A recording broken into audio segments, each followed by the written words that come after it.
The Valley of Fear by Sir Arthur Conan Doyle. Part 1. The Tragedy of Birlstone. Chapter 1. The Warning. "I am inclined to think," said I. "I should do so," Sherlock Holmes remarked impatiently. "I believe that I am one of the most long-suffering of mortals, but I'll admit that I was annoyed at the sardonic interruption.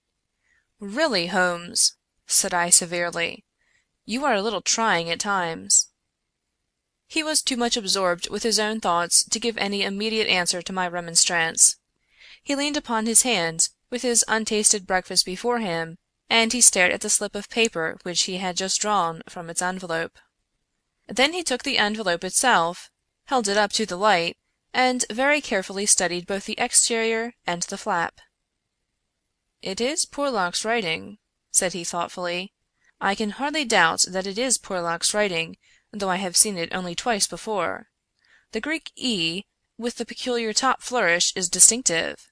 But if it is Porlock, then it must be something of the very first importance." He was speaking to himself rather than to me, but my vexation disappeared in the interest which the words awakened. "Who then is Porlock?" I asked. "Porlock, Watson, is a nom de plume, a mere identification mark. But behind it lies a shifty and evasive personality. In a former letter he frankly informed me that the name was not his own, and defied me ever to trace him among the teeming millions of this great city. Porlock is important, not for himself, but for the great man with whom he is in touch. Picture to yourself the pilot fish with the shark, the jackal with the lion, anything that is insignificant in companionship with what is formidable. Not only formidable, Watson, but sinister, in the highest degree sinister. That is where he comes within my purview. Have you heard me speak of Professor Moriarty?" "The famous scientific criminal, as famous among crooks as—" "My blushes, Watson!" Holmes murmured in a deprecating voice. "I was about to say, as he is unknown to the public." "A touch, a distinct touch!" cried Holmes. "You are developing a certain unexpected vein of pawky humor, Watson, against which I must learn to guard myself. But in calling Moriarty a criminal you are uttering libel in the eyes of the law. And there lie the glory and the wonder of it! The greatest schemer of all time, the organizer of every deviltry, the controlling brain of the underworld, a brain which might have made or marred the destiny of nations. That's the man. But so aloof is he from general suspicion, so immune from criticism, so admirable in his management and self-effacement, that for those very words that you have uttered, he could hale you to a court and emerge with your year's pension as a solatium for his wounded character. Is he not the celebrated author of The Dynamics of an Asteroid, a book which ascends to such rarefied heights of pure mathematics that it is said that there was no man in the scientific press capable of criticizing it? Is this a man to traduce? Foul-mouthed doctor and slandered professor, such would be your respective roles. That's genius, Watson. But if I am spared by lesser men, our day will surely come." "May I be there to see!" I exclaimed devoutly. "But you were speaking of this man Porlock." "Ah, yes, the so-called Porlock is a link in the chain some little way from its great attachment. Porlock is not quite a sound link, between ourselves. He is the only flaw in that chain so far as I have been able to test it." "But no chain is stronger than its weakest link." "Exactly, my dear Watson. Hence the extreme importance of Porlock. Led on by some rudimentary aspirations toward right, and encouraged by the judicious stimulation of an occasional £10 note sent to him by devious methods, he has once or twice given me advance information which has been of value, that highest value which anticipates and prevents, rather than avenges, crime. I cannot doubt that if we had the cipher we should find that this communication is of the nature that I indicate." Again Holmes flattened out the paper upon his unused plate. I rose, and leaning over him, stared down at the curious inscription, which ran as follows: 534 C2 13 127 36 31 4 17 21, 41, Douglas, 109, 293, 5, 37, Birlstone, 26, Birlstone, 9, 47, 171. What do you make of it, Holmes? It is obviously an attempt to convey secret information. But what is the use of a cipher message without the cipher? In this instance, none at all. Why do you say, in this instance? Because there are many ciphers which I would read as easily as I do the apocrypha of the agony column. Such crude devices amuse the intelligence without fatiguing it. But this is different. It is clearly a reference to the words in a page of some book. Until I am told which page and which book, I am powerless. But why Douglas and Birlstone? Clearly because those are words which were not contained in the page in question. Then why has he not indicated the book? Your native shrewdness, my dear Watson, that innate cunning which is the delight of your friends, would surely prevent you from enclosing cipher and message in the same envelope. Should it miscarry, you are undone. As it is, both have to go wrong before any harm comes from it. Our second part is now overdue, and I shall be surprised if it does not bring us either a further letter of explanation, or, as is more probable, the very volume to which these figures refer. Holmes' calculation was fulfilled within a very few minutes by the appearance of Billy, the page, with the very letter which we were expecting. "The same writing," remarked Holmes, as he opened the envelope. "And actually signed!" he added in an exultant voice, as he unfolded the epistle. "Come, we are getting on, Watson." His brow clouded, however, as he glanced over the contents. "Dear me, this is very disappointing. I fear, Watson, that all our expectations come to nothing.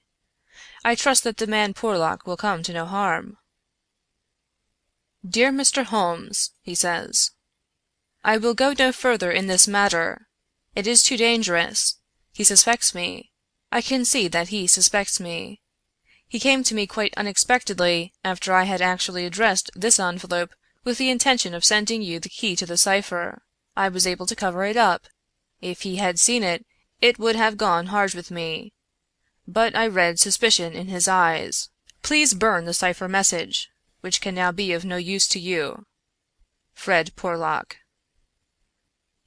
Holmes sat for some little time, twisting his letter between his fingers, and frowning as he stared into the fire. "After all," he said at last, "there may be nothing in it. It may be only his guilty conscience. Knowing himself to be a traitor, he may have read the accusation in the other's eyes. The other being, I presume, Professor Moriarty?" "No less. When any of that party talk about 'he,' you know whom they mean. There is one predominant 'he' for all of them." "But what can he do?" That's a large question. When you have one of the first brains of Europe up against you, and all the powers of darkness at his back, there are infinite possibilities. Anyhow, friend Porlock is evidently scared out of his senses. Kindly compare the writing in the note to that upon its envelope, which was done, he tells me, before this ill-omened visit. The one is clear and firm, the other hardly legible. Why did he write at all? Why did he not simply drop it? Because he feared I would make some inquiry after him in that case, and possibly bring trouble on him. "No doubt," said I. "Of course." I had picked up the original cipher message and was bending my brows over it. It's pretty maddening to think that an important secret may lie here on this slip of paper, and that it is beyond human power to penetrate it. Sherlock Holmes had pushed away his untasted breakfast, and lit the unsavory pipe which was the companion of his deepest meditations. "I wonder," said he, leaning back and staring at the ceiling. "Perhaps there are points which have escaped your Machiavellian intellect. Let us consider the problem in the light of pure reason. This man's reference is to a book. That is our point of departure." "A somewhat vague one." "Let us then see if we can narrow it down. As I focus my mind upon it, it seems rather less impenetrable. What indications have we as to this book?" None? Well, well, it is surely not quite so bad as that. The cipher message begins with a large 534, does it not? We may take it as a working hypothesis that 534 is the particular page to which the cipher refers. So our book has already become a large book, which is surely something gained. What other indications have we as to the nature of this large book? The next sign is C2. What do you make of that, Watson? Chapter the second, no doubt.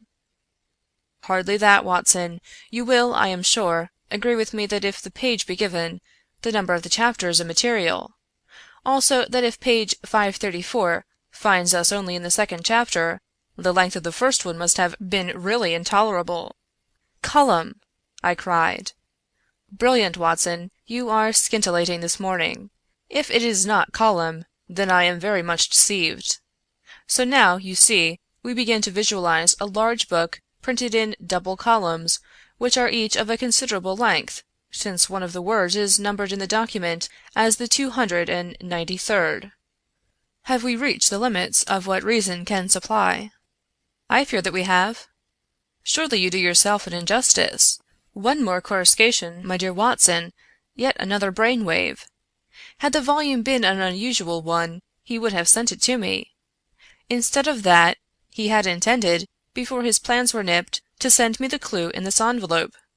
He says so in his note. This would seem to indicate that the book is one which he thought I would have no difficulty in finding for myself. He had it, and he imagined that I would have it too. In short, Watson, it is a very common book. What you say certainly sounds plausible. So we have contracted our field of search to a large book, printed in double columns and in common use. The Bible! I cried triumphantly. Good, Watson, good! But not, if I may say so, quite good enough. Even if I accepted the compliment for myself, I could hardly name any volume which would be less likely to lie at the elbow of one of Moriarty's associates.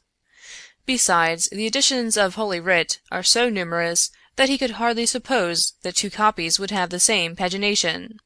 This is clearly a book which is standardized. He knows for certain that his page 534 will exactly agree with my page 534. But very few books would correspond with that. Exactly. Therein lies our salvation. Our search is narrowed down to standardized books which anyone may be supposed to possess. Bradshaw! There are difficulties, Watson. The vocabulary of Bradshaw is nervous and terse, but limited. The selection of words would hardly lend itself to the sending of general messages. We will eliminate Bradshaw. The dictionary is, I fear, inadmissible for the same reason. What, then, is left? An almanac! Excellent, Watson. I am very much mistaken if you have not touched the spot. An almanac! Let us consider the claims of Whitaker's Almanac. It is in common use. It has the requisite number of pages. It is in double column. Though reserved in its earlier vocabulary, it becomes, if I remember right, quite garrulous towards the end. He picked up the volume from his desk. Here is page 534, column 2, a substantial block of print dealing, I perceive, with the trade and resources of British India. Jot down the words, Watson. Number 13 is Mahratta. Not, I fear, a very auspicious beginning. Number 127 is Government, which at least makes sense, though somewhat irrelevant to ourselves and Professor Moriarty. Now let us try again. What does the Mahratta government do? Alas! The next word is pig's bristles. We are undone, my good Watson. It is finished. He had spoken in jesting vein, but the twitching of his bushy eyebrows bespoke his disappointment and irritation. I sat helpless and unhappy, staring into the fire. A long silence was broken by a sudden exclamation from Holmes, who dashed at a cupboard, from which he emerged with a second yellow-covered volume in his hand. "We pay the price, Watson, for being too up-to-date!" he cried. "We are before our time, and suffer the usual penalties." Being the 7th of January, we have very poorly laid in the new almanac. It is more than likely that Porlock took his message from the old one. No doubt he would have told us so had his letter of explanation been written. Now let us see what page 534 has in store for us. Number 13 is there, which is much more promising. Number 127 is. There is. Holmes' eyes were gleaming with excitement, and his thin, nervous fingers twitched as he counted the words. Danger. Ha! ha! Capital! Put that down, Watson. There is danger. May come very soon. 1. Then we have the name Douglas. Rich, country, now, at, Birlstone House. Birlstone, confidence, is, pressing. There, Watson! What do you think of pure reason and its fruit? If the greengrocer had such a thing as a laurel wreath, I should send Billy round for it. I was staring at the strange message which I had scrawled, as he deciphered it, upon a sheet of foolscap on my knee. "What a queer, scrambling way of expressing his meaning!" said I. "On the contrary, he has done quite remarkably well," said Holmes. "When you search for a single column for words with which to express your meaning, you can hardly expect to get everything you want. You are bound to leave something to the intelligence of your correspondent. The purport is perfectly clear. Some deviltry is intended against one Douglas, whoever he may be, residing as stated, a rich country gentleman. He is sure, confident was as near as he could get to confident that it is pressing. There is our result. A very workmanlike little bit of analysis it was." Holmes had the impersonal joy of the true artist in his better work, even as he mourned darkly when it fell below the high level to which he aspired. He was still chuckling over his success when Billy swung open the door, and Inspector MacDonald of Scotland Yard was ushered into the room. Those were the early days at the end of the '80s, when Alec MacDonald was far from having attained the national fame which he has now achieved. He was a young but trusted member of the detective force, who had distinguished himself in several cases which had been entrusted to him. His tall, bony figure gave promise of exceptional physical strength, while his great cranium and deep-set, lustrous eyes spoke no less clearly of the keen intelligence which twinkled out from behind his bushy eyebrows. He was a silent, precise man, with a dour nature and a hard Aberdonian accent. Twice already in his career had Holmes helped him to attain success, his own sole reward being the intellectual joy of the problem. For this reason the affection and respect of the Scotchman for his amateur colleague were profound, and he showed them by the frankness with which he consulted Holmes in every difficulty. Mediocrity knows nothing higher than itself, but talent instantly recognizes genius, and MacDonald had talent enough for his profession to enable him to perceive that there was no humiliation in seeking the assistance of one who already stood alone in Europe, both in his gifts and in his experience. Holmes was not prone to friendship, but he was tolerant of the big Scotchman, and smiled at the sight of him. "You are an early bird, Mr. Mac," said he. "I wish you luck with your worm. I fear this means that there is some mischief afoot." "If you said hope instead of fear, it would be near the truth, I'm thinking, Mr. Holmes," the inspector answered, with a knowing grin. "Well, maybe a wee nip would keep out the raw morning chill. No, I won't smoke, I thank you. I'll have to be pushing on my way, for the early hours of a case are the precious ones, as no man knows better than your own self. But The inspector had stopped suddenly, and was staring with a look of absolute amazement at a paper upon the table. It was the sheet upon which I had scrawled the enigmatic message. "Douglas!" he stammered. "Birlstone! What's this, Mr. Holmes? Man, it's witchcraft!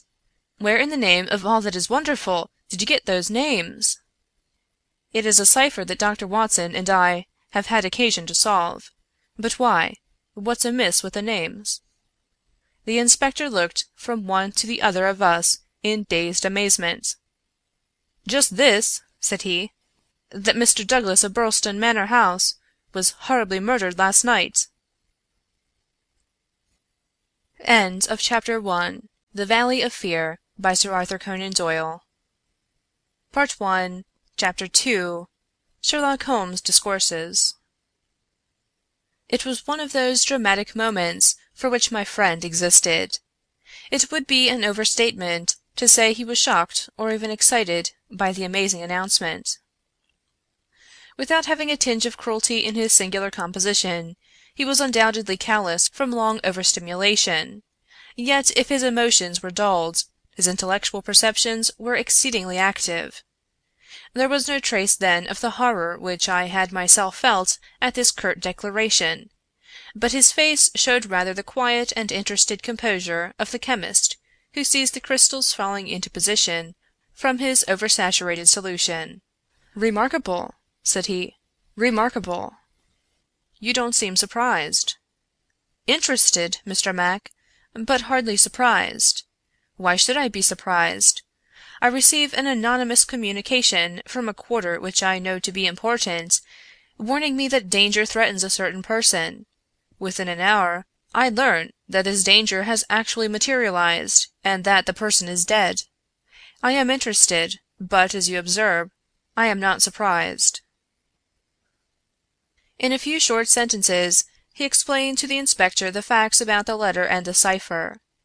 MacDonald sat with his chin on his hands and his great sandy eyebrows bunched into a yellow tangle. "I was going down to Birlstone this morning," said he. "I had come to ask you if you cared to come with me, you and your friend here. But from what you say, we might perhaps be doing better work in London." "I rather think not," said Holmes. "Hang it all, Mr. Holmes!" cried the inspector. "The paper will be full of the Birlstone mystery in a day or two. But where's the mystery if there is a man in London who prophesied the crime before ever it occurred? We have only to lay our hands on that man, and the rest will follow." "No doubt, Mr. Mac. But how do you propose to lay your hands on the so-called Porlock?" MacDonald turned over the letter which Holmes had handed him. "Posted in Camberwell. That doesn't help us much. Name, you say, is assumed. Not much to go on, certainly. Didn't you say that you have sent him money?" "Twice." "And how?" "In notes to Camberwell post office." "Did you ever trouble to see who called for them?" "No." The inspector looked surprised and a little shocked. "Why not?" "Because I always kept faith. I had promised when he first wrote that I would not try to trace him." "You think there is someone behind him?" "I know there is." "This professor that I've heard you mention?" "Exactly." Inspector MacDonald smiled, and his eyelid quivered as he glanced towards me. "I won't conceal from you, Mr. Holmes, that we think in the C.I.D. that you have a wee bit of a bee in your bonnet over this professor. I made some inquiries myself about the matter. He seems to be a very respectable, learned, and talented sort of man." "I'm glad you've got so far as to recognize the talent." "Man, you can't but recognize it. After I heard your view, I made it my business to see him. I had a chat with him on eclipses. How the talk got that way I canna think, but he had out a reflector lantern and a globe, and made it all clear in a minute. He lent me a book, but I don't mind saying that it was a bit above my head, though I had a good Aberdeen upbringing. He'd have made a grand mainster with his thin face and grey hair, and solemn-like way of talking. When he put his hand on my shoulder as we were parting, it was like a father's blessing before you go out into the cold, cruel world." Holmes chuckled and rubbed his hands. "Great!" he said, "great! Tell me, friend MacDonald, this pleasing and touching interview was, I suppose, in the professor's study?" "That's so." "A fine room, is it not?" "Very fine, very handsome indeed, Mr. Holmes." "You sat in front of his writing desk?" "Just so." "Sun in your eyes and his face in the shadow?" "Well, it was evening, but I mind that the lamp was turned on my face." "It would be. Did you happen to observe a picture over the professor's head?" I don't miss much, Mr. Holmes. Maybe I learned that from you. Yes, I saw a picture, a young woman with her head on her hands, peeping at you sideways. That painting was by Jean Baptiste Greuze. The inspector endeavored to look interested. Jean Baptiste Greuze, Holmes continued, joining his fingertips and leaning well back in his chair, was a French artist who flourished between the years 1750 and 1800. I allude, of course, to his working career. Modern criticism has more than endorsed the high opinion formed of him by his contemporaries. The inspector's eyes grew abstracted. "Hadn't we better—" he said. "We are doing so," Holmes interrupted. "All that I am saying has a very direct and vital bearing upon what you have called the Birlstone mystery. In fact, it may in a sense be called the very center of it." MacDonald smiled feebly, and looked appealingly to me. "Your thoughts move a bit too quick for me, Mr. Holmes. You leave out a link or two, and I can't get over the gap. What in the whole wide world can be the connection between this dead painting man and the affair at Birlstone?" "All knowledge comes useful to the detective," remarked Holmes. "Even the trivial fact that in the year 1865 a picture by Greuze, entitled La Jeune Fille à l'Agneau, fetched 1,200,000 francs, more than £40,000, at the Portolles sale, may start a train of reflection in your mind." It was clear that it did. The inspector looked honestly interested. "I may remind you," Holmes continued, "that the professor's salary can be ascertained in several trustworthy books of reference. It is 700 a year." "Then how could he buy—" "Quite so. How could he?" "Aye, that's remarkable," said the inspector thoughtfully. "Talk away, Mr. Holmes. I'm just loving it. It's fine." Holmes smiled. He was always warmed by genuine admiration, the characteristic of the real artist. "What about Birlstone?" he asked. "We've time yet," said the inspector, glancing at his watch. "I've a cab at the door, and it won't take us 20 minutes to Victoria.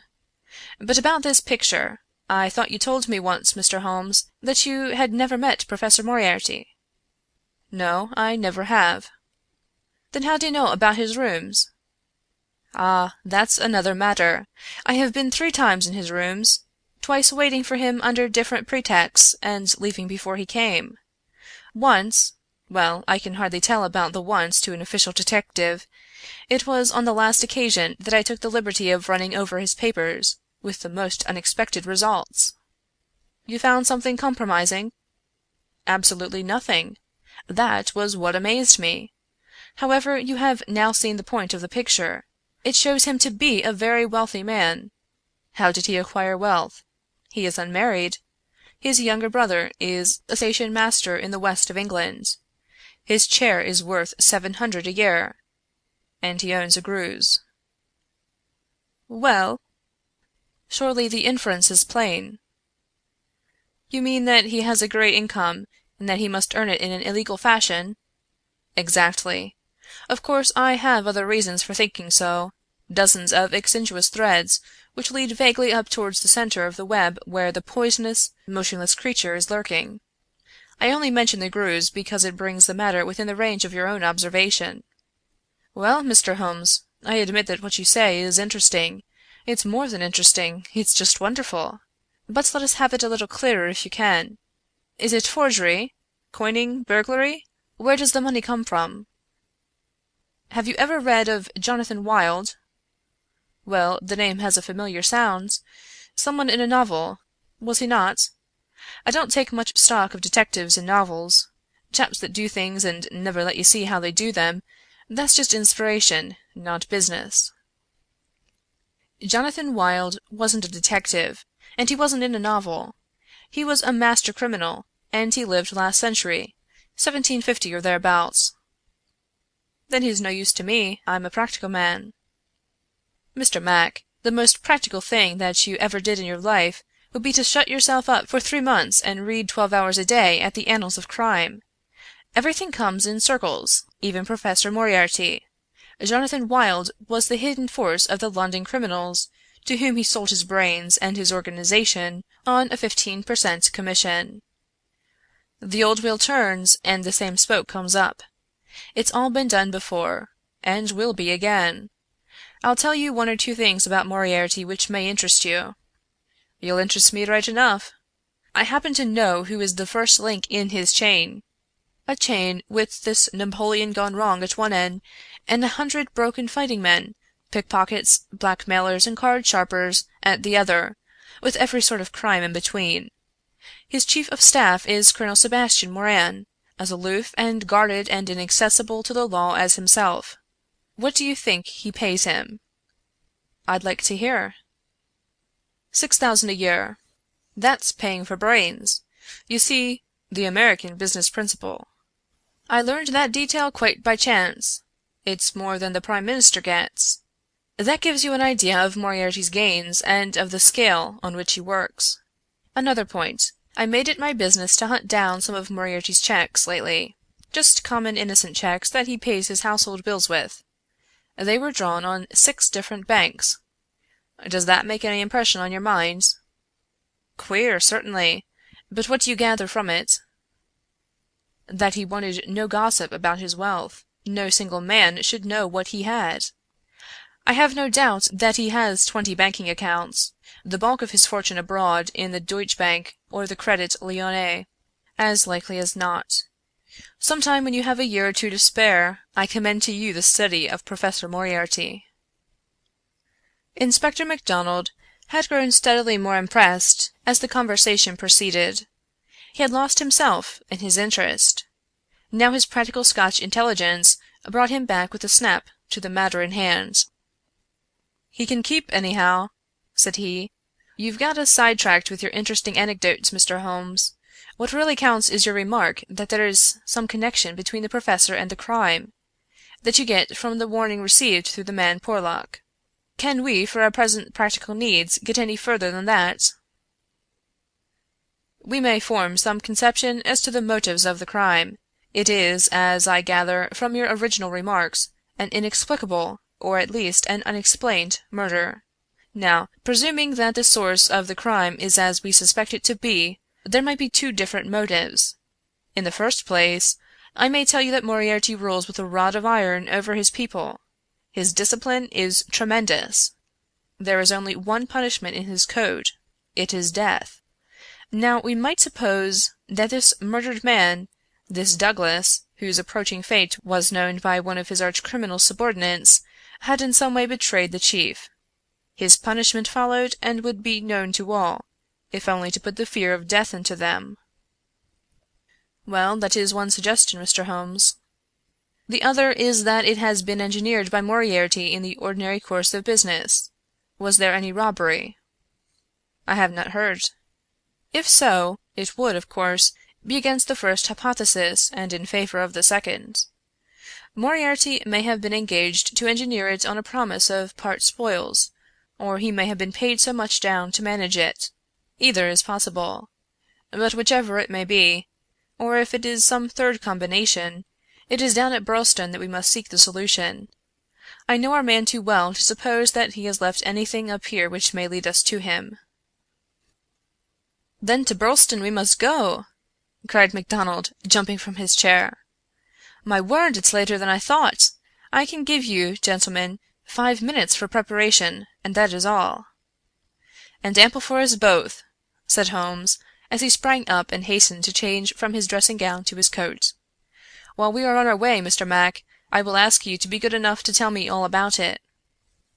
All about it proved to be disappointingly little, and yet there was enough to assure us that the case before us might well be worthy of the expert's closest attention. He brightened and rubbed his thin hands together as he listened to the meagre but remarkable details. A long series of sterile weeks lay behind us, and here at last there was a fitting object for those remarkable powers which, like all special gifts, become irksome to their owner when they are not in use. That razor brain, blunted and rusted with inaction. Sherlock Holmes' eyes glistened, his pale cheeks took a warmer hue, and his whole eager face shone with an inward light when the call for work reached him. Leaning forward in the cabin, he listened intently to MacDonald's short sketch of the problem which awaited us in Sussex. The inspector was himself dependent, as he explained to us, upon a scribbled account forwarded to him by the milk train in the early hours of the morning. White Mason, the local officer, was a personal friend, and hence MacDonald had been notified much more promptly than is usual at Scotland Yard when provincials need their assistance. It is a very cold scent upon which the metropolitan expert is generally asked to run. "Dear Inspector MacDonald," said the letter which he read to us, "official requisition for your services is in separate envelope. This is for your private eye. Wire me what train in the morning you can get for Birlstone, and I will meet it, or have it met if I am too occupied. This case is a snorter. Don't waste a moment in getting started. If you can bring Mr. Holmes, please do so, for he will find something after his own heart. We would think the whole had been fixed up for theatrical effect if there wasn't a dead man in the middle of it. My word, it is a snorter." "Your friend seems to be no fool," remarked Holmes. "No, sir. White Mason is a very live man, if I am any judge." "Well, have you anything more?" "Only that he will give us every detail when we meet." "Then how did you get at Mr. Douglas and the fact that he has been horribly murdered?" "That was enclosed in the official report. It didn't say horrible. That's not a recognized official term. It gave the name John Douglas. It mentioned that his injuries had been in the head, from the discharge of a shotgun. It also mentioned the hour of the alarm, which was close on to midnight last night. It added that the case was undoubtedly one of murder, but that no arrest had been made, and that the case was one which presented some very perplexing and extraordinary features. That's absolutely all we have at present, Mr. Holmes." "Then, with your permission, we will leave it at that, Mr. Mac. The temptation to form premature theories upon insufficient data is the bane of our profession. If I can only see two things for certain at present, a great brain in London and a dead man in Sussex, it's the chain between that we are going to trace." Chapter 3 The Valley of Fear by Sir Arthur Conan Doyle Part 1 Chapter 3 The Tragedy of Birlstone. Now for a moment I will ask leave to remove my own insignificant personality and to describe events which occurred before we arrived upon the scene by the light of knowledge which came to us afterwards. Only in this way can I make the reader appreciate the people concerned and the strange setting in which their fate was cast. The village of Birlstone is a small and very ancient cluster of half-timbered cottages on the northern border of the county of Sussex. For centuries it had remained unchanged, but within the last few years its picturesque appearance and situation have attracted a number of well-to-do residents, whose villas peep out from the woods around. These woods are locally supposed to be the extreme fringe of the great Weald forest, which thins away until it reaches the northern chalk downs. A number of small shops have come into being to meet the wants of the increased population, so there seems some prospect that Birlstone may soon grow from an ancient village into a modern town. It is the centre for a considerable area of country, since Tunbridge Wells, the nearest place of importance, is 10 or 12 miles to the eastward, over the borders of Kent. About half a mile from the town, standing in an old park famous for its huge beech trees, is the ancient manor house of Birlstone. Part of this venerable building dates back to the time of the First Crusade, when Hugo de Capus built a fortalice in the centre of the estate, which had been granted to him by the Red King. This was destroyed by fire in 1543, and some of its smoke-blackened cornerstones were used when, in Jacobean times, a brick country house rose upon the ruins of the feudal castle. The manor house, with its many gables and its small diamond-paned windows, was still much as the builder had left it in the early 17th century. Of the double moats which had guarded its more warlike predecessor, the outer had been allowed to dry up and served the humble function of a kitchen garden. The inner one was still there, and lay 40 feet in breadth, though now only a few feet in depth. round the whole house. A small stream fed it and continued beyond it, so that the sheet of water, though turbid, was never ditch-like or unhealthy.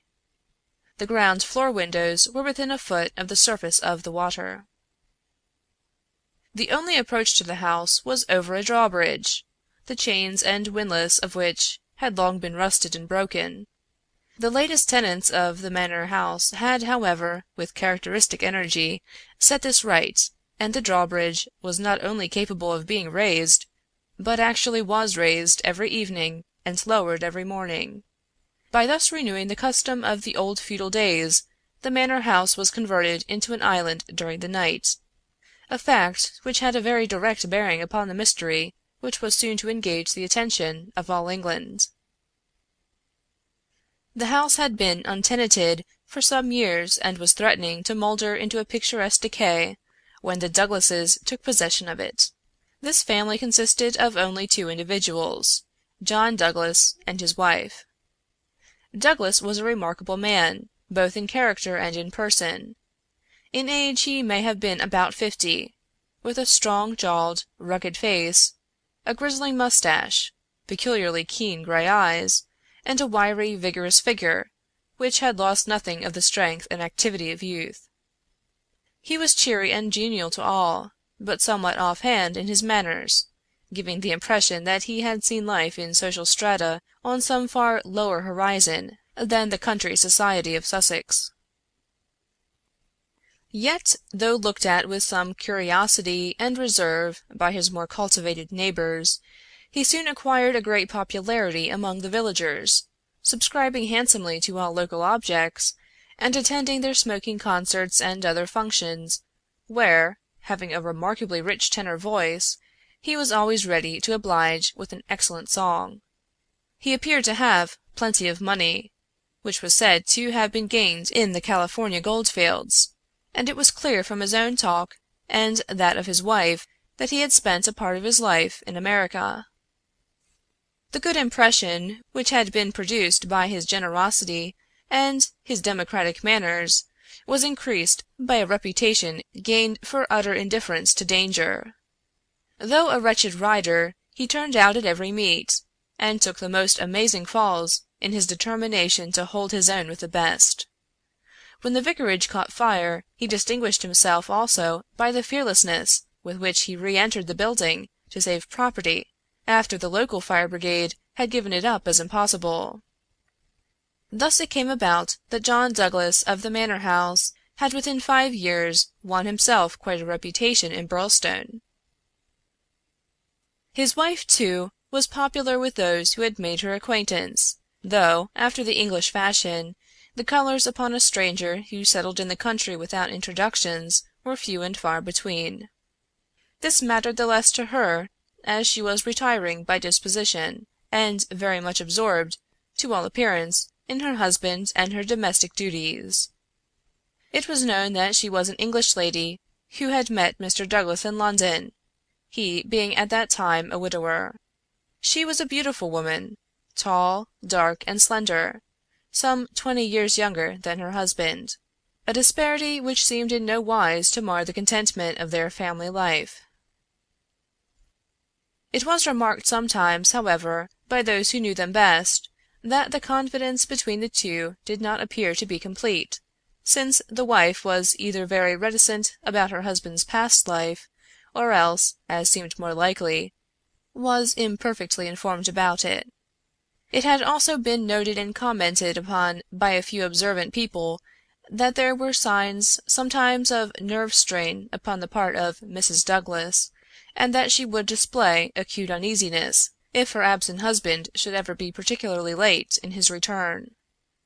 On a quiet countryside, where all gossip is welcome, this weakness of the lady of the manor house did not pass without remark, and it bulked larger upon people's memory when the events arose which gave it a very special significance. There was yet another individual whose residence under that roof was, it is true, only an intermittent one, but whose presence at the time of the strange happenings which will now be narrated brought his name prominently before the public. This was Cecil James Barker, of Hale's Lodge, Hampstead. Cecil Barker's tall, loose-jointed figure was a familiar one in the main street of Birlstone village, for he was a frequent and welcome visitor at the manor house. He was the more noticed as being the only friend of the past unknown life of Mr. Douglas who was ever seen in his new English surroundings. Barker was himself an undoubted Englishman, but by his remarks it was clear that he had first known Douglas in America, and had lived there on intimate terms with him. He appeared to be a man of considerable wealth, and was reputed to be a bachelor.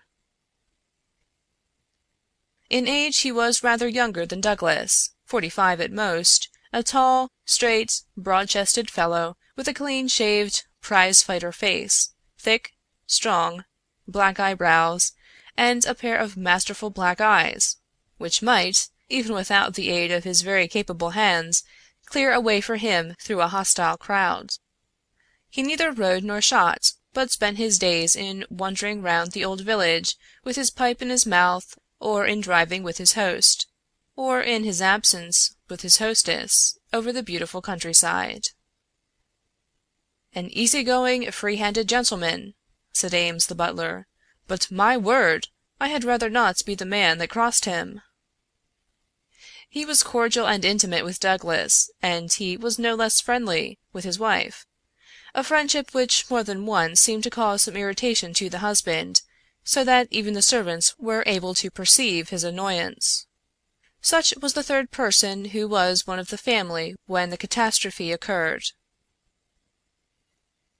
As to the other denizens of the old building, it will suffice out of a large household to mention the prim, respectable, and capable Ames, and Mrs. Allen, a buxom and cheerful person, who relieved the lady of some of her household cares. The other 6 servants in the house bear no relation to the events of the night of January 6th. It was at 11:45 that the first alarm reached the small local police station, in charge of Sergeant Wilson, of the Sussex Constabulary. Cecil Barker, much excited, had rushed up to the door and pealed furiously upon the bell. A terrible tragedy had occurred at the manor house, and John Douglas had been murdered. That was the breathless burden of his message. He had hurried back to the house, followed within a few minutes by the police sergeant, who arrived at the scene of the crime a little after 12 o'clock, after taking prompt steps to warn the country authorities that something serious was afoot. On reaching the manor house, the sergeant had found the drawbridge down, the windows lighted up, and the whole household in a state of wild confusion and alarm. The white-faced servants were huddling together in the hall, with the frightened butler wringing his hands in the doorway. Only Cecil Barker seemed to be master of himself and his emotions. He had opened the door which was nearest to the entrance, and he had beckoned to the sergeant to follow him. At that moment there arrived Dr. Wood, a brisk and capable general practitioner from the village. The 3 men entered the fatal room together, while the horror-stricken butler followed at their heels, closing the door behind him to shut out the terrible scene from the maidservants. The dead man lay on his back, sprawling with outstretched limbs in the center of the room. He was clad only in a pink dressing-gown, which covered his night-clothes. There were carpet slippers on his bare feet. The doctor knelt beside him and held down the hand-lamp which had stood on the table. One glance at the victim was enough to show the healer that his presence could be dispensed with. The man had been horribly injured. Lying across his chest was a curious weapon, a shotgun, with the barrel sawed off a foot in front of the triggers. It was clear that this had been fired at close range, and that he had received the whole charge in the face, blowing his head almost to pieces. The triggers had been wired together, so as to make the simultaneous discharge more destructive. The country policeman was unnerved and troubled by the tremendous responsibility which had come so suddenly upon him. "We will touch nothing until my superiors arrive," he said in a hushed voice, staring in horror at the dreadful head. "Nothing has been touched up to now," said Cecil Barker. "I'll answer for that. You see it all exactly as I found it." "When was that?" The sergeant had drawn out his notebook. "It was just 11:30. I had not begun to undress, and I was sitting by the fire in my bedroom when I heard the report.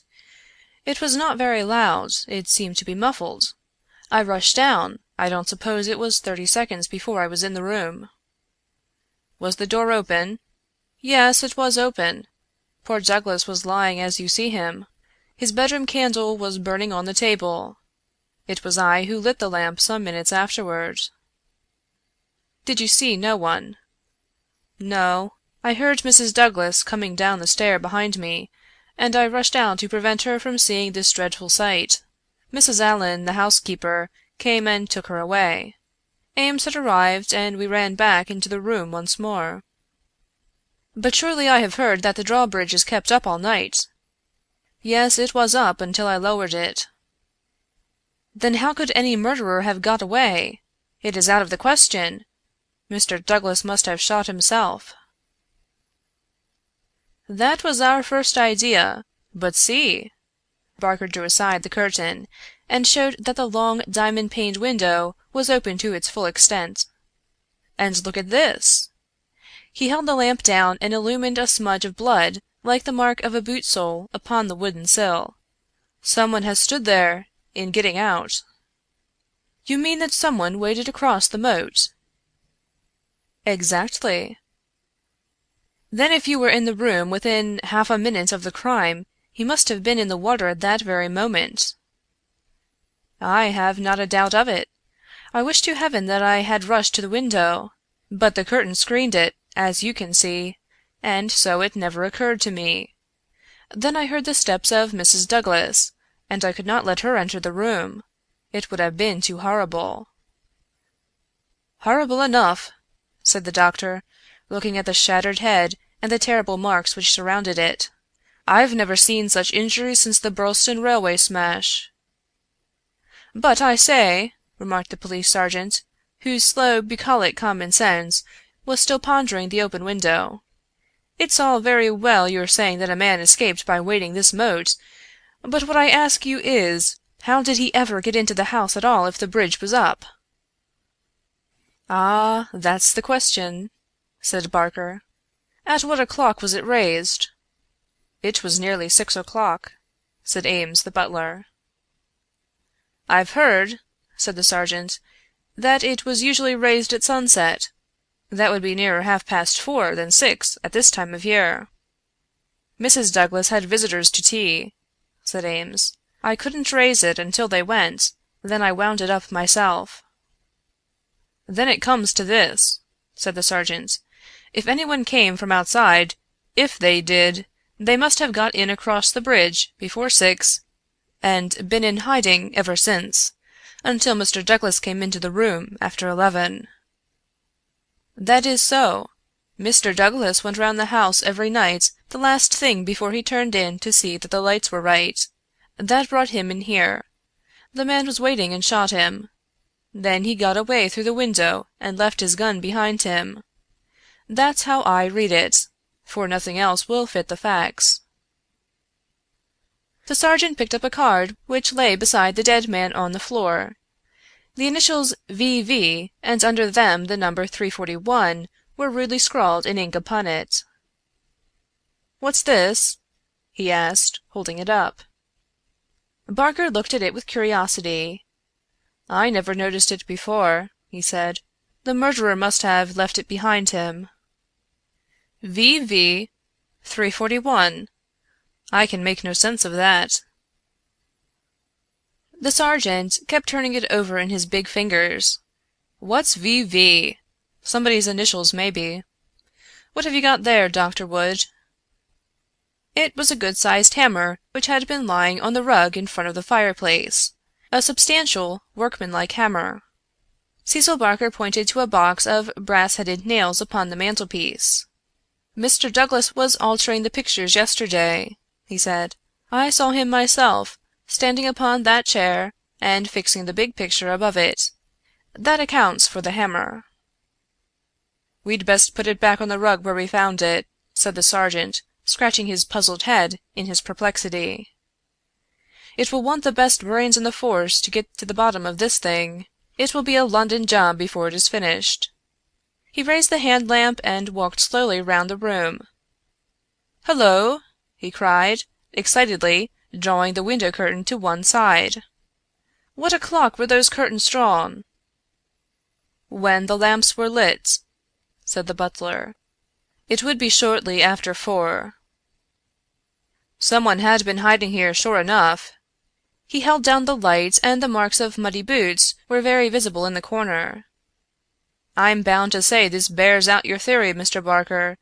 It looks as if a man got into the house after 4 when the curtains were drawn, and before 6 when the bridge was raised. He slipped into this room because it was the first that he saw. There was no other place where he could hide, so he popped in behind this curtain. That all seems clear enough. It is likely that his main idea was to burgle the house, but Mr. Douglas chanced to come upon him, so he murdered him and escaped." "That's how I read it," said Barker. "But, I say, aren't we wasting precious time? Couldn't we start out and scout the country before the fellow gets away?" The sergeant considered for a moment. "There are no trains before 6 in the morning, so he can't get away by rail. If he goes by road with his legs all dripping, it's odds that someone will notice him. Anyhow, I can't leave here myself until I am relieved. But I think none of you should go until we see more clearly how we all stand." The doctor had taken the lamp and was narrowly scrutinizing the body. "What's this mark?" he asked. "Could this have any connection with the crime?" The dead man's right arm was thrust out from his dressing gown, and exposed as high as the elbow. About halfway up the forearm was a curious brown design, a triangle inside a circle, standing out in vivid relief upon the lard-colored skin. "It's not tattooed," said the doctor, peering through his glasses.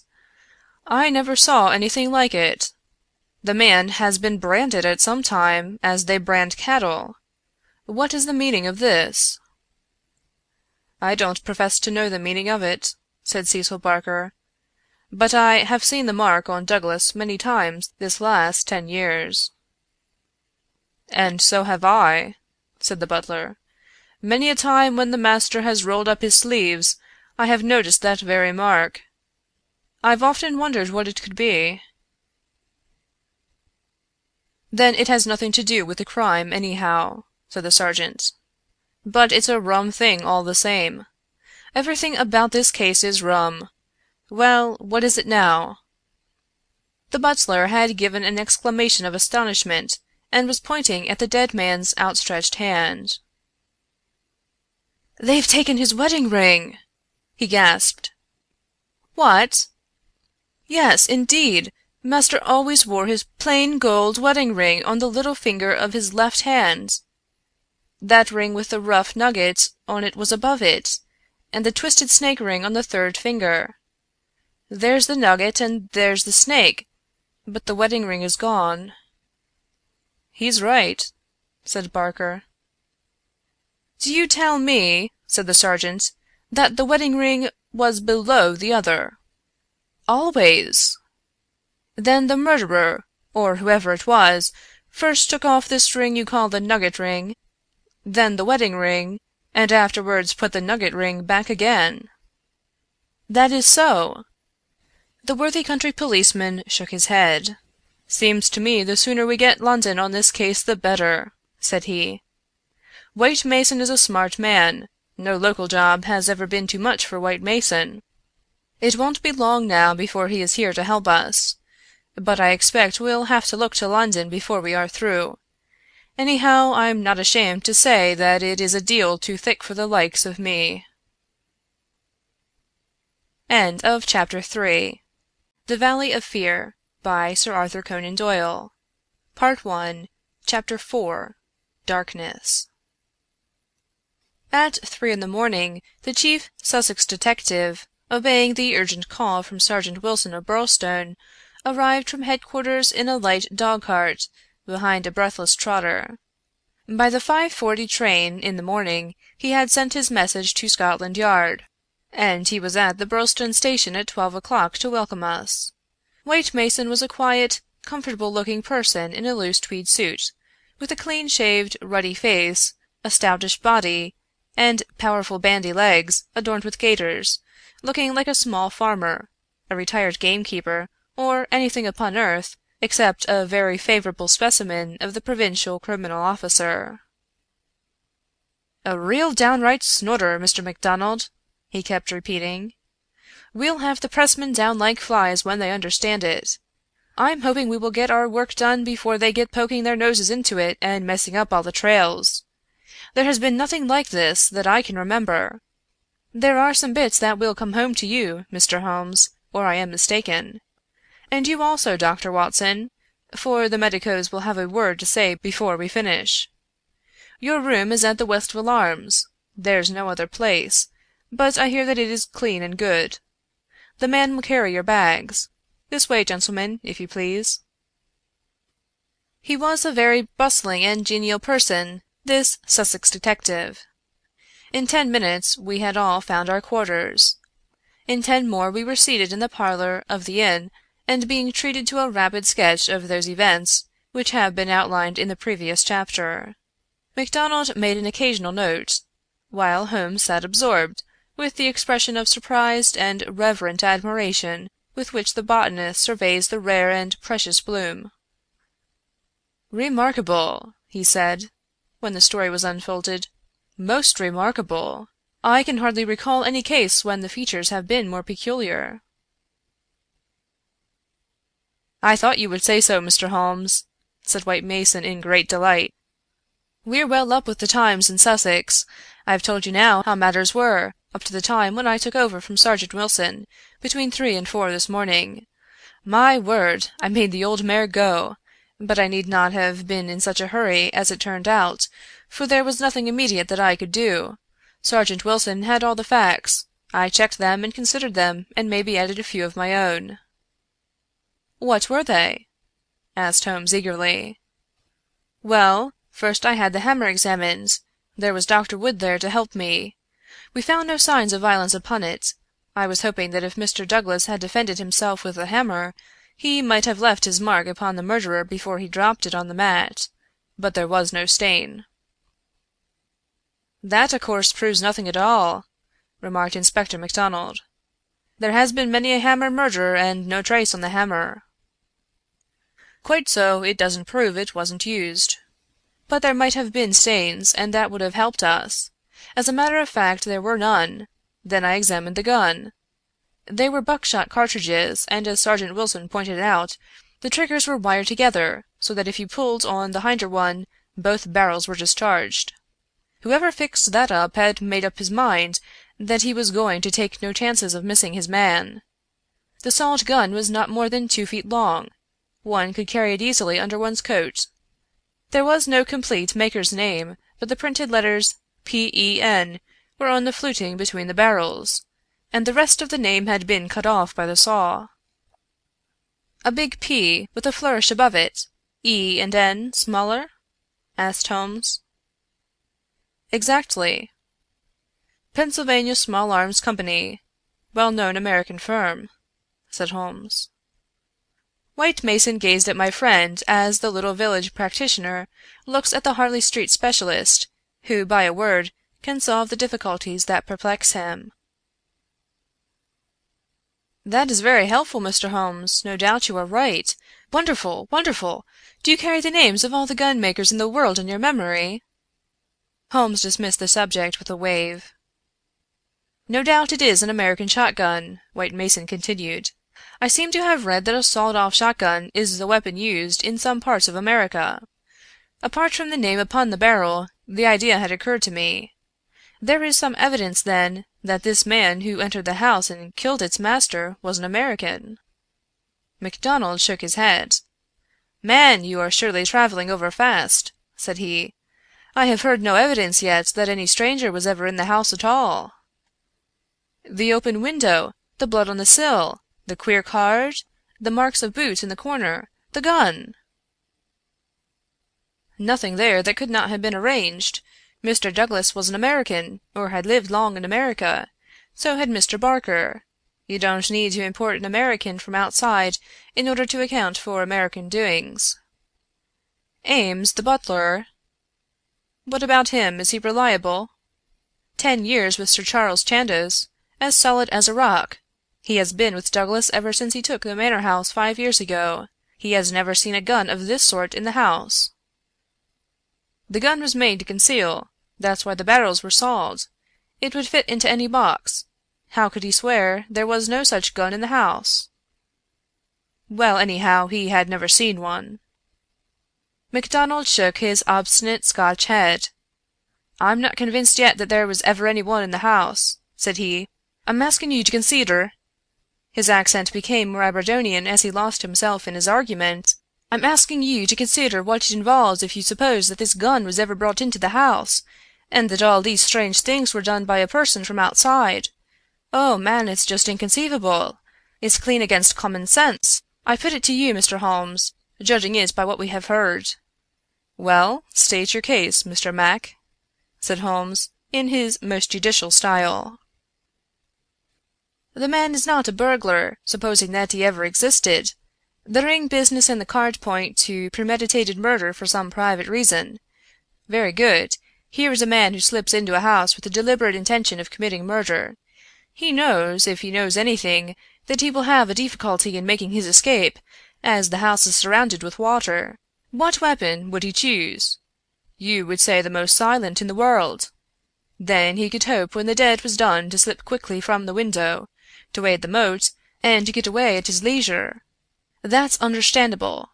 But it is understandable that he should go out of his way to bring with him the most noisy weapon he could select, knowing well that it will fetch every human being in the house to the spot as quickly as they can run, and that it is all odds that he will be seen before he can get across the moat.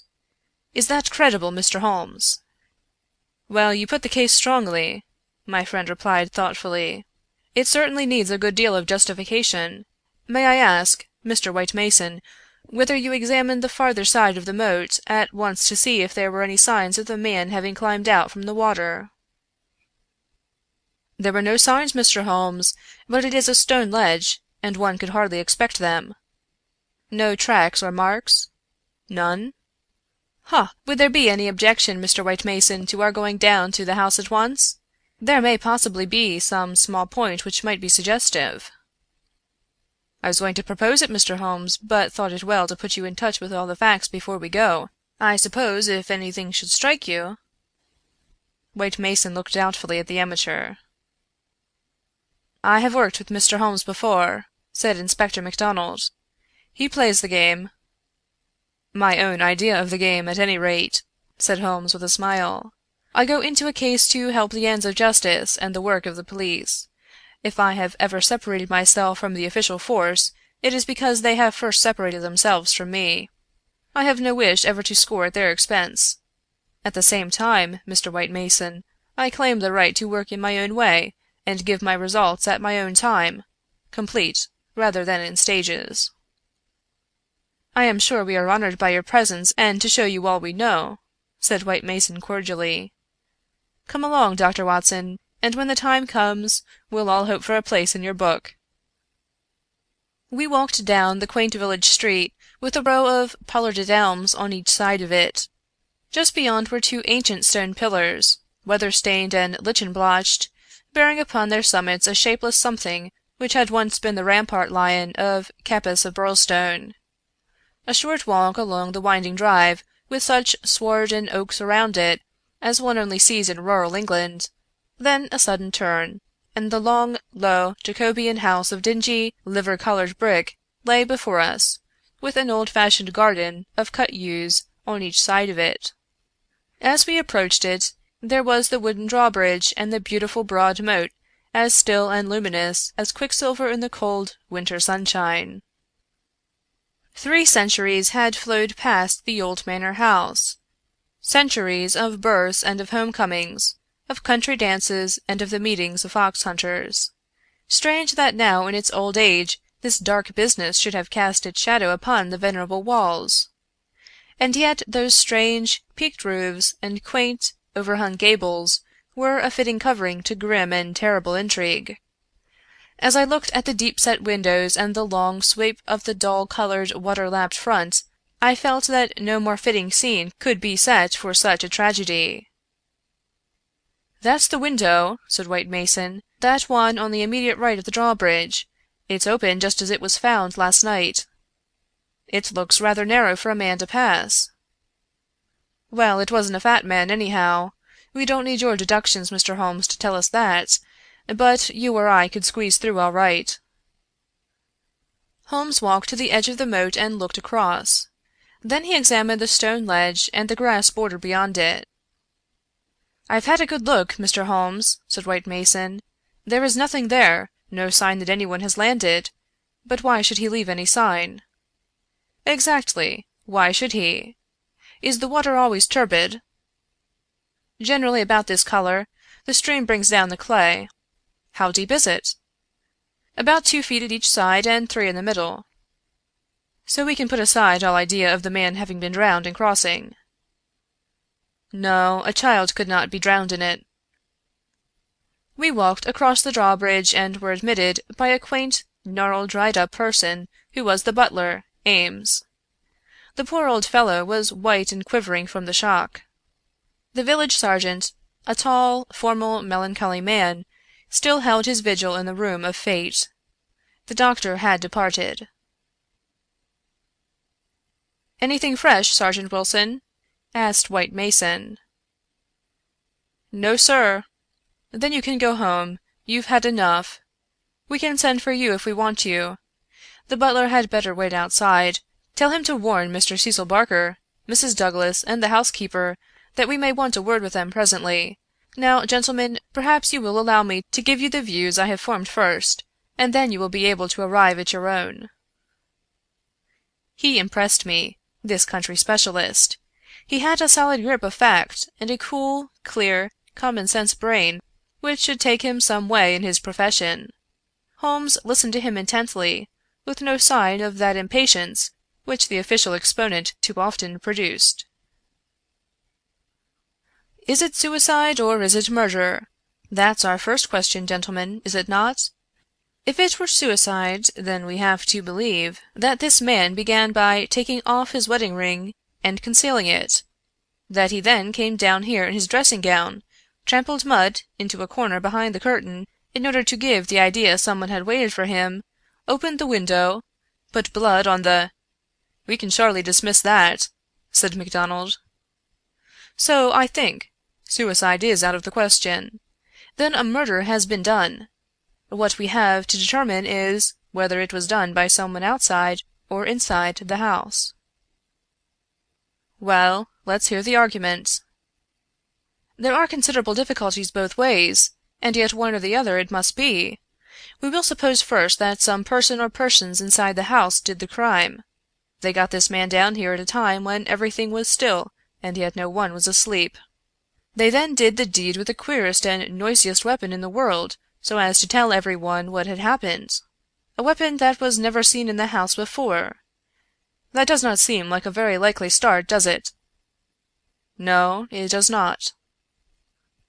"Well, then everyone is agreed that after the alarm was given only a minute, at the most, had passed before the whole household, not Mr. Cecil Barker alone, though he claims to have been the first, but Ames and all of them were on the spot.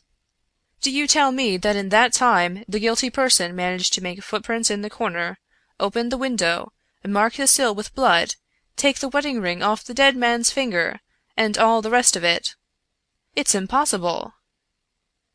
"You put it very clearly," said Holmes. "I am inclined to agree with you."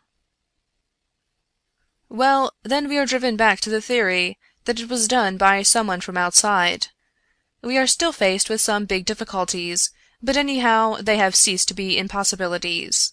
The man got into the house between 4:30 and 6, that is to say, between dusk and the time when the bridge was raised. There had been some visitors, and the door was open, so there was nothing to prevent him. He may have been a common burglar, or he may have had some private grudge against Mr. Douglas. Since Mr. Douglas has spent most of his life in America, and this shotgun seems to be an American weapon, it would seem that the private grudge is the more likely theory. He slipped into this room, because it was the first he came to, and he hid behind the curtain. There he remained until past 11 at night. At that time Mr. Douglas entered the room. It was a short interview, if there was any interview at all, for Mrs. Douglas declares that her husband had not left her more than a few minutes when she heard the shot. "The candle shows that," said Holmes.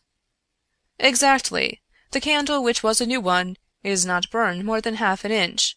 He must have placed it on the table before he was attacked. Otherwise, of course, it would have fallen when he fell. This shows that he was not attacked the instant that he entered the room. When Mr. Barker arrived, the candle was lit and the lamp was out." "That's all clear enough." "Well, now, we can reconstruct things on those lines. Mr. Douglas enters the room. He puts down the candle. A man appears from behind the curtain. He is armed with this gun. He demands the wedding ring. Heaven only knows why, but so it must have been. Mr. Douglas gave it up. Then, either in cold blood, or in the course of a struggle, Douglas may have gripped the hammer that was found upon the mat. He shot Douglas in this horrible way. He dropped his gun, and also it would seem this queer card, VV 341, whatever that may mean, and he made his escape through the window and across the moat at the very moment when Cecil Barker was discovering the crime. How's that, Mr. Holmes?" "Very interesting, but just a little unconvincing." "Man, it would be absolute nonsense if it wasn't that; anything else is even worse!" cried MacDonald. "Somebody killed the man, and whoever it was, I could clearly prove to you that he should have done it some other way. What does he mean by allowing his retreat to be cut off like that? What does he mean by using a shotgun when silence was his one chance of escape? Come, Mr. Holmes, it's up to you to give us a lead, since you say Mr. White Mason's theory is unconvincing." Holmes had sat, intensely observant, during this long discussion, missing no word that was said, with his keen eyes darting to right and to left, and his forehead wrinkled with speculation. "I should like a few more facts before I get so far as a theory, Mr. Mac," said he, kneeling down beside the body. "Dear me! These injuries are really appalling. Can we have the butler in for a moment? Ames, I understand that you have often seen this very unusual mark, a branded triangle inside a circle, upon Mr. Douglas's forearm." "Frequently, sir." "You never heard any speculation as to what it meant?" "No, sir." "It must have caused great pain when it was inflicted. It is undoubtedly a burn. Now I observe, Ames, that there's a small piece of plaster at the angle of Mr. Douglas's jaw. Did you observe that in life?" "Yes, sir. He cut himself in shaving yesterday morning." "Did you ever know him to cut himself in shaving before?" "Not for a very long time, sir." "Suggestive!" said Holmes.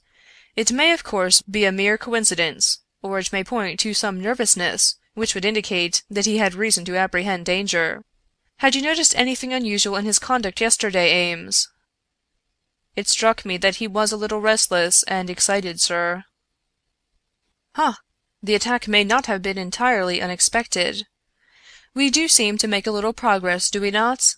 Perhaps you would rather do the questioning, Mr. Mac?" "No, Mr. Holmes, it's in better hands than mine." "Well, then, we will pass to this card, VV 341. It is rough cardboard. Have you any of the sort in the house?" "I don't think so." Holmes walked across to the desk and dabbed a little ink from each bottle on to the blotting paper. "It was not printed in this room," he said. "There is black ink and the other purplish. It was done by a thick pen, and these are fine. No, it was done elsewhere, I should say. Can you make anything of the inscription, Ames?" "No, sir, nothing." "What do you think, Mr. Mac?" "It gives me the impression of a secret society of some sort. The same with his badge upon the forearm." "That's my idea, too," said White Mason. "Well, we can adopt it as a working hypothesis, and then see how far our difficulties disappear. An agent from such a society makes his way into the house, waits for Mr. Douglas, blows his head nearly off with this weapon, and escapes by wading the moat, after leaving a card beside the dead man, which will, when mentioned in the papers, tell other members of the society that vengeance has been done. That all hangs together. But why this gun of all weapons?" "Exactly." "And why the missing ring?" "Quite so." "And why no arrest? It's past 2 now.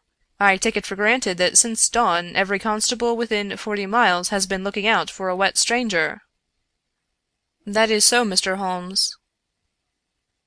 "Well, unless he has a burro close by or a change of clothes ready, they can hardly miss him. And yet they have missed him up to now!" Holmes had gone to the window, and was examining with his lens the blood mark on the sill. "It is clearly the tread of a shoe. It is remarkably broad. A splay foot, one would say. Curious, because so far as one can trace any footmark in this mud-stained corner, one would say it was a more shapely sole. However, they are certainly very indistinct. What's this under the side table?" "Mr. Douglas's dumb bells," said Ames. "Dumb bell! There's only one. Where's the other?" "I don't know, Mr. Holmes. There may have been only one. I have not noticed them for months." "One dumb bell!" Holmes said seriously, but his remarks were interrupted by a sharp knock at the door. A tall, sunburned, capable-looking, clean-shaved man looked in at us. I had no difficulty in guessing that it was Cecil Barker, of whom I had heard. His masterful eyes traveled quickly with a questioning glance from face to face.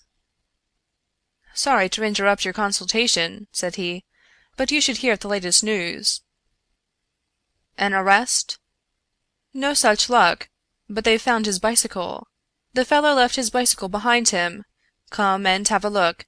It is within 100 yards of the hall door." We found 3 or 4 grooms and idlers standing in the drive inspecting a bicycle which had been drawn out from a clump of evergreens in which it had been concealed. It was a well-used Rudge Whitworth, splashed as from a considerable journey. There was a saddle-bag with spanner and oil can, but no clue as to the owner. "It would be a grand help to the police," said the inspector, "if these things were numbered and registered, but we must be thankful for what we have got. If we can't find where he went to, at least we are likely to get where he came from. But what in the name of all that is wonderful made the fellow leave it behind? And how in the world has he got away without it? We don't seem to get a gleam of light in the case, Mr. Holmes." "Don't we?" my friend answered thoughtfully. "I wonder." End of Chapter 4. The Valley of Fear, by Sir Arthur Conan Doyle. Part 1. Chapter 5. The People of the Drama. "Have you seen all you want of the study?" asked White Mason as we re-entered the house. "For the time," said the inspector, and Holmes nodded. "Then perhaps you would now like to hear the evidence of some of the people in the house. We could use the dining room, Ames. Please come yourself first and tell us what you know." The butler's account was a simple and a clear one, and he gave a convincing impression of sincerity. He had been engaged 5 years before, when Douglas first came to Birlstone. He understood that Mr. Douglas was a rich gentleman who had made his money in America. He had been a kind and considerate employer, not quite what Ames was used to, perhaps, but one can't have everything. He never saw any signs of apprehension in Mr. Douglas. On the contrary, he was the most fearless man he had ever known. He ordered the drawbridge to be pulled up every night, because it was the ancient custom of the old house, and he liked to keep the old ways up. Mr. Douglas seldom went to London or left the village, but on the day before the crime he had been shopping at Tunbridge Wells. He, Ames, had observed some restlessness and excitement on the part of Mr. Douglas that day, for he had seemed impatient and irritable, which was unusual with him. He had not gone to bed that night, but was in the pantry at the back of the house, putting away the silver, when he heard the bell ring violently. He heard no shot, but it was hardly possible he would, as the pantry and kitchens were at the very back of the house, and there were several closed doors and a long passage between. The housekeeper had come out of her room, attracted by the violent ringing of the bell. They had gone to the front of the house together. As they reached the bottom of the stairs, he had seen Mrs. Douglas coming down it. No, she was not hurrying. It did not seem to him that she was particularly agitated. Just as she reached the bottom of the stair, Mr. Barker had rushed out of the study. He had stopped Mrs. Douglas and begged her to go back. "For God's sake, go back to your room!" he cried. "Poor Jack is dead! You can do nothing. For God's sake, go back!" After some persuasion upon the stairs, Mrs. Douglas had gone back. She did not scream. She made no outcry whatever. Mrs. Allen, the housekeeper, had taken her upstairs and stayed with her in the bedroom. Ames and Mr. Barker had then returned to the study, where they had found everything exactly as the police had seen it. The candle was not lit at that time, but the lamp was burning. They had looked out of the window, but the night was very dark and nothing could be seen or heard. They had then rushed out into the hall, where Ames had turned the windlass which lowered the drawbridge. Mr. Barker had then hurried off to get the police. Such, in its essentials, was the evidence of the butler. The account of Mrs. Allen, the housekeeper, was, so far as it went, a corroboration of that of her fellow servant. The housekeeper's room was rather nearer to the front of the house than the pantry in which Ames had been working. She was preparing to go to bed when the loud ringing of the bell had attracted her attention. She was a little hard of hearing. Perhaps that was why she had not heard the shot, but in any case the study was a long way off. She remembered hearing some sound which she imagined to be the slamming of a door. That was a good deal earlier, half an hour at least before the ringing of the bell. When Mr. Ames ran to the front, she went with him. She saw Mr. Barker, very pale and excited, come out of the study. He intercepted Mrs. Douglas, who was coming down the stairs. He entreated her to go back, and she answered him, but what she said could not be heard. "Take her up! Stay with her!" he had said to Mrs. Allen. She had therefore taken her to the bedroom, and endeavored to soothe her. She was greatly excited, trembling all over, but made no attempt to go downstairs. She just sat in her dressing gown by her bedroom fire, with her head sunk in her hands. Mrs. Allen stayed with her most of the night. As to the other servants, they had all gone to bed, and the alarm did not reach them until just before the police arrived. They slept at the extreme back of the house, and could not possibly have heard anything. So far the housekeeper could add nothing on cross-examination save lamentations and expressions of amazement. Cecil Barker succeeded Mrs. Allen as a witness. As to the occurrences of the night before, he had very little to add to what he had already told the police. Personally, he was convinced that the murderer had escaped by the window. The bloodstain was conclusive, in his opinion, on that point. Besides, as the drawbridge was up, there was no other possible way of escaping. He could not explain what had become of the assassin, or why he had not taken his bicycle, if it were indeed his. He could not possibly have been drowned in the moat, which was at no place more than 3 feet deep. In his own mind he had a very definite theory about the murder. Douglas was a reticent man, and there were some chapters in his life of which he never spoke. He had emigrated to America when he was a very young man. He had prospered well, and Barker had first met him in California, where they had become partners in a successful mining claim at a place called Benito Canyon. They had done very well, but Douglas had suddenly sold out and started for England. He was a widower at that time.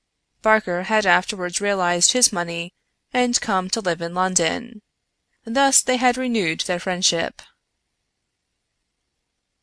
Douglas had given him the impression that some danger was hanging over his head, and he always looked upon his sudden departure from California, and also his renting a house in so quiet a place in England, as being connected with this peril.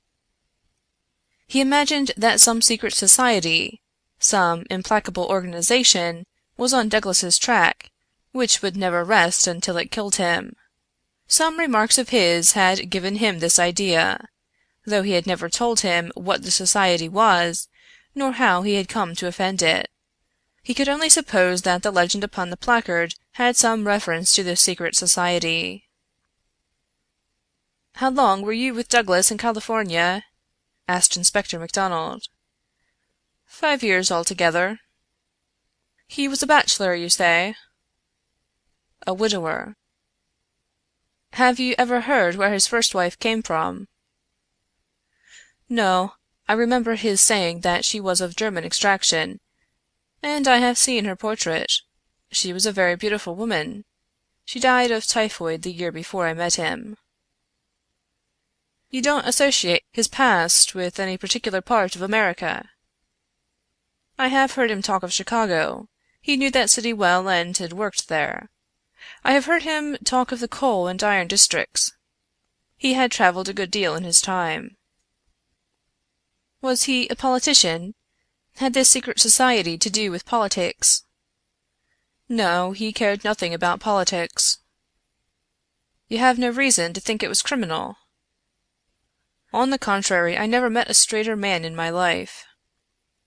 "Was there anything curious about his life in California?" "He liked best to stay and to work at our claim in the mountains.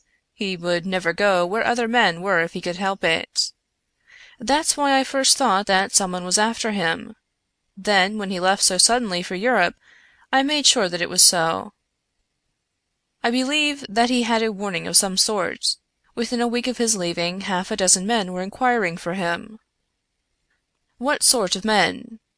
"Well, they were a mighty hard-looking crowd. They came up to the claim and wanted to know where he was.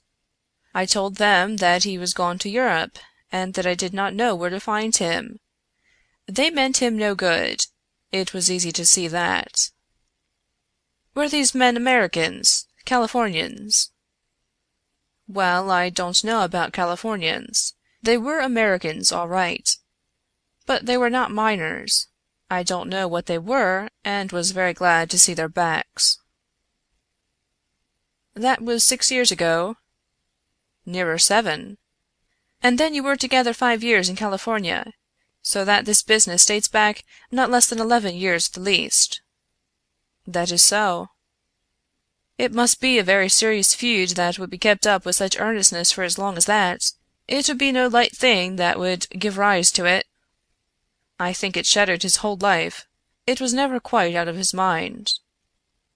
"But if a man had a danger hanging over him, and knew what it was, don't you think he would turn to the police for protection?" "Maybe it was some danger that he could not be protected against. There's one thing you should know. He always went about armed. His revolver was never out of his pocket. But, by bad luck, he was in his dressing gown and had left it in the bedroom last night. Once the bridge was up, I guess he thought he was safe." "I should like these dates a little clearer," said MacDonald. "It is quite 6 years since Douglas left California. You followed him next year, did you not?" "That is so." "And he had been married 5 years. You must have returned about the time of his marriage." "About a month before. I was his best man." "Did you know Mrs. Douglas before her marriage?" "No, I did not. I had been away from England for 10 years." "But you have seen a good deal of her since?" Barker looked sternly at the detective. "I have seen a good deal of him since," he answered. "If I have seen her, it is because you cannot visit a man without knowing his wife. If you imagine there is any connection I imagine nothing, Mr. Barker. I am bound to make every inquiry which can bear upon the case, but I mean no offense." "Some inquiries are offensive," Barker answered angrily. "It's only the facts that we want. It is in your interest and everyone's interest that they should be cleared up. Did Mr. Douglas entirely approve your friendship with his wife?" Barker grew paler, and his great, strong hands were clasped convulsively together. "You have no right to ask such questions!" he cried. "What has this to do with the matter you are investigating?" "I must repeat the question." "Well, I refuse to answer." "You can refuse to answer, but you must be aware that your refusal is in itself an answer, for you would not refuse if you had not something to conceal." Barker stood for a moment with his face set grimly and his strong black eyebrows drawn low in intense thought. Then he looked up with a smile. "Well, I guess you gentlemen are only doing your clear duty after all, and I have no right to stand in the way of it. I'd only ask you not to worry Mrs. Douglas over this matter, for she has enough upon her just now. I may tell you that poor Douglas had just one fault in the world, and that was his jealousy. He was fond of me, no man could be fonder of a friend, and he was devoted to his wife. He left me to come here, and was forever sending for me, and yet if his wife and I talked together, or there seemed any sympathy between us, a kind of wave of jealousy would pass over him, and he would be off the handle and saying the wildest things in a moment. More than once I've sworn off coming for that reason, and then he would write me such penitent, imploring letters that I just had to. But you can take it from me, gentlemen, if it was my last word, that no man ever had a more loving, faithful wife. And I can say, also, no friend could be more loyal than I." It was spoken with fervor and feeling, and yet Inspector MacDonald could not dismiss the subject. "You are aware," said he, "that the dead man's wedding ring has been taken from his finger?" "So it appears," said Barker. "What do you mean by 'appears'? You know it is a fact." The man seemed confused and undecided. "When I said 'appears,' I meant that it was conceivable that he had himself taken off the ring." "The mere fact that the ring should be absent, whoever may have removed it, would suggest to anyone's mind, would it not, that the marriage and the tragedy were connected?" Barker shrugged his broad shoulders. "I can't profess to say what it means," he answered. "But if you mean to hint that it could reflect in any way upon this lady's honor—" His eyes blazed for an instant, and then with an evident effort he got a grip upon his own emotions. "Well, you are on the wrong track. That's all." "I don't know that I've anything else to ask you at present," said MacDonald coldly. "There was one small point," remarked Sherlock Holmes. "When you entered the room, there was only a candle lighted on the table, was there not?" "Yes, that was so." "By its light you saw that some terrible incident had occurred?" "Exactly." "You at once rang for help?" "Yes."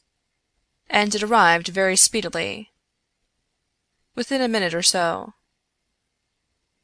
"And yet when they arrived they found that the candle was out and that the lamp had been lighted. That seems very remarkable." Again Barker showed some signs of indecision. "I don't see that it was remarkable, Mr. Holmes," he answered after a pause. "The candle threw a very bad light. My first thought was to get a better one.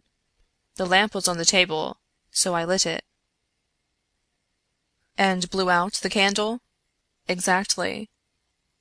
Holmes asked no further question, and Barker, with a deliberate look from one to the other of us, which had, as it seemed to me, something of defiance in it, turned and left the room. Inspector MacDonald had sent up a note to the effect that he would wait upon Mrs. Douglas in her room, but she had replied that she would meet us in the dining room. She entered now, a tall and beautiful woman of 30, reserved and self-possessed to a remarkable degree, very different from the tragic and distracted figure I had pictured. It is true that her face was pale and drawn, like that of one who has endured a great shock, but her manner was composed, and the finely molded hand which she rested upon the edge of the table was as steady as my own. Her sad, appealing eyes traveled from one to the other of us with a curiously inquisitive expression.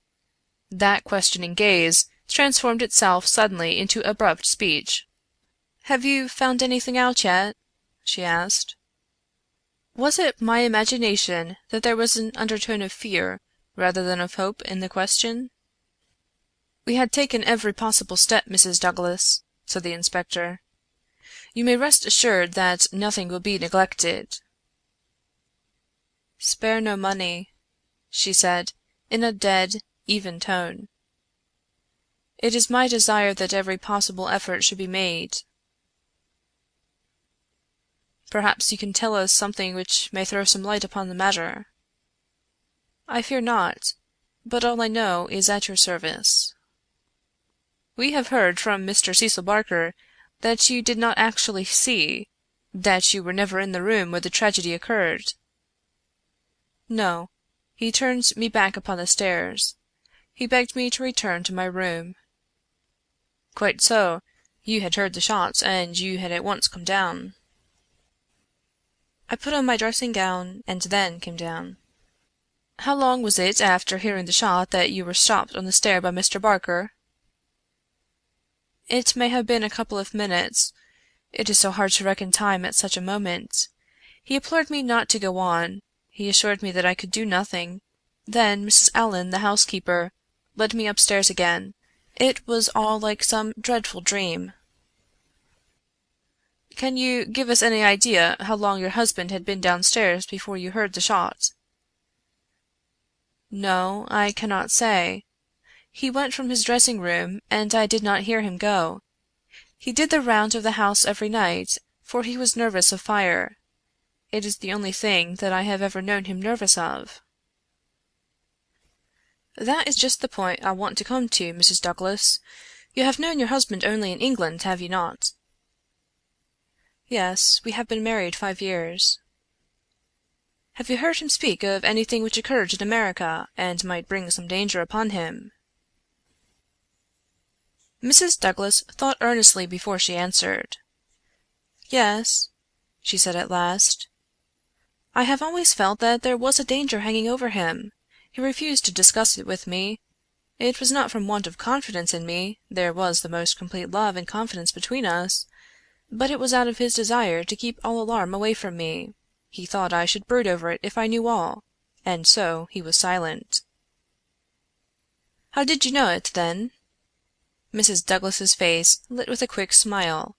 "Can a husband ever carry about a secret all his life, and a woman who loves him have no suspicion of it? I knew it by his refusal to talk about some episodes in his American life. I knew it by certain precautions he took. I knew it by certain words he let fall. I knew it by the way he looked at unexpected strangers. I was perfectly certain that he had some powerful enemies, that he believed they were on his track, and that he was always on his guard against them. I was so sure of it that for years I have been terrified if ever he came home later than was expected." "Might I ask," asked Holmes, "what the words were which attracted your attention?" "The Valley of Fear," the lady answered. "That was an expression he has used when I questioned him. I have been in the Valley of Fear. I am not out of it yet." "Are we never out of the Valley of Fear?" I have asked him, when I have seen him more serious than usual. "Sometimes I think that we never shall," he has answered. "Surely you asked him what he meant by the Valley of Fear?"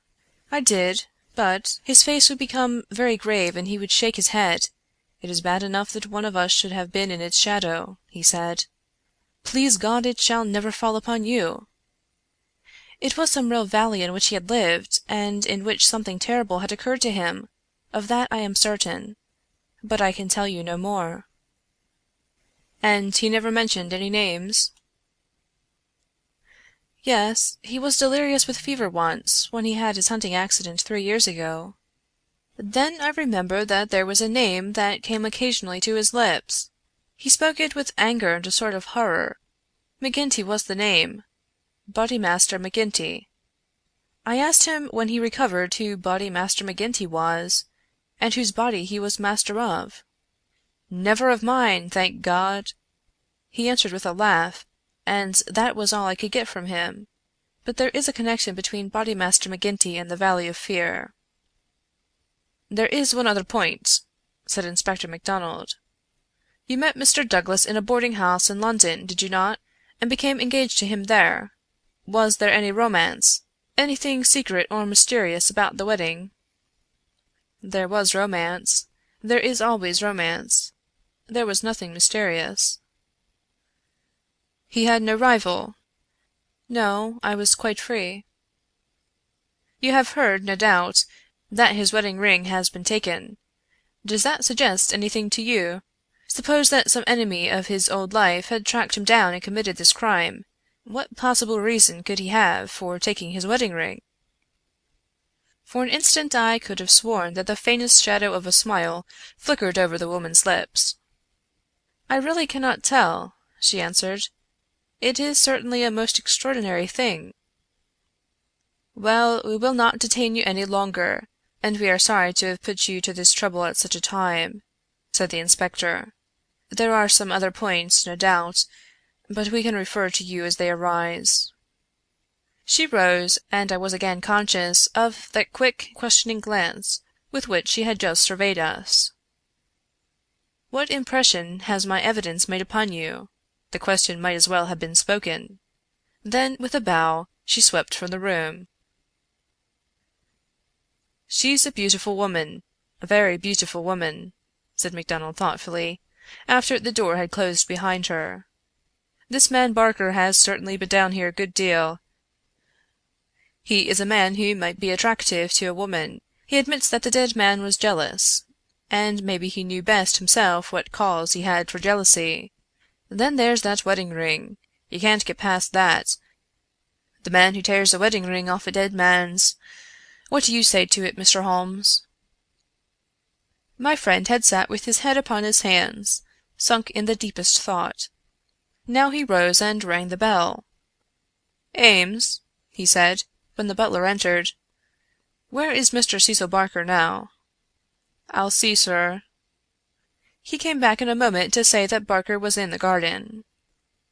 "Can you remember, Ames, what Mr. Barker had on his feet last night when you joined him in the study?" "Yes, Mr. Holmes, he had a pair of bedroom slippers. I brought him his boots when he went for the police." "Where are the slippers now?" "They are still under the chair in the hall." "Very good, Ames. It is of course important for us to know which tracks may be Mr. Barker's and which from outside." "Yes, sir. I may say that I noticed that the slippers were stained with blood. So indeed were my own." "That is natural enough, considering the condition of the room. Very good, Ames. We will ring if we want you." A few minutes later we were in the study. Holmes had brought with him the carpet slippers from the hall. As Ames had observed, the soles of both were dark with blood. "Strange," murmured Holmes, as he stood in the light of the window and examined them minutely. "Very strange indeed." Stooping with one of his quick feline pounces, he placed the slipper upon the blood mark of the sill. It exactly corresponded. He smiled in silence at his colleagues. The inspector was transfigured with excitement. His native accent rattled like a stick upon railings. "Man," he cried, "there's not a doubt of it! Barker has just marked the window himself. It's a good deal broader than any boot mark. I mind that you said it was a splay foot, and here's the explanation. But what's the game, Mr. Holmes? What's the game?" "Aye, what's the game?" my friend repeated thoughtfully. White Mason chuckled and rubbed his fat hands together in his professional satisfaction. "I said it was a snorter!" he cried, "and a real snorter it is!" Chapter 6 The Valley of Fear by Sir Arthur Conan Doyle Part 1 Chapter 6 A Dawning Light The three detectives had many matters of detail into which to inquire, so I returned alone to our modest quarters at the village inn. But before doing so, I took a stroll in the curious old world garden which flanked the house. Rows of very ancient yew trees, cut into strange designs, girded it round.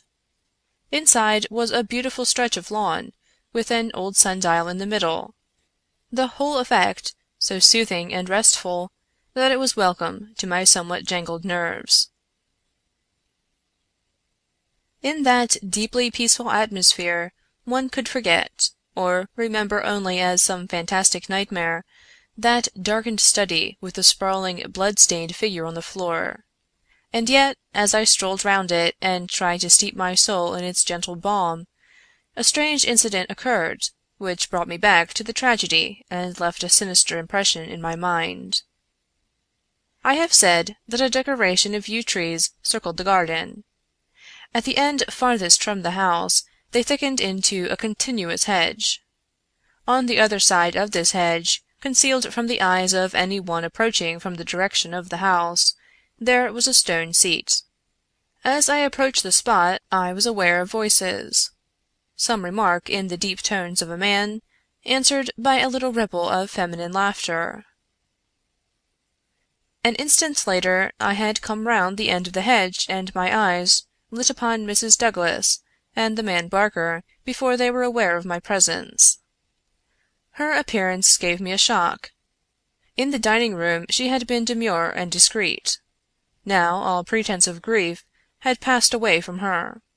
Her eyes shone with the joy of living, and her face still quivered with amusement at some remark of her companion. He sat forward, his hands clasped and his forearms on his knees, with an answering smile upon his bold, handsome face.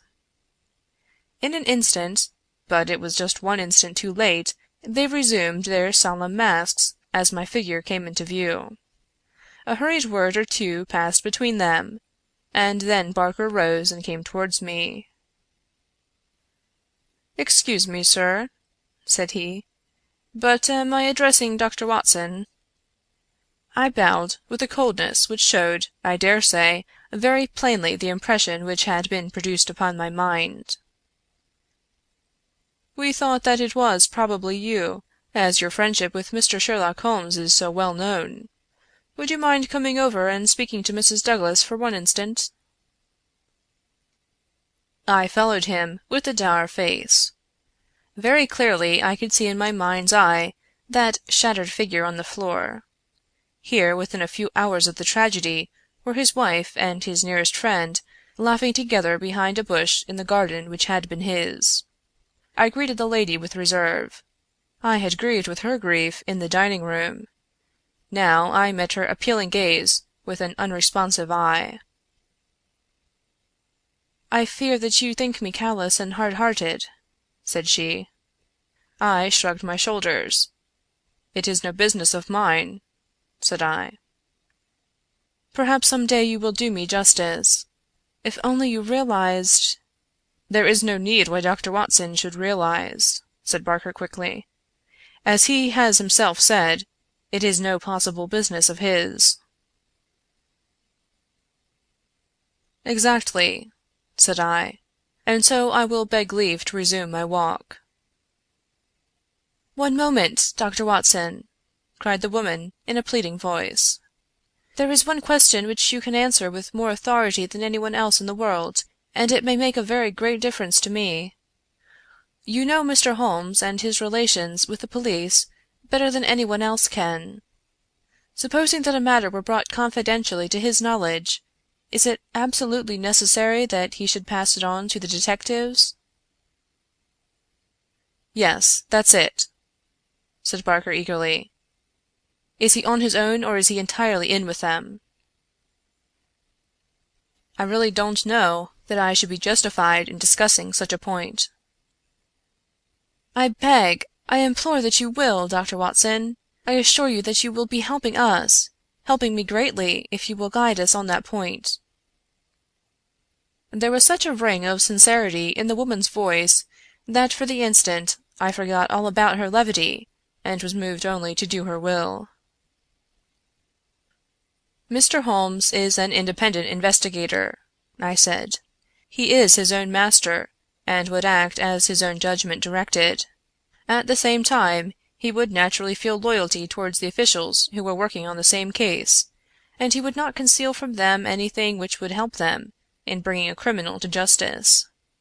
Beyond this I can say nothing, and I would refer you to Mr. Holmes himself if you wanted fuller information." So saying, I raised my hat and went upon my way, leaving them still seated behind that concealing hedge. I looked back as I rounded the far end of it, and saw that they were still talking very earnestly together, and, as they were gazing after me, it was clear that it was our interview that was the subject of their debate. "I wish none of their confidences," said Holmes, when I reported to him what had occurred. He had spent the whole afternoon at the Manor House in consultation with his two colleagues, and returned about 5 with a ravenous appetite for a high tea which I had ordered for him. "No confidences, Watson, for they are mighty awkward if it comes to an arrest for conspiracy and murder." "You think it will come to that?"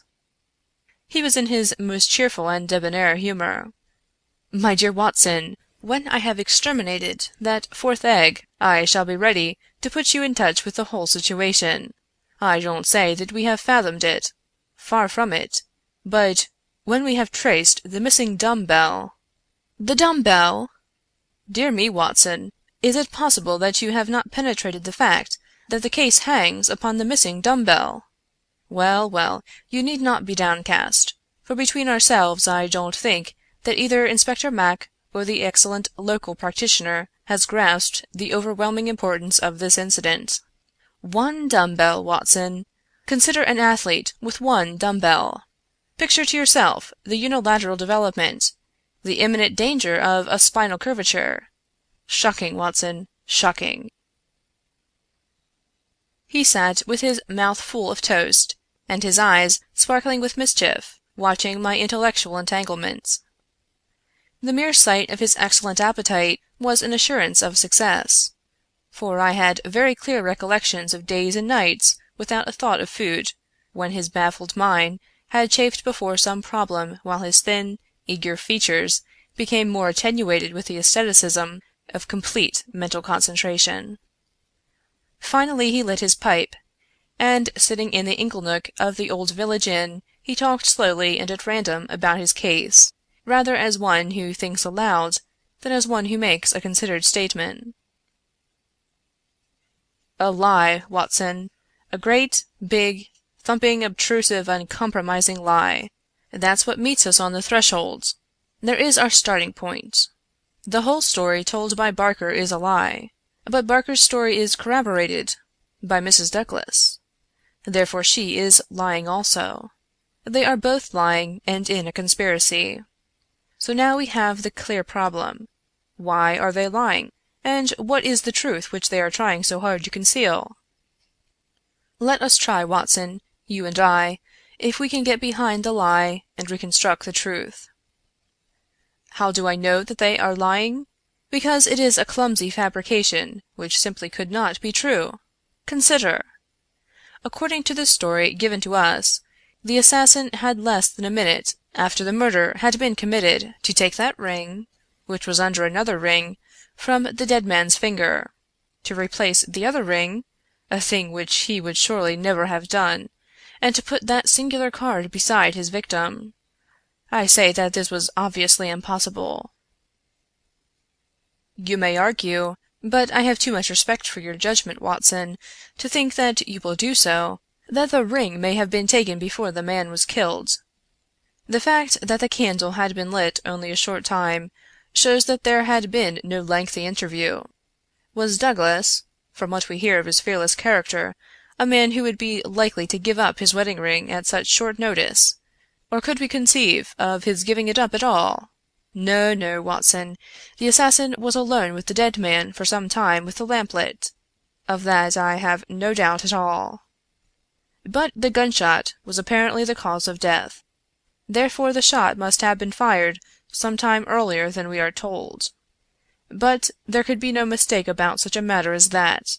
We are in the presence, therefore, of a deliberate conspiracy upon the part of the two people who heard the gunshot, of the man Barker and of the woman Douglas. When on top of this I am able to show that the blood mark on the window sill was deliberately placed there by Barker in order to give a false clue to the police, you will admit that the case grows dark against him. Now we have to ask ourselves at what hour the murder actually did occur. Up to 10:30 the servants were moving about the house, so it was certainly not before that time. At 11:15 they had all gone to their rooms with the exception of Ames, who was in the pantry. I have been trying some experiments after you left us this afternoon, and I find that no noise which MacDonald can make in the study can penetrate to me in the pantry when the doors are all shut. It is otherwise, however, from the housekeeper's room. It is not so far down the corridor, and from it I could vaguely hear a voice when it was very loudly raised. The sound from a shotgun is to some extent muffled when the discharge is at very close range, as it undoubtedly was in this instance. It would not be very loud, and yet in the silence of the night it should have easily penetrated to Mrs. Allen's room. She is, as she has told us, somewhat deaf, but none the less she mentioned in her evidence that she did hear something like a door slamming half an hour before the alarm was given. Half an hour before the alarm was given would be 11:15. I have no doubt that what she heard was the report of the gun, and that this was the real instant of the murder. If this is so, we have now to determine what Barker and Mrs. Douglas, presuming that they are not the actual murderers, could have been doing from 11:15, when the sound of the shot brought them down, until 11:15, when they rang the bell and summoned the servants. What were they doing? And why did they not instantly give the alarm? That is the question which faces us, and when it has been answered, we shall surely have gone some way to solve our problem. I am convinced myself, said I, that there is an understanding between those two people. She must be a heartless creature to sit laughing at some jest within a few hours of her husband's murder. Exactly. She does not shine as a wife even in her own account of what occurred. I am not a whole-souled admirer of womankind, as you are aware, Watson, but my experience of life has taught me that there are few wives, having any regard for their husbands, who would let any man's spoken word stand between them and that husband's dead body. Should I ever marry, Watson, I should hope to inspire my wife with some feeling which would prevent her from being walked off by a housekeeper when my corpse was lying within a few yards of her. It was badly stage managed, for even the rawest investigators must be struck by the absence of the usual feminine ululation. If there had been nothing else, this incident alone would have suggested a prearranged conspiracy to my mind. You then think definitely that Barker and Mrs. Douglas are guilty of the murder? There is an appalling directness about your questions, Watson, said Holmes, shaking his pipe at me. They come at me like bullets. If you put it that Mrs. Douglas and Barker know the truth about the murder, and are conspiring to conceal it, then I can give you a whole-souled answer. I am sure they do. But your more deadly proposition is not so clear. Let us for a moment consider the difficulties which stand in the way. We will suppose that this couple are united by the bonds of a guilty love, and that they have determined to get rid of the man who stands between them. It is a large supposition, for discreet inquiry among servants and others has failed to corroborate it in any way. On the contrary, there is a good deal of evidence that the Douglases were very attached to each other. That, I am sure, cannot be true, said I, thinking of the beautiful smiling face in the garden. Well, at least they gave that impression. However, we will suppose that they are an extraordinarily astute couple, who deceive everyone upon this point, and conspire to murder the husband. He happens to be a man over whose head some danger hangs. We have only their word for that." Holmes looked thoughtful. "I see, Watson. You are sketching out a theory by which everything they say from the beginning is false. According to your idea there never was any hidden menace, or secret society, or Valley of Fear, or Boss McSomebody, or anything else. Well, that is a good sweeping generalization. Let us see what that brings us to. They invent this theory to account for the crime. They then play up to the idea by leaving this bicycle in the park as proof of the existence of some outsider. The stain on the window sill conveys the same idea. So does the card on the body, which might have been prepared in the house. That all fits into your hypothesis, Watson. But now we come on the nasty, angular, uncompromising bits, which won't slip into their places. Why a cut-off shotgun of all weapons? And an American one at that? How could they be so sure that the sound of it would not bring someone on to them? It's a mere chance, as it is, that Mrs. Allen did not start out to inquire for the slamming door. Why did your guilty couple do all this, Watson?" "I confess that I can't explain it." "Then again, if a woman and her lover conspire to murder a husband, are they going to advertise their guilt by ostentatiously removing his wedding ring after his death? Does that strike you as very probable, Watson?" "No, it does not." "And once again, if the thought of leaving a bicycle concealed outside had occurred to you, would it really have seemed worth doing when the dullest detective would naturally say this is an obvious blind, as the bicycle is the first thing which the fugitive needed in order to make his escape?" "I can conceive of no explanation." "And yet there should be no combination of events for which the wit of man cannot conceive an explanation.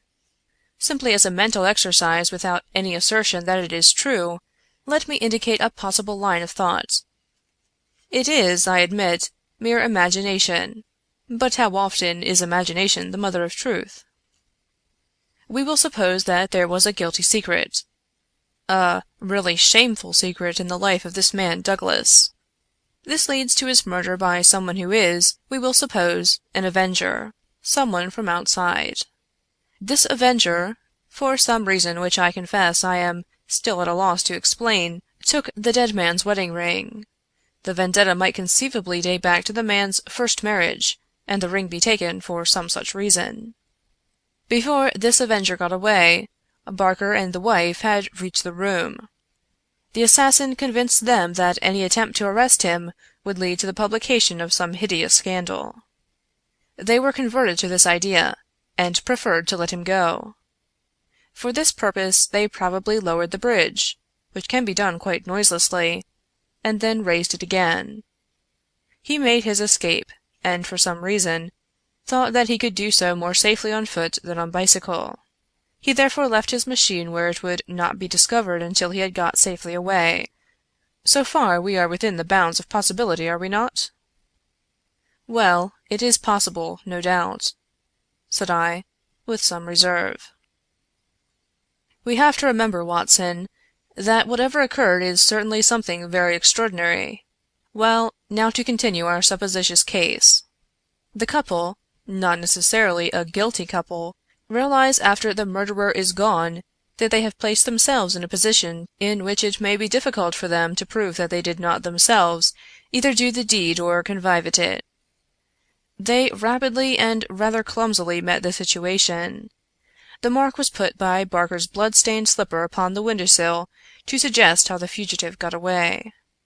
They obviously were the two who must have heard the sound of the gun, so they gave the alarm exactly as they would have done, but a good half-hour after the event." "And how do you propose to prove all this?" "Well, if there were an outsider, he may be traced and taken. That would be the most effective of all proofs. But if not, well, the resources of science are far from being exhausted. I think that an evening alone in that study would help me much." "An evening alone?" "I propose to go up there presently. I have arranged it with the estimable Ames, who is by no means whole-hearted about Barker. I shall sit in that room and see if its atmosphere brings me inspiration. I am a believer in the genius loci." "You smile, friend Watson. Well, we shall see. By the way, you have that big umbrella of yours, have you not? It is here. Well, I'll borrow that if I may. Certainly, but what a wretched weapon! If there is danger— Nothing serious, my dear Watson, or I should certainly ask for your assistance, but I'll take the umbrella. At present, I am only awaiting the return of our colleagues from Tunbridge Wells, where they are at present engaged in trying for a likely owner to the bicycle. It was nightfall before Inspector MacDonald and White Mason came back from their expedition, and they arrived exultant, reporting a great advance in our investigation. "Man, I'll admit that I had my doubts if there was ever an outsider," said MacDonald. "But that's all past now. We've had the bicycle identified, and we have a description of our man, so that's a long step on our journey." "It sounds to me like the beginning of the end," said Holmes. "I'm sure I congratulate you both with my whole heart." "Well, I started from the fact that Mr. Douglas had seemed disturbed since the day before, when he had been at Tunbridge Wells. It was at Tunbridge Wells, then, that he had become conscious of some danger. It was clear, therefore, that if a man had come over with a bicycle, it was from Tunbridge Wells that he might be expected to have come. We took the bicycle over with us and showed it at the hotels. It was identified at once by the manager of the Eagle Commercial as belonging to a man named Hargrave, who had taken a room there 2 days before. This bicycle and a small valise were his whole belongings. He had registered his name as coming from London, but had given no address. The valise was London made, and the contents were British, but the man himself was undoubtedly an American." "Well, well!" said Holmes gleefully. "You have indeed done some solid work while I have been sitting spinning theories with my friend. It's a lesson in being practical, Mr. Mac." "Aye, it's just that, Mr. Holmes," said the inspector with satisfaction. "But this may all fit in with your theories," I remarked. "That may or may not be. But let us hear the end, Mr. Mac. Was there nothing to identify this man?" "So little that it was evident that he had carefully guarded himself against identification. There were no papers or letters, and no marking upon the clothes. A cycle map of the country lay on his bedroom table. He had left the hotel after breakfast yesterday morning on his bicycle, and no more was heard of him until our inquiries." "That's what puzzles me, Mr. Holmes," said White Mason. "If the fellow did not want the hue and cry raised over him, one would imagine that he would have returned, and remained at the hotel as an inoffensive tourist. As it is, he must know that he will be reported to the police by the hotel manager, and that his disappearance will be connected with the murder. So one would imagine. Still, he has been justified of his wisdom up to date, at any rate, since he has not been taken. But his description, what of that?" MacDonald referred to his notebook. "Here we have it so far as they could give it.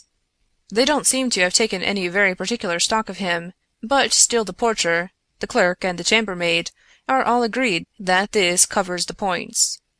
He was a man about 5'9" in height, 50 or so years of age, his hair slightly grizzled, a greyish moustache, a curved nose, and a face which all of them described as fierce and forbidding." "Well, bar the expression, that might almost be a description of Douglas himself," said Holmes. "He is just over 50, with grizzled hair and moustache, and about the same height. Did you get anything else?" "He was dressed in a heavy grey suit with a reefer jacket, and he wore a short yellow overcoat and a soft cap." "What about the shotgun?" "It is less than 2 feet long. It could very well have fitted into his valise. He could have carried it inside his overcoat without difficulty." "And how do you consider that all this bears upon the general case?" "Well, Mr. Holmes," said MacDonald, "when we have got our man, and you may be sure that I had his description on the wires within 5 minutes of hearing it, we shall be better able to judge. But even as it stands, we have surely gone a long way. We know that an American calling himself Hargrave came to Tunbridge Wells 2 days ago with bicycle and valise. In the latter was a sawed-off shotgun, So he came with the deliberate purpose of crime. Yesterday morning he set off for this place on his bicycle, with his gun concealed in his overcoat. No one saw him arrive, so far as we can learn, but he need not pass through the village to reach the park gates, and there are many cyclists upon the road. Presumably he at once concealed his cycle among the laurels where it was found, and possibly lurked there himself with his eye on the house, waiting for Mr. Douglas to come out. The shotgun is a strange weapon to use inside a house, but he had intended to use it outside, and there it has very obvious advantages, and it would be impossible to miss with it, and the sound of shots is so common in an English sporting neighborhood that no particular notice would be taken." "That is all very clear," said Holmes. "Well, Mr. Douglas did not appear. What was he to do next? He left his bicycle and approached the house in the twilight. He found the bridge down and no one about.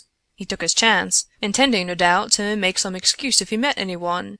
He met no one. He slipped into the first room that he saw, and concealed himself behind the curtain.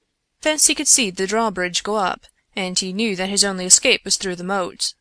He waited until 11:15, when Mr. Douglas, upon his usual nightly round, came into the room. He shot him, and escaped, as arranged. He was aware that the bicycle would be described by the hotel people and be a clue against him, so he left it there and made his way by some other means to London, or to some safe hiding-place which he had already arranged. How is that, Mr. Holmes?" "Well, Mr. Mac, it is very good and very clear so far as it goes. That is your end of the story. My end is that the crime was committed half an hour earlier than reported, that Mrs. Douglas and Barker are both in a conspiracy to conceal something, that they aided the murderer's escape, or at least that they reached the room before he escaped, and that they fabricated evidence of his escape through the window, whereas, in all probability, they had themselves let him go by lowering the bridge. That's my reading of the first half." The two detectives shook their heads. "Well, Mr. Holmes, if this is true, we only tumble out of one mystery into another," said the London inspector. "And in some ways a worse one," added White Mason. "The lady has never been in America in all her life. What possible connection could she have with an American assassin which would cause her to shelter him?" "I freely admit the difficulties," said Holmes. "I propose to make a little investigation of my own tonight, and it is just possible that it may contribute something to the common cause." "Can we help you, Mr. Holmes?" "No, no. Darkness and Dr. Watson's umbrella. My wants are simple. And Ames, the faithful Ames, no doubt he will stretch a point for me. All my lines of thought lead me back invariably to the one basic question. Why should an athletic man develop his frame upon so unnatural an instrument as a single dumb-bell?" It was late that night when Holmes returned from his solitary excursion. We slept in a double-bedded room, which was the best that the little country inn could do for us. I was already asleep, when I was partly awakened by his entrance. "Well, Holmes," I murmured, "have you found anything out?" He stood beside me in silence, his candle in his hand. Then the tall, lean figure inclined towards me. "I say, Watson," he whispered, "would you be afraid to sleep in the same room with the lunatic? A man with softening of the brain. An idiot whose mind has lost its grip?" "Not in the least," I answered in astonishment. "Ah, that's lucky," he said, and not another word would he utter that night. Chapter 6 The Valley of Fear by Sir Arthur Conan Doyle Part 1 Chapter 7 The Solution Next morning, after breakfast, we found Inspector MacDonald and White Mason seated in close consultation in the small parlor of the local police sergeant. On the table in front of them were piled a number of letters and telegrams, which they were carefully sorting and docketing. 3 had been placed on one side. "Still on the track of the elusive bicyclist?" Holmes asked, cheerfully. "What is the latest news of the ruffian?" MacDonald pointed ruefully to his heap of correspondence. "He is at present reported from Leicester, Nottingham, Southampton, Derby, East Ham, Richmond, and 14 other places. In 3 of them, East Ham, Leicester, and Liverpool, there is a clear case against him, and he has actually been arrested. The country seems to be full of the fugitives with yellow coats." "Dear me," said Holmes, sympathetically. "Now, Mr. Mac, and you, Mr. White Mason, I wish to give you a very earnest piece of advice. When I went into this case, with you I bargained, as you will no doubt remember, that I should not present you with half-proved theories, but that I should retain and work out my own ideas until I had satisfied myself that they were correct. For this reason, I am not at the present moment telling you all that is in my mind. On the other hand, I said that I would play the game fairly by you, and I do not think it is a fair game to allow you for one unnecessary moment to waste your energies upon a profitless task. Therefore, I am here to advise you this morning, and my advice to you is summed up in 3 words. Abandon the case." MacDonald and White Mason stared in amazement at their celebrated colleague. "You consider it hopeless?" cried the inspector. "I consider your case to be hopeless. I do not consider that it is hopeless to arrive at the truth." "But this cyclist, he is not an invention. We have his description, his valise, his bicycle. The fellow must be somewhere. Why should we not get him?" "Yes, yes, no doubt he is somewhere, and no doubt we shall get him. But I would not have you waste your energies in East Ham or Liverpool. I am sure that we can find some shorter cut to a result." "You are holding something back. It's hardly fair of you, Mr. Holmes." The inspector was annoyed. "You know my methods of work, Mr. Mac, but I will hold it back for the shortest time possible. I only wish to verify my details in one way, which can very readily be done, and then I make my bow and return to London, leaving my results entirely at your service. I owe you too much to act otherwise, for in all my experience I cannot recall any more singular and interesting study." "This is clean beyond me, Mr. Holmes.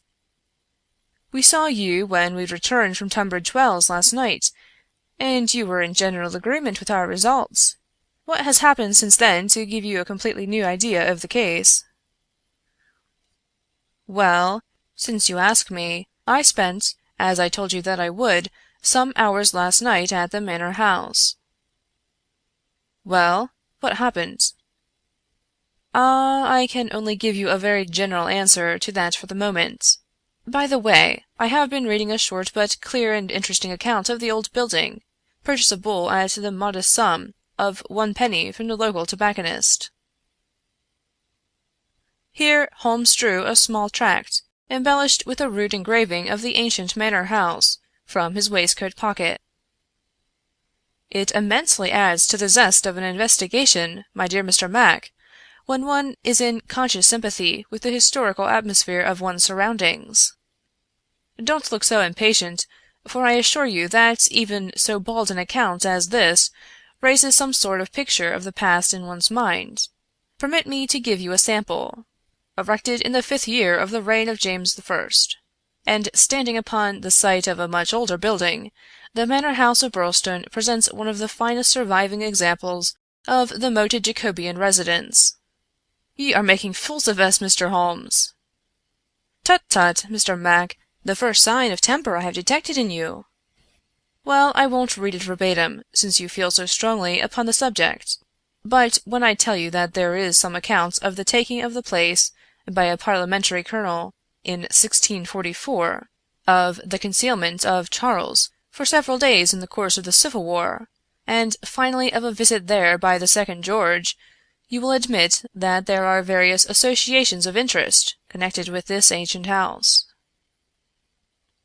"I don't doubt it, Mr. Holmes, but that is no business of ours." "Is it not? Is it not? Breadth of view, my dear Mr. Mac, is one of the essentials of our profession. The interplay of ideas and the oblique uses of knowledge are often of extraordinary interest. You will excuse these remarks from one who, though a mere connoisseur of crime, is still rather older and more experienced than yourself." "I'm the first to admit that," said the detective heartily. "You get to your point, I admit, but you have such a deuced round the corner way of doing it." "Well, well, I'll drop past history and get down to present day facts. I called last night, as I have already said, at the Manor House. I did not see either Barker or Mrs. Douglas. I saw no necessity to disturb them, but I was pleased to hear that the lady was not visibly pining, and that she had partaken of an excellent dinner. My visit was specially made to the good Mr. Ames, with whom I exchanged some amiabilities, which culminated in his allowing me, without reference to anyone else, to sit alone for a time in the study." "What! With that?" I ejaculated. "No, no, everything is now in order. You gave permission for that, Mr. Mac, as I am informed. The room was in its normal state, and in it I passed an instructive quarter of an hour." "What were you doing?" "Well, not to make a mystery of so simple a matter, I was looking for the missing dumb bell. It has always bulked rather large in my estimate of the case. I ended by finding it." "Where?" "Ah, there we come to the edge of the unexplored. Let me go a little further, a very little further, and I will promise that you shall share everything that I know." "Well, we're bound to take you on your own terms," said the inspector. "But when it comes to telling us to abandon the case, why in the name of goodness should we abandon the case?" "For the simple reason, my dear Mr. Mac, that you have not got the first idea what it is that you are investigating." "We are investigating the murder of Mr. John Douglas of Birlstone Manor." "Yes, yes, so you are. But don't trouble to trace the mysterious gentleman upon the bicycle. I assure you that it won't help you." "Then what do you suggest that we do?" "I will tell you exactly what to do, if you will do it." "Well, I'm bound to say I've always found you had reason behind all your queer ways. I'll do what you advise." "And you, Mr. White Mason?" The country detective looked helplessly from one to the other. Holmes and his methods were new to him. "Well, if it is good enough for the inspector, it is good enough for me," he said at last. "Capital!" said Holmes. "Well, then I should recommend a nice, cheery country walk for both of you. They tell me that the views from Birlstone Ridge over the Weald are very remarkable. No doubt lunch could be got at some suitable hostelry, though my ignorance of the country prevents me from recommending one. In the evening, tired but happy—" "Man! This is getting past a joke!" cried MacDonald, rising angrily from his chair. "Well, well, spend the day as you like," said Holmes, patting him cheerfully upon the shoulder. "Do what you like and go where you will, but meet me here before dusk without fail. Without fail, Mr. Mac." "That sounds more like sanity." "All of it was excellent advice, but I don't insist, so long as you are here when I need you. But now, before we part, I want you to write a note to Mr. Barker." "Well?" "I'll dictate it if you like. Ready? Dear Sir, it has struck me that it is our duty to drain the moat, in the hope that we may find some—" "It's impossible," said the inspector. "I've made inquiry." "Tut, tut, my dear sir, please do what I ask you." "Well, go on." "In the hope that we may find something which may bear upon our investigation. I have made arrangements, and the workmen will be at work early to morrow morning, diverting the stream—" "Impossible!" "Diverting the stream, so I thought it best to explain matters beforehand." Now sign that and send it by hand about 4 o'clock. At that hour we shall meet again in this room. Until then we may each do what we like, for I can assure you that this inquiry has come to a definite pause." Evening was drawing in when we reassembled. Holmes was very serious in his manner, myself curious, and the detectives obviously critical and annoyed. "Well, gentlemen," said my friend gravely, "I am asking you now to put everything to the test with me, and you will judge for yourselves whether the observations I have made justify the conclusions to which I have come. It is a chill evening, and I do not know how long our expedition may last, so I beg that you will wear your warmest coats. It is of the first importance that we should be in our places before it grows dark, so with your permission we shall get started at once." We passed along the outer bounds of the Manor House park until we came to a place where there was a gap in the rails which fenced it. Through this we slipped, and then in the gathering gloom we followed Holmes until we had reached a shrubbery which lies nearly opposite to the main door and the drawbridge. The latter had not been raised. Holmes crouched down behind the screen of laurels, and we all three followed his example. "Well, what are we to do now?" asked MacDonald with some gruffness. "Possess our souls in patience, and make as little noise as possible," Holmes answered. "What are we here for at all? I really think that you might treat us with more frankness." Holmes laughed. "Watson insists that I am the dramatist in real life," said he. "Some touch of the artist wells up within me, and calls insistently for a well-staged performance. Surely our profession, Mr. Mac, would be a drab and sordid one if we did not sometimes set the scene so as to glorify our results. The blunt accusation, the brutal tap upon the shoulder, what can one make of such a denouement? But the quick inference, the subtle trap, the clever forecast of coming events, the triumphant vindication of bold theories, are these not the pride and the justification of our life's work?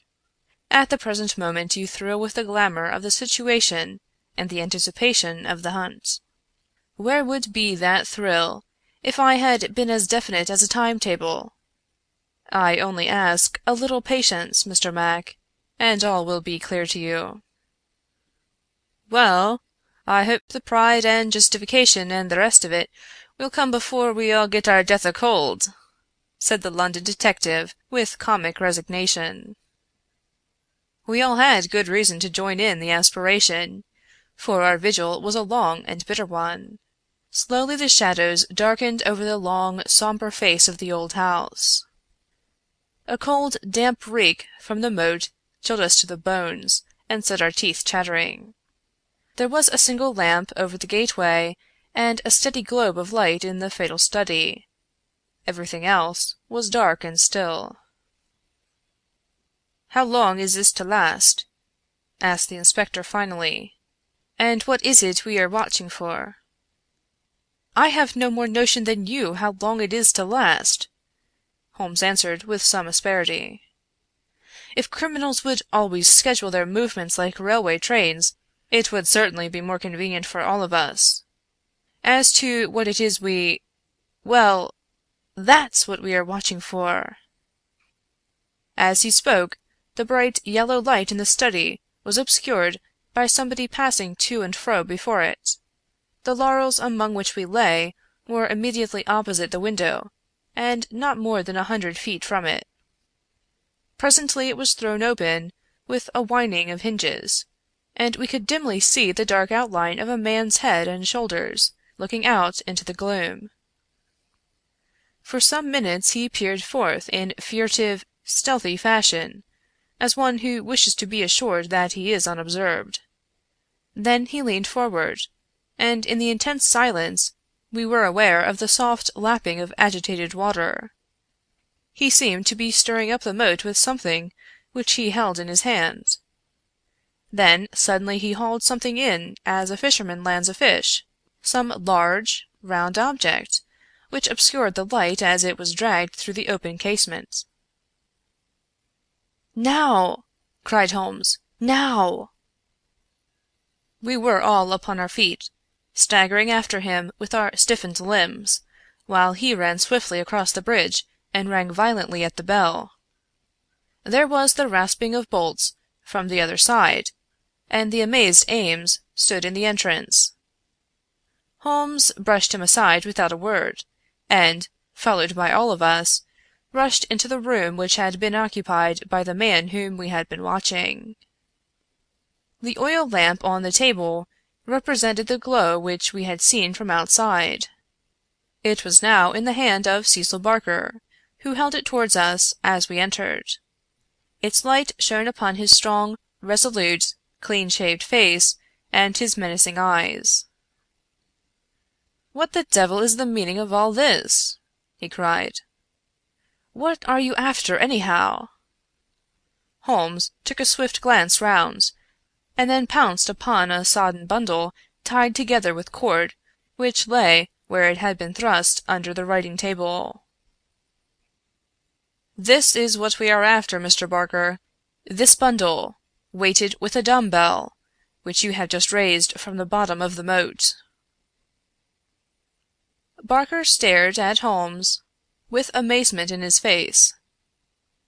"How in thunder came you to know anything about it?" he asked.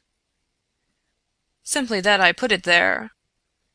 "You put it there? You?" "Perhaps I should have said replaced it there," said Holmes. "You will remember, Inspector MacDonald, that I was somewhat struck by the absence of a dumb-bell. I drew your attention to it, but with the pressure of other events you had hardly the time to give it the consideration which would have enabled you to draw deductions from it. When water is near and a weight is missing, it is not a very far-fetched supposition that something has been sunk in the water. The idea was at least worth testing, so with the help of Ames, who admitted me to the room, and the crook of Dr. Watson's umbrella, I was able last night to fish up and inspect this bundle. It was of the first importance, however, that we should be able to prove who placed it there. This we accomplished by the very obvious device of announcing that the moat would be dried to-morrow, which had, of course, the effect that whoever had hidden the bundle would most certainly withdraw it the moment that darkness enabled him to do so. We have no less than 4 witnesses as to who it was who took advantage of the opportunity, and so, Mr. Barker, I think the word lies now with you." Sherlock Holmes put the sopping bundle upon the table beside the lamp, and undid the cord which bound it. From within he extracted a dumb-bell, which he tossed down to its fellow in the corner. Next, he drew forth a pair of boots. "American, as you perceive," he remarked, pointing to the toes. Then he laid upon the table a long, deadly, sheathed knife.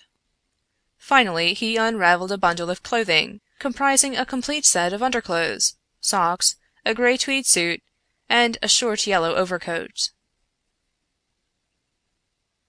"The clothes are commonplace," remarked Holmes, "save only the overcoat, which is full of suggestive touches." He held it tenderly towards the light.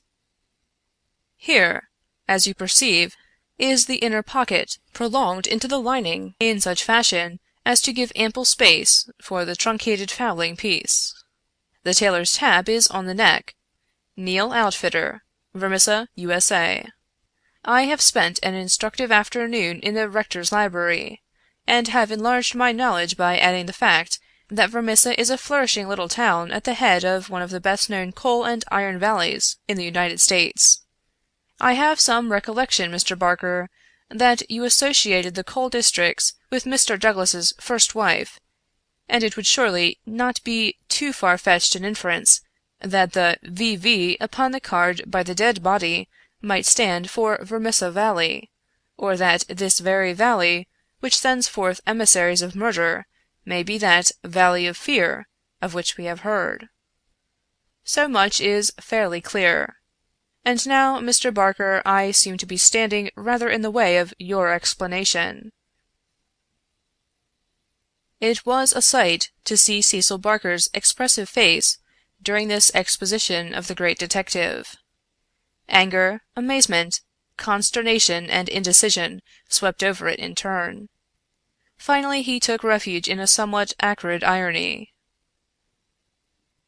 "You know such a lot, Mr. Holmes, perhaps you had better tell us some more," he sneered.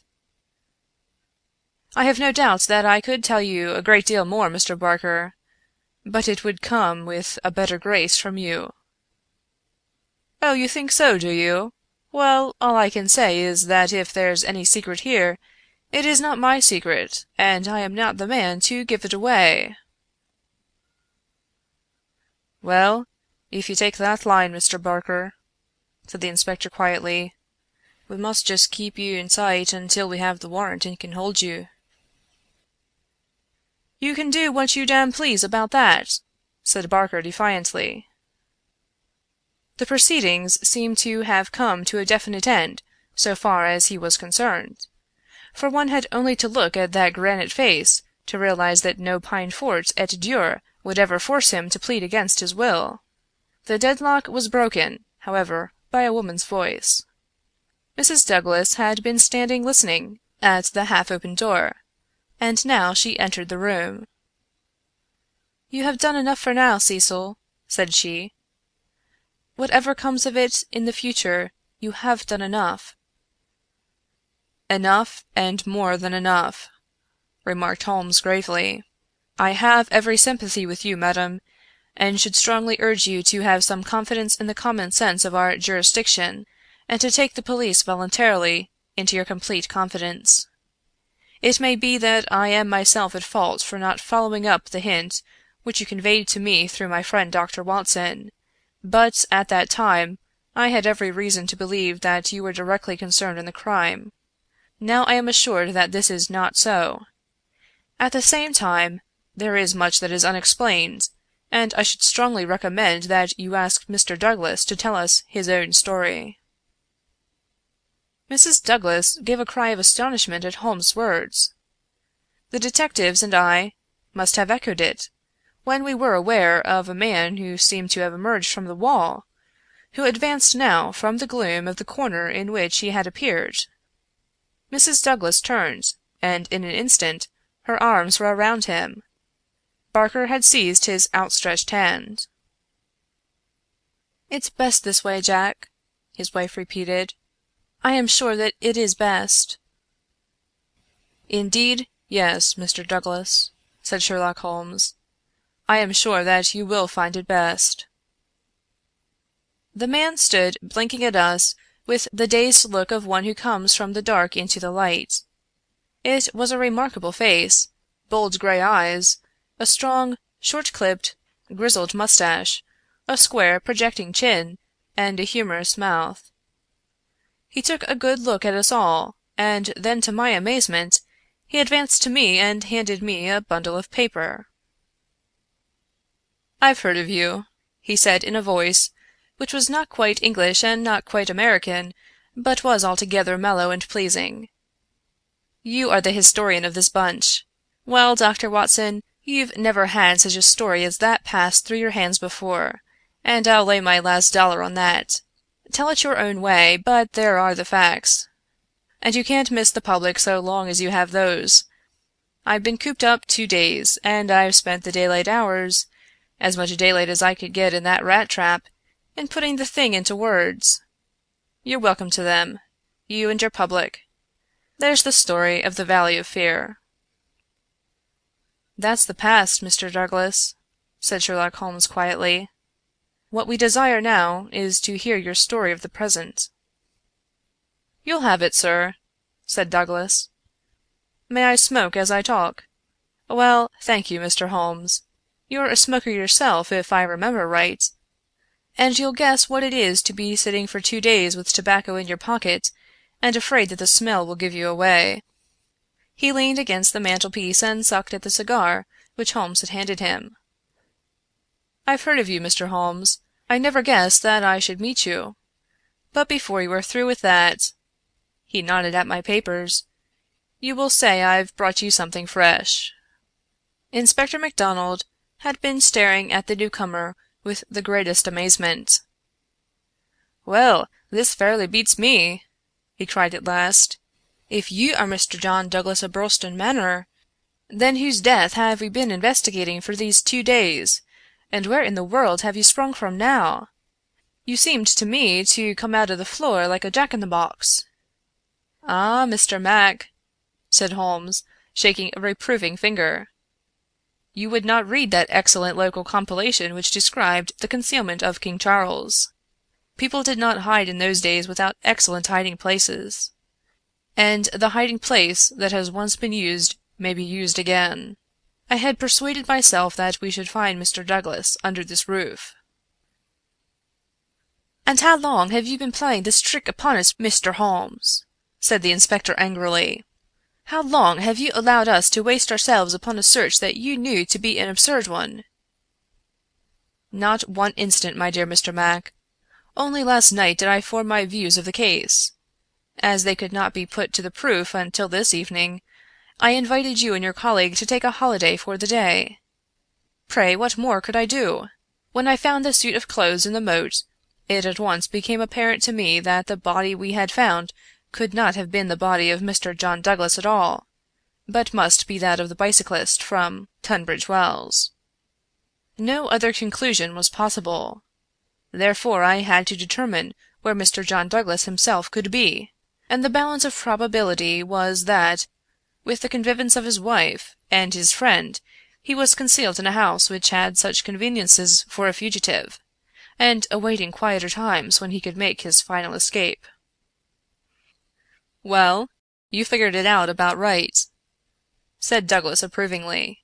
"I thought I'd dodge your British law, for I was not sure how I stood under it, and I also saw my chance to throw these hounds once for all off my track.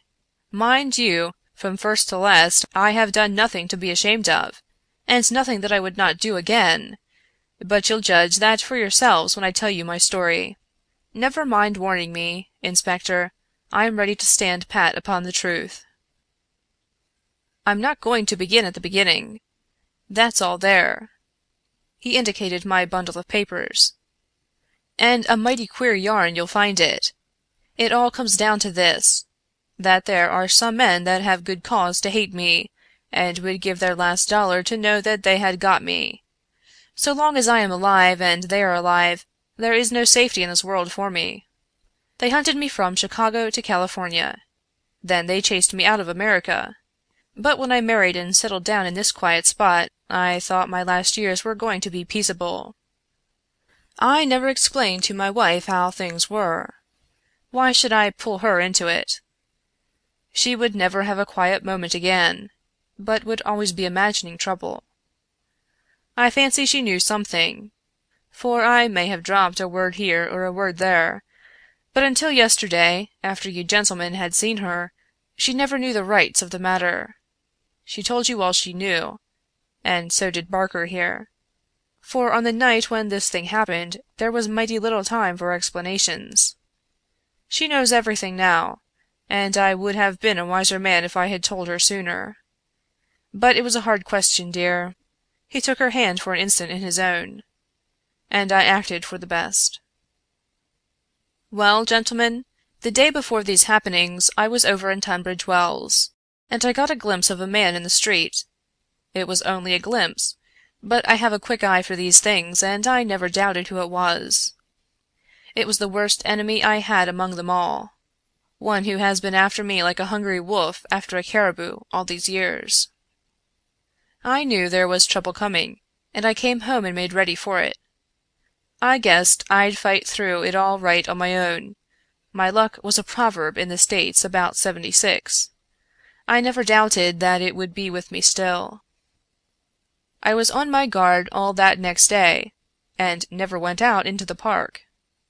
It's as well, or he'd have had the drop on me with that buckshot gun of his before ever I could draw on him.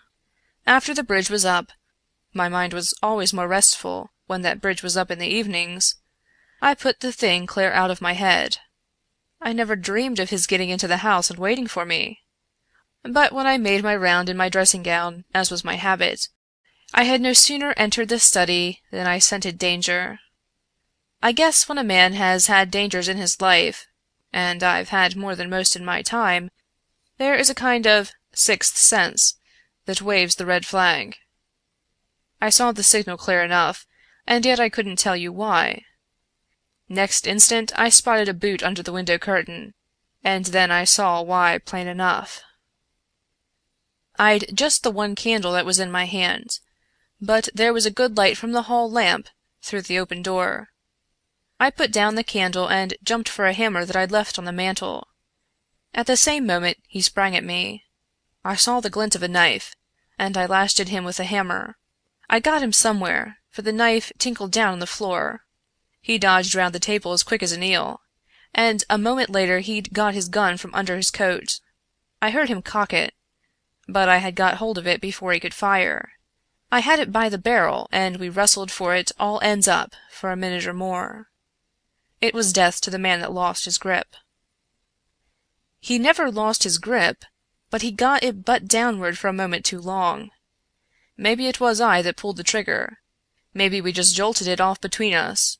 Anyhow, he got both barrels in the face, and there I was, staring down at all that was left of Ted Baldwin. I'd recognized him in the township, and again when he sprang for me, but his own mother wouldn't recognize him as I saw him then.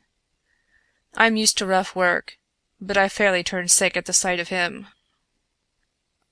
I was hanging on the side of the table when Barker came hurrying down.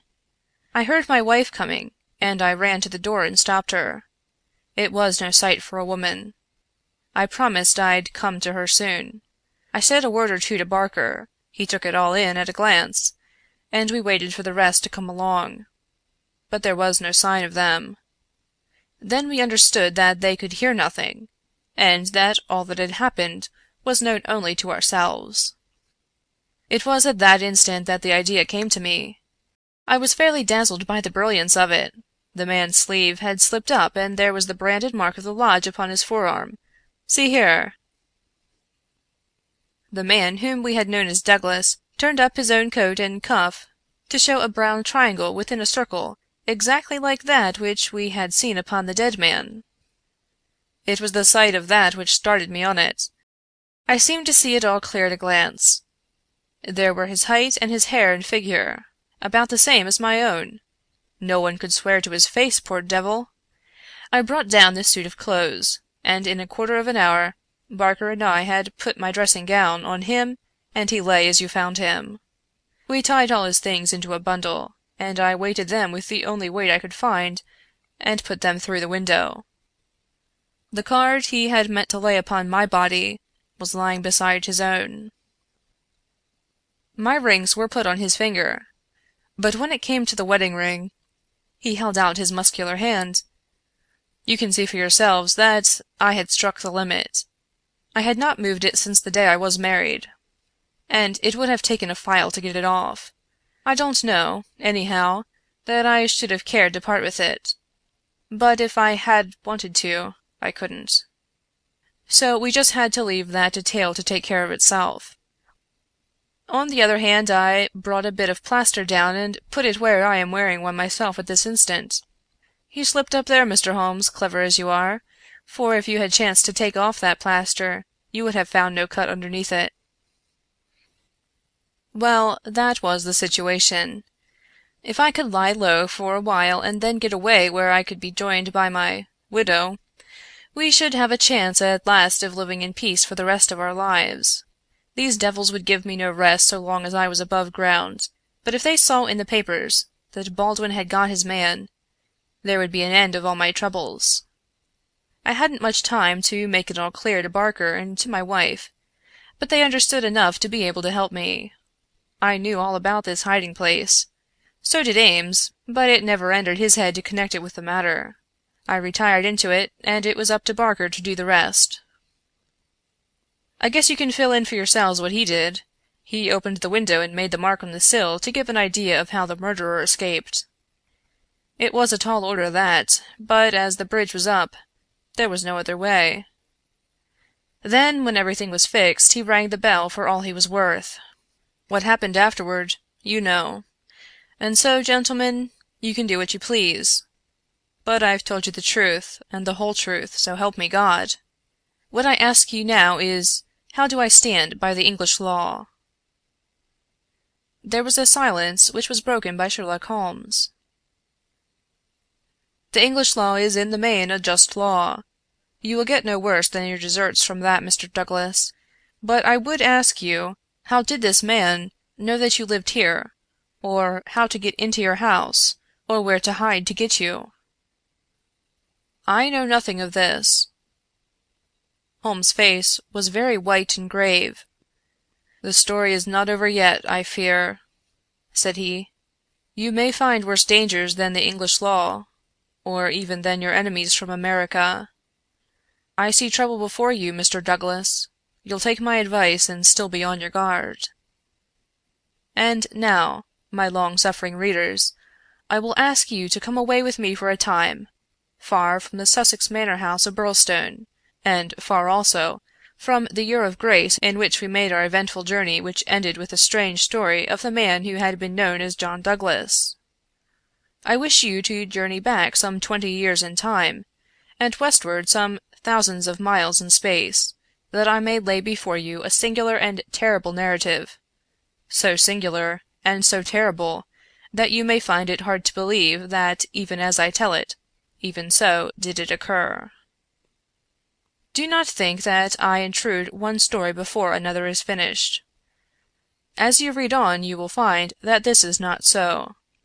And when I have detailed those distant events, and you have solved this mystery of the past, we shall meet once more in those rooms on Baker Street, where this, like so many other wonderful happenings, will find its end.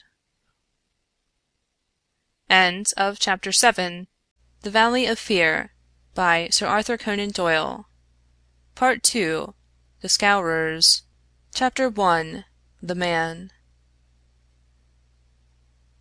It was the 4th of February in the year 1875. It had been a severe winter, and the snow lay deep in the gorges of the Gilmerton Mountains. The steam ploughs had, however, kept the railroad open, and the evening train which connects the long line of coal mining and iron-working settlements was slowly groaning its way up the steep gradients which lead from Stagville on the plain to Vermissa, the central township, which lies at the head of Vermissa Valley. From this point the track sweeps downward to Barton's Crossing, Helmdale, and the purely agricultural county of Merton. It was a single-track railroad, but at every siding, and they were numerous, long lines of trucks, piled with coal and iron ore, told of the hidden wealth which had brought a rude population and a bustling life to this most desolate corner of the United States of America. For desolate it was. Little could the first pioneer who had traversed it ever imagined that the fairest prairies and the most lush water pastures were valueless compared to this gloomy land of black crag and tangled forest. Above the dark and often scarcely penetrable woods, upon their flanks, the high, bare crowns of the mountains, white snow, and jagged rock, towered upon each flank, leaving a long, winding, tortuous valley in the center. Up this the little train was slowly crawling. The oil lamps had just been lit in the leading passenger car, a long, bare carriage in which some 20 or 30 people were seated. The greater number of these were workmen returning from their day's toil in the lower part of the valley. At least a dozen, by their grimed faces and the safety lanterns which they carried, proclaimed themselves miners. These sat smoking in a group and conversed in low voices, glancing occasionally at 2 men on the opposite side of the car, whose uniforms and badges showed them to be policemen. Several women of the laboring class and 1 or 2 travelers who might have been small local storekeepers made up the rest of the company, with the exception of one young man in a corner by himself. It is with this man that we are concerned. Take a good look at him, for he is worth it. He is a fresh-complexioned, middle-sized young man, not far, one would guess, from his 30th year. He has large, shrewd, humorous gray eyes, which twinkle inquiringly from time to time as he looks round through his spectacles at the people about him. It is easy to see that he is of a sociable and possibly simple disposition, anxious to be friendly to all men. Any one could pick him at once as gregarious in his habits and communicative in his nature, with a quick wit and a ready smile. And yet the man who studied him more closely might discern a certain firmness of jaw and grim tightness about the lips which would warn him that there were depths beyond, and that this pleasant, brown-haired young Irishman might conceivably leave his mark for good or evil upon any society to which he was introduced. Having made one or two tentative remarks to the nearest miner, and receiving only short, gruff replies, the traveller resigned himself to uncongenial silence, staring moodily out of the window at the fading landscape. It was not a cheering prospect. Through the growing gloom there pulsed the red glow of the furnaces on the sides of the hills. Great heaps of slag and dumps of cinders loomed up on each side, with the high shafts of these collieries towering above them. Huddled groups of mean wooden houses, the windows of which were beginning to outline themselves in light, were scattered here and there along the line, and the frequent halting places were crowded with their swarthy inhabitants. The iron and coal valleys of the Vermissa district were no resorts for the leisured or the cultured. Everywhere there were stern signs of the crudest battle of life, the rude work to be done, and the rude, strong workers who did it. The young traveller gazed out into this dismal country with a face of mingled repulsion and interest, which showed that the scene was new to him. At intervals he drew from his pocket a bulky letter to which he referred, and on the margin of which he scribbled some notes. Once from the back of his waist he produced something which one would hardly have expected to find in the possession of so mild-mannered a man. It was a navy revolver of the largest size. As he turned it slantwise to the light, the glint upon the rims of the copper shells within the drum showed that it was fully loaded. He quickly restored it to his secret pocket, but not before it had been observed by a working man who had seated himself upon the adjoining bench. "Hello, mate," said he. "You seem heeled and ready." The young man smiled with an air of embarrassment. "Yes," said he, "we need them sometimes in the place I come from." "And where might that be?" "I'm last from Chicago." "A stranger in these parts?" "Yes." "You may find you need it here," said the workman. "Ah, is that so?" The young man seemed interested. "Have you heard nothing of doings hereabouts? Nothing out of the way?" "Why, I thought the country was full of it. You'll hear quick enough. What made you come here?" "I heard there was always work for a willing man." "Are you a member of the union?" "Sure." "Then you'll get your job, I guess. Have you any friends?" "Not yet, but I have the means of making them." "How's that, then?" "I am one of the eminent order of freemen. There's no town without a lodge, and where there is a lodge I'll find my friends." The remark had a singular effect upon his companion. He glanced round suspiciously at the others in the car. The miners were still whispering among themselves. The two police officers were dozing. He came across, seated himself close to the young traveller, and held out his hand. "Put it there," he said. A hand grip passed between the two. "I see you speak the truth," said the workman, "but it's well to make certain." He raised his right hand to his right eyebrow. The traveller at once raised his left hand to his left eyebrow. "Dark nights are unpleasant," said the workman. "Yes, for strangers to travel," the other answered. "That's good enough. I'm Brother Scanlon, Lodge 341, Vermissa Valley. Glad to see you in these parts." "Thank you. I'm Brother John McMurdo, Lodge 29, Chicago. Bodymaster J. H. Scott. But I am in luck to meet a brother so early." "Well, there are plenty of us about. You won't find the order more flourishing anywhere in the States than right here in Vermissa Valley. But we could do with some lads like you. I can't understand a spry man of the Union finding no work to do in Chicago." "I found plenty of work to do," said McMurdo. "Then why did you leave?" McMurdo nodded towards the policeman and smiled. "I guess those chaps would be glad to know," he said. Scanlan groaned sympathetically. "In trouble?" he asked in a whisper. "Deep." "A penitentiary job?" "And the rest." "Not a killing?" "It's early days to talk of such things," said McMurdo, with the air of a man who had been surprised into saying more than he intended. "I've my own good reasons for leaving Chicago, and let that be enough for you. Who are you that you should take it on yourself to ask such things?"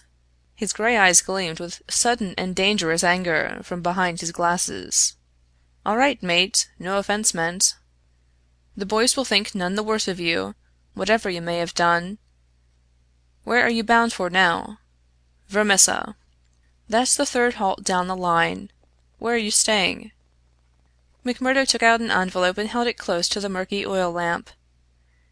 "Here's the address. Jacob Shafter, Sheridan Street. It's a boarding house that was recommended by a man I knew in Chicago." "Well, I don't know it, but Vermissa is out of my beat. I live at Hobson's Patch, and that's where we are drawing up. But say, there's one bit of advice I'll give you before we part. If you're in trouble in Vermissa, go straight to the Union House and see Boss McGinty. He is the bodymaster of Vermissa Lodge, and nothing can happen in these parts unless Black Jack McGinty wants it. So long, mate. Maybe we'll meet in Lodge one of these evenings. But mind my words, if you are in trouble, go to Boss McGinty." Scanlan descended, and McMurdo was left once again to his thoughts. Night had now fallen, and the flames of the frequent furnaces were roaring and leaping in the darkness. Against their lurid background dark figures were bending and straining, twisting and turning, with the motion of winch or of windlass, to the rhythm of an eternal clank and roar. "I guess hell must look something like that," said a voice. McMurdo turned and saw that one of the policemen had shifted in his seat and was staring out into the fiery waste. "For that matter," said the other policeman, "I allow that hell must be something like that. If there are worse devils down yonder than some we could name, it's more than I'd expect. I guess you are new to this part, young man?"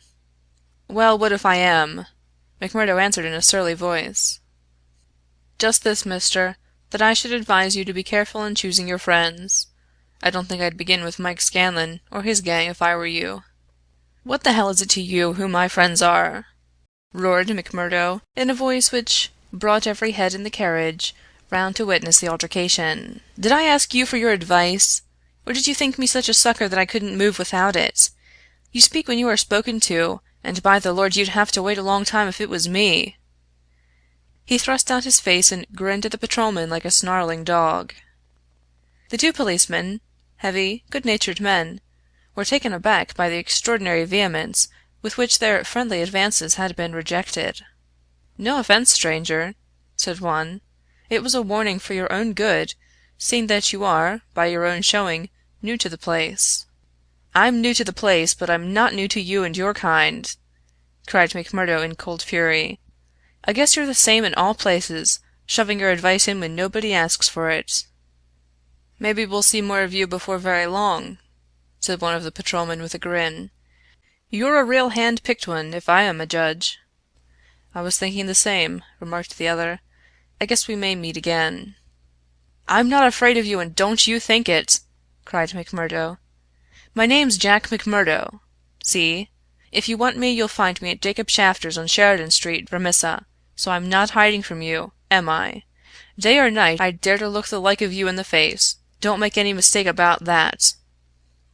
There was a murmur of sympathy and admiration from the miners at the dauntless demeanor of the newcomer, while the two policemen shrugged their shoulders and renewed a conversation between themselves. A few minutes later the train ran into the ill-lit station, and there was a general clearing, for Vermissa was by far the largest town on the line. McMurdo picked up his leather gripsack and was about to start off into the darkness, when one of the miners accosted him.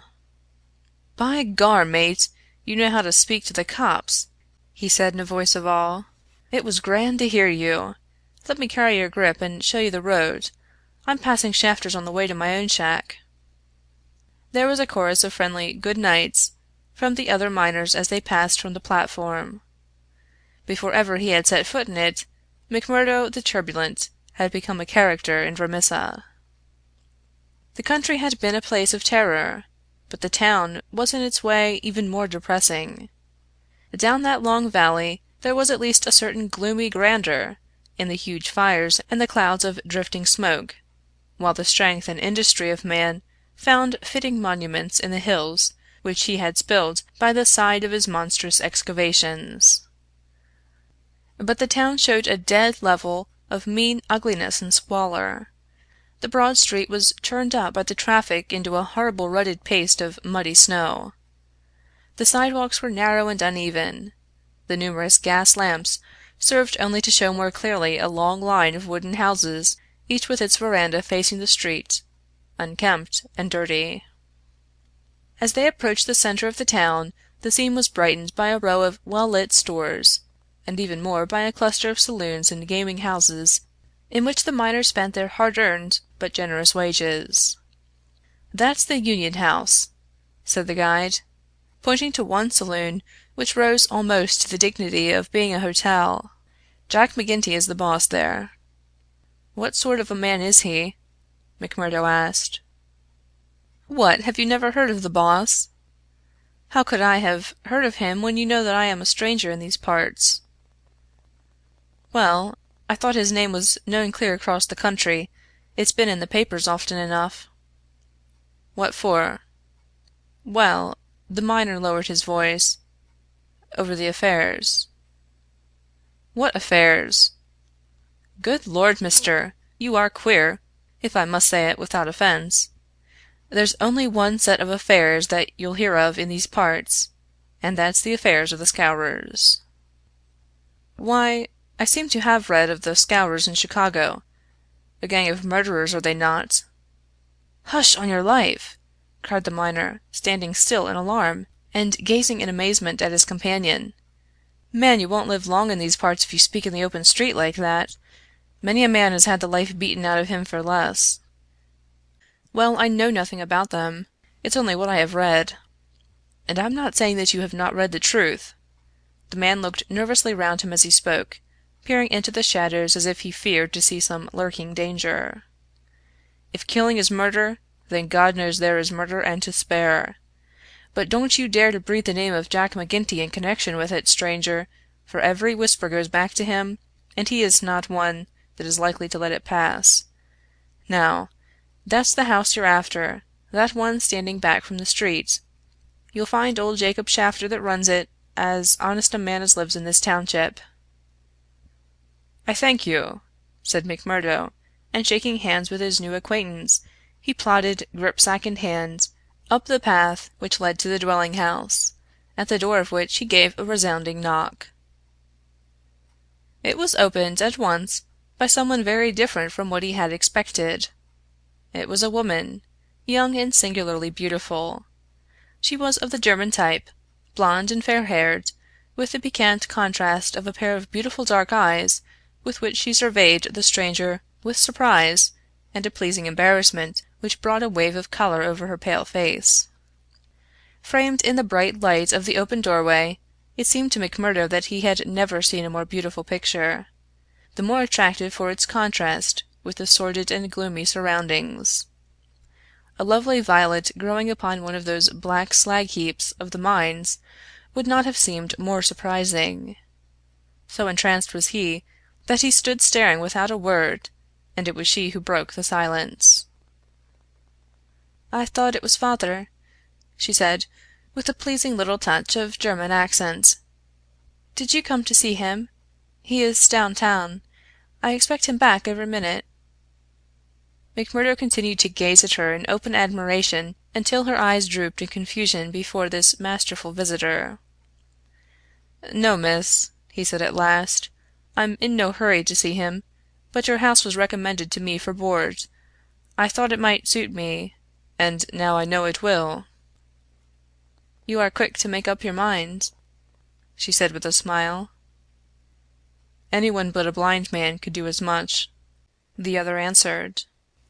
She laughed at the compliment. "Come right in, sir," she said. "I'm Miss Etty Shafter, Mr. Shafter's daughter. My mother's dead and I run the house. You can sit down by the stove in the front room until father comes along. Ah, here he is, so you can fix things with him right away." A heavy, elderly man came plodding up the path. In a few words McMurdo explained his business. A man of the name of Murphy had given him the address in Chicago. He in turn had had it from someone else. Old Shafter was quite ready. The stranger made no bones about terms, agreed at once to every condition, and was apparently fairly flush of money. For $7 a week paid in advance, he was to have board and lodging. So it was that McMurdo, the self-confessed fugitive from justice, took up his abode under the roof of the Shafters, the first step which was to lead to so long and dark a train of events, ending in a far distant land. End of Chapter 1. The Valley of Fear, by Sir Arthur Conan Doyle. Chapter 2. The Bodymaster. McMurdo was a man who made his mark quickly. Wherever he was, the folk around soon knew it. Within a week he had become infinitely the most important person at Shafters. There were 10 or a dozen boarders there, but they were honest foremen, or commonplace clerks, from the stores, of a very different caliber from the young Irishman. Of an evening, when they gathered together, his joke was always the readiest, his conversation the brightest, and his song the best. He was a born boon companion, with a magnetism which drew good humor from all around him. And yet he showed, again and again, as he had shown in the railway carriage, a capacity for sudden, fierce anger, which compelled the respect, and even the fear, of those who met him. For the law, too, and all who were connected with it, he exhibited a bitter contempt, which delighted some, and alarmed others of his fellow boarders. From the first he made it evident, by his open admiration, that the daughter of the house had won his heart from the instant that he had set eyes upon her beauty and her grace. He was no backward suitor. On the second day he told her that he loved her, and from then onward he repeated the same story with an absolute disregard of what she might say to discourage him. "Someone else?" he would cry. "Well, the worse luck for someone else. Let him look out for himself. Am I to lose my life's chance, and all my heart's desire for someone else? You can keep on saying no, Eddie. The day will come when you will say yes, and I'm young enough to wait." He was a dangerous suitor, with his glib Irish tongue, and his pretty coaxing ways. There was about him also that glamour of experience and of mystery which attracts a woman's interest, and finally her love. He could talk of the sweet valleys of County Monaghan, from which he came, of the lovely distant island, the low hills and green meadows of which seemed the more beautiful when imagination viewed them from this place of grime and snow. Then he was versed in the life of the cities of the North, of Detroit, and the lumber camps of Michigan, and finally of Chicago, where he had worked in a planing mill. And afterwards came the hint of romance, the feeling that strange things had happened to him in that great city, so strange and so intimate that they might not be spoken of. He spoke wistfully of a sudden leaving, a breaking of old ties, a flight into a strange world, ending in this dreary valley, and Etty listened, her dark eyes gleaming with pity and with sympathy, those two qualities which may turn so rapidly and so naturally to love. McMurdo had obtained a temporary job as a bookkeeper, for he was a well-educated man. This kept him out most of the day, and he had not found occasion yet to report himself to the head of the lodge of the Eminent Order of Freemen. He was reminded of his omission, however, by a visit one evening from Mike Scanlon, the fellow member whom he had met in the train. Scanlon, the small, sharp-faced, nervous, black-eyed man, seemed glad to see him once more. After a glass or two of whiskey, he broached the subject of his visit. "Say, McMurdo," said he, "I remembered your address, so I made bold to call. I'm surprised that you've not reported to the Bodymaster. Why haven't you seen Boss McGinty yet?" "Well, I had to find a job. I have been busy." "You must find time for him, if you have none for anything else. Good Lord, man, you were a fool not to have been down to the Union House and registered your name the first morning after you came here. If you run against him, well, you mustn't, that's all." McMurdo showed mild surprise. "I've been a member of the lodge for over 2 years, Scanlon, but I never heard that duties were so pressing as all that." "Maybe not in Chicago." "Well, it's the same society here." "Is it?" Scanlon looked at him long and fixedly. There was something sinister in his eyes. "Isn't it?" "You'll tell me that in a month's time. I hear you had a talk with a patrolman after I left the train." "How did you know that?" "Oh, it got about. Things do get about for good and for bad in this district." "Well, yes. I told the hounds what I thought of them." "By the Lord, you'll be a man after McGinty's heart. What, does he hate the police too?" Scanlon burst out laughing. "You go and see him, my lad," said he as he took his leave. "It's not the police, but you that he'll hate if you don't. Now, take a friend's advice and go at once." It chanced that on the same evening McMurdo had another more pressing interview which urged him in the same direction. It may have been that his attentions to Eddie had been more evident than before, or that they had gradually obtruded themselves into the slow mind of his good German host. But, whatever the cause, the boarding-house keeper beckoned the young man into his private room, and started on the subject without any circumlocution. "It seems to me, mister," said he, "that you are gettin' set on my Eddie. Ain't that so, or am I wrong?" "Yes, that is so," the young man answered.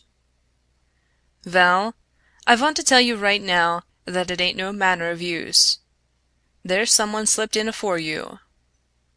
"She told me so." "Vell, you can lay that she told you truth. But did she tell you who it was?" "No, I asked her, but she wouldn't tell." "I dare say not, the leetle baggage. Perhaps she did not wish to frighten you away." "Frighten!"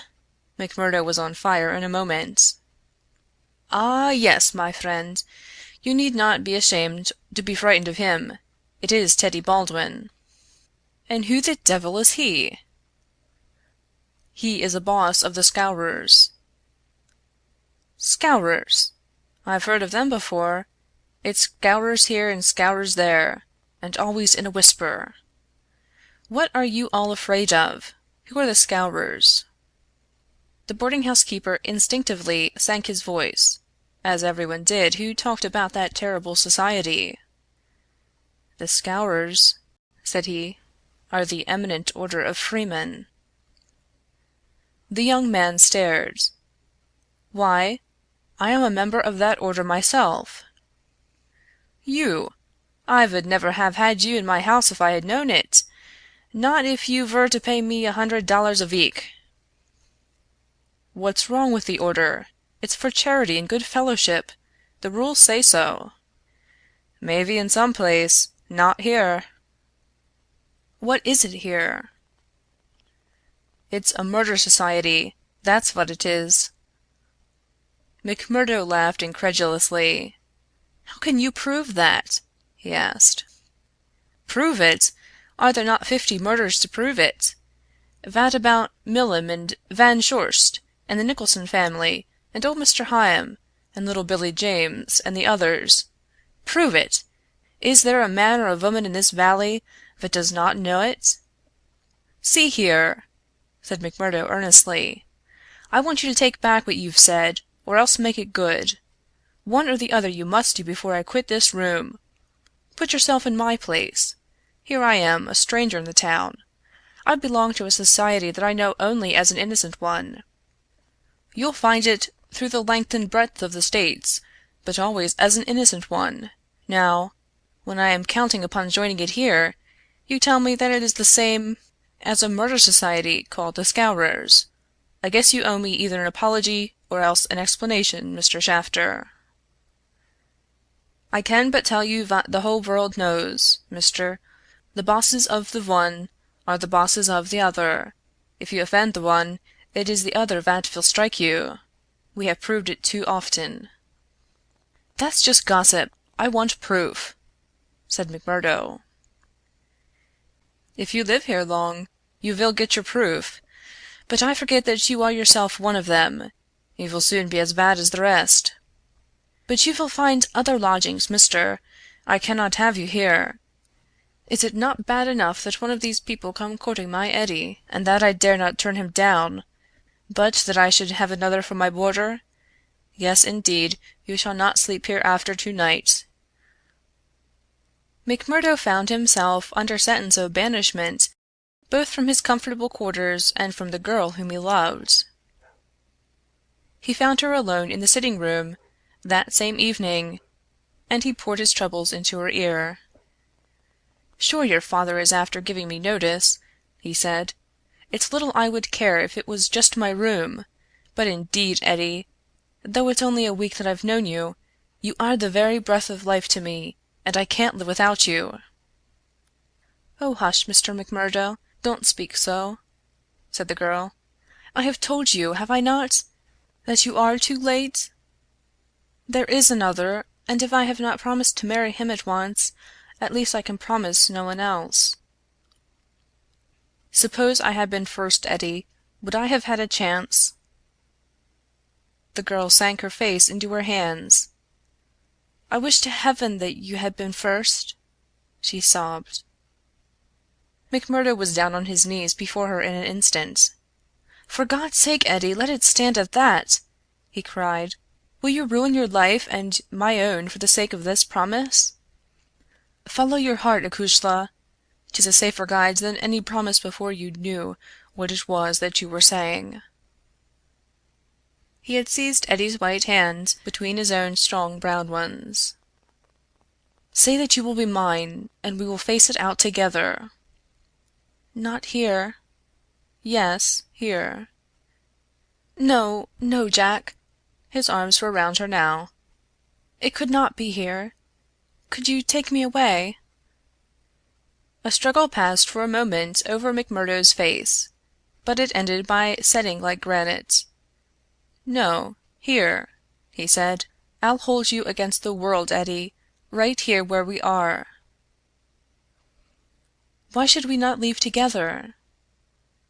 "No, Eddy, I can't leave here." "But why?" "I'd never hold my head up again if I felt that I had been driven out. Besides, what is there to be afraid of? Are we not free folks in a free country? If you love me, and I you, who will dare to come between?" "You don't know, Jack. You've been here too short a time. You don't know this Baldwin. You don't know McGinty and his Scourers." "No, I don't know them, and I don't fear them, and I don't believe in them," said McMurdo. "I've lived among rough men, my darling, and instead of fearing them, it has always ended that they have feared me. Always, Eddy. It's mad on the face of it. If these men, as your father says, have done crime after crime in the valley, and if everyone knows them by name, how comes it that none are brought to justice? You answer me that, Eddy." "Because no witness dares to appear against them. He would not live a month if he did.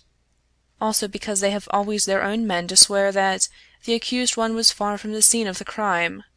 But surely, Jack, you must have read all this? I had understood that every paper in the United States was writing about it." "Well, I have read something, it is true, but I had thought it was a story. Maybe these men have some reason in what they do. Maybe they are wronged and have no other way to help themselves." "Oh, Jack, don't let me hear you speak so. That is how he speaks. The other one." "Baldwin? He speaks like that, does he?" "And that is why I loathe him so. Oh, Jack, now I can tell you the truth. I loathe him with all my heart, but I fear him also. I fear him for myself, but above all I fear him for father. I know that some great sorrow would come upon us if I dared to say what I really felt. That is why I have put him off with half promises. It was in real truth our only hope.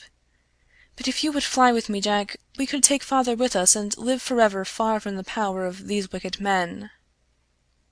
Again there was the struggle upon McMurdo's face, and again it set like granite. "No harm shall come to you, Eddy, nor to your father either. As to wicked men, I expect you may find that I am as bad as the worst of them before we're through." "No, no, Jack. I would trust you anywhere." McMurdo laughed bitterly. "Good Lord, how little you know of me! Your innocent soul, my darling, could not even guess what is passing in mine. But, hullo, who's the visitor?" The door had opened suddenly, and a young fellow came swaggering in with the air of one who is the master. He was a handsome, dashing young man of about the same age and build as McMurdo himself. Under his broad-brimmed black felt hat, which he had not troubled to remove, a handsome face with fierce, domineering eyes, and a curved hawk-bill of a nose, looked savagely at the pair who sat by the stove. Eddy had jumped to her feet full of confusion and alarm. "I'm glad to see you, Mr. Baldwin," said she. "You're earlier than I had thought. Come and sit down." Baldwin stood with his hands on his hips, looking at McMurdo. "Who is this?" he asked curtly. "It's a friend of mine, Mr. Baldwin. A new boarder here. Mr. McMurdo, may I introduce you to Mr. Baldwin?" The young men nodded in surly fashion to each other. "Maybe Miss Eddy has told you how it is with us," said Baldwin. "I didn't understand that there was any relation between you." "Didn't you? Well, you can understand it now. You can take it from me that this young lady is mine, and you'll find it a very fine evening for a walk." "Thank you. I am in no humor for a walk." "Aren't you?" The man's savage eyes were blazing with anger. "Maybe you are in a humor for a fight, Mr. Boarder." "That I am!" cried McMurdo, springing to his feet. "You never said a more welcome word." "For God's sake, Jack! Oh, for God's sake!" cried poor distracted Eddy. "Oh, Jack, Jack, he will hurt you!" "Oh, it's Jack, is it?" said Baldwin with an oath. "You've come to that already, have you?" "Oh, Ted, be reasonable, be kind. For my sake, Ted, if you ever loved me, be big-hearted and forgiving." "I think, Eddy, that if you were to leave us alone we could get this thing settled," said McMurdo quietly. "Or maybe, Mr. Baldwin, you will take a turn down the street with me. It's a fine evening, and there's some open ground beyond the next block." "I'll get even with you without needing to dirty my hands," said his enemy. "You'll wish you had never set foot in this house before I am through with you." "No time like the present," cried McMurdo. "I'll choose my own time, mister. You can leave the time to me. See here." He suddenly rolled up his sleeve, and showed upon his forearm a peculiar sign which appeared to have been branded there. It was a circle with a triangle within it. "Do you know what that means?" "I neither know nor care." "Well, you will know, I'll promise you that. You won't be much older either. Perhaps Miss Eddy can tell you something about it. As to you, Eddy, you'll come back to me on your knees, d'ye hear, girl? On your knees, and then I'll tell you what your punishment may be. You've sowed, and by the Lord I'll see that you reap."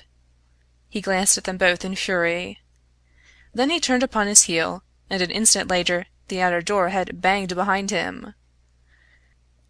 For a few moments McMurdo and the girl stood in silence. Then she threw her arms around him. "Oh, Jack, how brave you were! But it is no use. You must fly. Tonight, Jack, tonight. It's your only hope. He will have your life. I read it in his horrible eyes.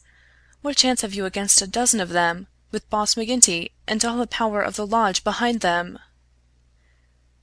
McMurdo disengaged her hands, kissed her, and gently pushed her back into a chair. "There, acushla, there. Don't be disturbed or fear for me. I'm a freeman myself. I'm after telling your father about it. Maybe I am no better than the others, so don't make a saint of me. Perhaps you hate me too, now that I've told you as much?" "Hate you, Jack? While life lasts I could never do that. I've heard that there is no harm in being a freeman anywhere but here, so why should I think the worse of you for that? But if you are a freeman, Jack, why should you not go down and make a friend of Boss McGinty? Oh, hurry, Jack, hurry! Get your word in first, or the hounds will be on your trail." "I was thinking the same thing," said McMurdo. "I'll go right now and fix it. You can tell your father that I'll sleep here tonight and find some other quarters in the morning." The bar of McGinty's saloon was crowded as usual, for it was the favorite loafing place of all the rougher elements of the town. The man was popular, for he had a rough, jovial disposition which formed a mask, covering a great deal which lay behind it. But apart from this popularity, the fear in which he was held throughout the township, and indeed down the whole 30 miles of the valley and past the mountains on each side of it, was enough in itself to fill his bar, for none could afford to neglect his goodwill. Besides those secret powers which it was universally believed that he exercised in so pitiless a fashion, he was a high public official, a municipal councillor, and a commissioner of roads, elected to the office through the votes of the ruffians who in turn expected to receive favors at his hands. Assessments and taxes were enormous.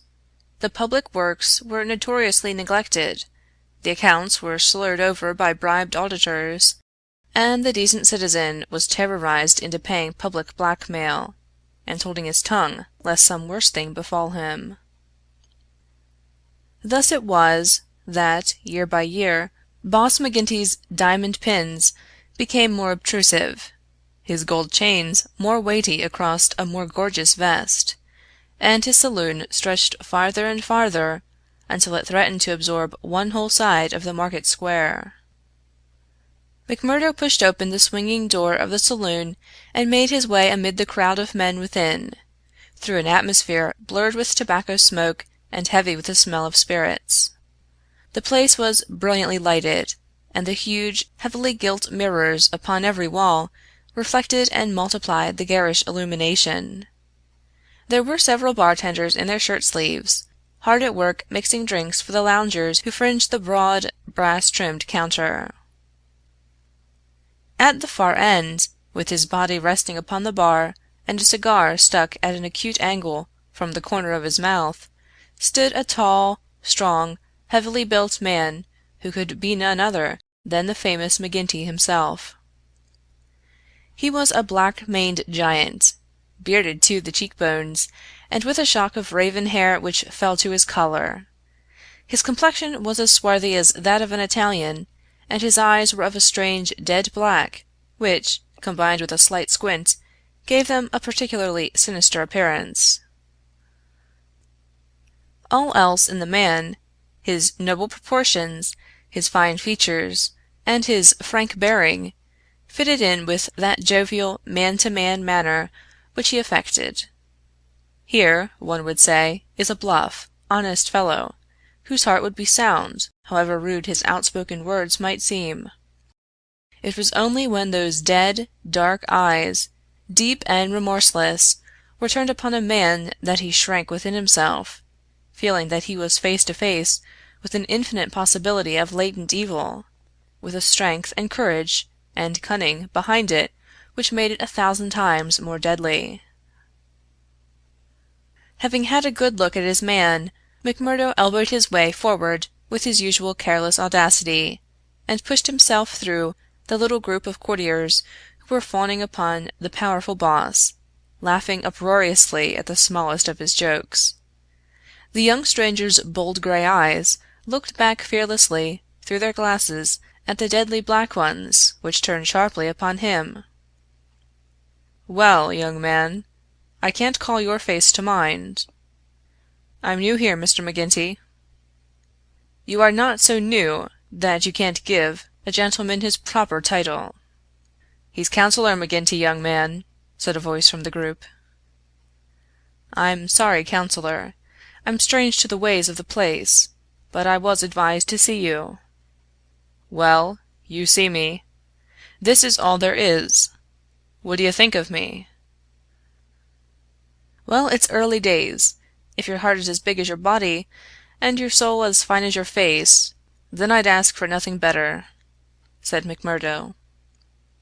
"By gar, you've got an Irish tongue in your head anyhow," cried the saloon keeper, not quite certain whether to humor this audacious visitor or to stand upon his dignity. "So you are good enough to pass my appearance?" "Sure," said McMurdo. "And you were told to see me?" "I was." "And who told you?" "Brother Scanlon of Lodge 341, Vermissa.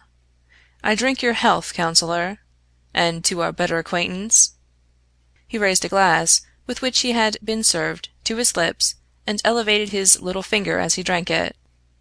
McGinty, who had been watching him narrowly, raised his thick black eyebrows. "Oh, it's like that, is it?" said he. "I'll have to look a bit closer into this, Mr. McMurdo. A bit closer, Mr. McMurdo, for we don't take folk on trust in these parts, nor believe all we're told, neither.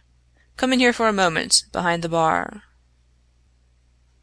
There was a small room there, lined with barrels. McGinty carefully closed the door and then seated himself on one of them, biting thoughtfully on his cigar and surveying his companion with those disquieting eyes. For a couple of minutes he sat in complete silence. McMurdo bore the inspection cheerfully, one hand in his coat pocket, the other twisting his brown mustache. Suddenly McGinty stooped and produced a wicked-looking revolver. "See here, my joker," said he, "if I thought you were playing any game on us, it would be short work for you." "This is a strange welcome," McMurdo answered with some dignity, "for the body master of a lodge of freemen to give to a stranger brother." "Aye, but it's just that same that you have to prove," said McGinty, "and God help you if you fail. Where were you made?" "Lodge 29, Chicago." "When?" "June 24th, 1872." "What bodymaster?" "James H. Scott." "Who is your district ruler?" "Bartholomew Wilson." You seem glib enough in your tests. What are you doing here?" "Working, the same as you, but a poorer job." "You have your back answer quick enough." "Yes, I always was quick of speech." "Are you quick of action?" "I have had that name among those that knew me best." "Well, we may try you sooner than you think. Have you heard anything of the lodge in these parts?" "I've heard that it takes a man to be a brother." "True for you, Mr. McMurdo. Why did you leave Chicago?" "I'm damned if I tell you that." McGinty opened his eyes.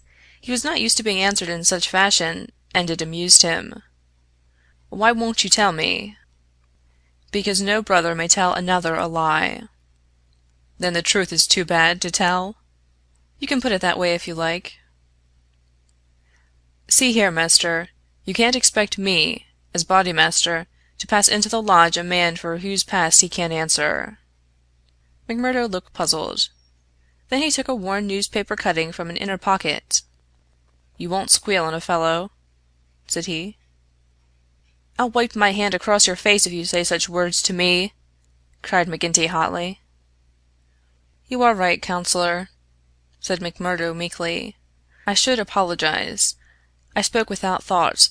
Well, I know that I am safe in your hands. Look at that clipping." McGinty glanced his eyes over the account of the shooting of one Jonas Pinto in the Lake Saloon, Market Street, Chicago, in the New Year week of 1874. "Your work?" he asked, as he handed back the paper. McMurdo nodded. "Why did you shoot him?" "I was helping Uncle Sam to make dollars. Maybe mine were not as good gold as his, but they looked as well and were cheaper to make. This man Pinto helped me to shove the queer—" "To do what?" "Well, it means to pass the dollars out into circulation. Then he said he would split. Maybe he did split. I didn't wait to see. I just killed him and lighted out for the coal country." "Why the coal country?" "'Cause I'd read in the papers that they weren't too particular in those parts." McGinty laughed. "You were first a coiner, and then a murderer, and you came to these parts because you thought you'd be welcome." "That's about the size of it," McMurdo answered. "Well, I guess you'll go far. Say, can you make those dollars yet?" McMurdo took half a dozen from his pocket. "Those never pass the Philadelphia mint," said he. "You don't say!" McGinty held them to the light in his enormous hand, which was hairy as a gorilla's. "I can see no difference. Gar, you'll be a mighty useful brother, I'm thinking. We can do with a bad man or two among us, friend McMurdo, for there are times when we have to take our own part. We'd soon be against the wall if we didn't shove back at those that were pushing us." "Well, I guess I'll do my share of shoving with the rest of the boys." "You seem to have a good nerve. You didn't squirm when I shoved this gun at you." "It was not me that was in danger." "Who then?" "It was you, counselor." McMurdo drew a cocked pistol from the side pocket of his pea-jacket. "I was covering you all the time. I guess my shot would have been as quick as yours." "By gar!" McGinty flushed an angry red and then burst into a roar of laughter. "Say, we've had no such holy terrors come to hand this many a year. I reckon the lodge will learn to be proud of you. Well, what the hell do you want? And can't I speak alone with a gentleman for 5 minutes, but you must butt in on us?" The bartender stood abashed. "I'm sorry, counselor, but it's Ted Baldwin. He says he must see you this very minute." The message was unnecessary, for the set, cruel face of the man himself was looking over the servant's shoulder. He pushed the bartender out and closed the door on him. "So," he said with a furious glance at McMurdo, "you got here first, did you? I've a word to say to you, counselor, about this man." "Then say it here and now before my face," cried McMurdo. "I'll say it at my own time, in my own way." "Tut, tut," said McGinty, getting off his barrel. "This will never do. We have a new brother here, Baldwin, and it's not for us to greet him in such fashion. Hold out your hand, man, and make it up." "Never!" cried Baldwin in a fury. "I've offered to fight him if he thinks I have wronged him," said McMurdo. "I'll fight him with fists, or if that won't satisfy him, I'll fight him any other way he chooses. Now I'll leave it to you, counselor, to judge between us as a bodymaster should." "What is it, then?" "A young lady. She's free to choose for herself." "Is she?" cried Baldwin. "As between two brothers of the lodge, I should say that she was," said the boss. "Oh, that's your ruling, is it?" "Yes, it is, Ted Baldwin," said McGinty with a wicked stare. "Is it you that would dispute it? You would throw over one that has stood by you this 5 years in favor of a man that you never saw before in your life? You're not bodymaster for life, Jack McGinty, and by God, when next it comes to a vote—" The counselor sprang at him like a tiger. His hand closed round the other's neck, and he hurled him back across one of the barrels. In his mad fury he would have squeezed the life out of him if McMurdo had not interfered. Easy, counselor! For heaven's sake, go easy!" he cried, as he dragged him back. McGinty released his hold, and Baldwin, cowed and shaken, gasping for breath, and shivering in every limb, as one who has looked over the very edge of death, sat up on the barrel over which he had been hurled. "You've been asking for it this many a day, Ted Baldwin. Now you've got it!" cried McGinty, his huge chest rising and falling. "Maybe you think if I was voted down for Bodymaster you would find yourself in my shoes. It's for the lodge to say that. But so long as I am the chief, I'll have no man lift his voice against me or my rulings." "I have nothing against you," mumbled Baldwin, feeling his throat. "Well, then," cried the other, relapsing into a moment of bluff joviality, "we are all good friends again, and there's an end of the matter." He took a bottle of champagne down from the shelf and twisted out the cork. "See now," he continued, as he filled 3 high glasses, "let us drink the quarreling toast of the lodge. After that, as you know, there can be no bad blood between us. Now, then, the left hand on the apple of my throat. I say to you, Ted Baldwin, what is the offense, sir?" "The clouds are heavy," answered Baldwin. "But they will forever brighten." "And this I swear."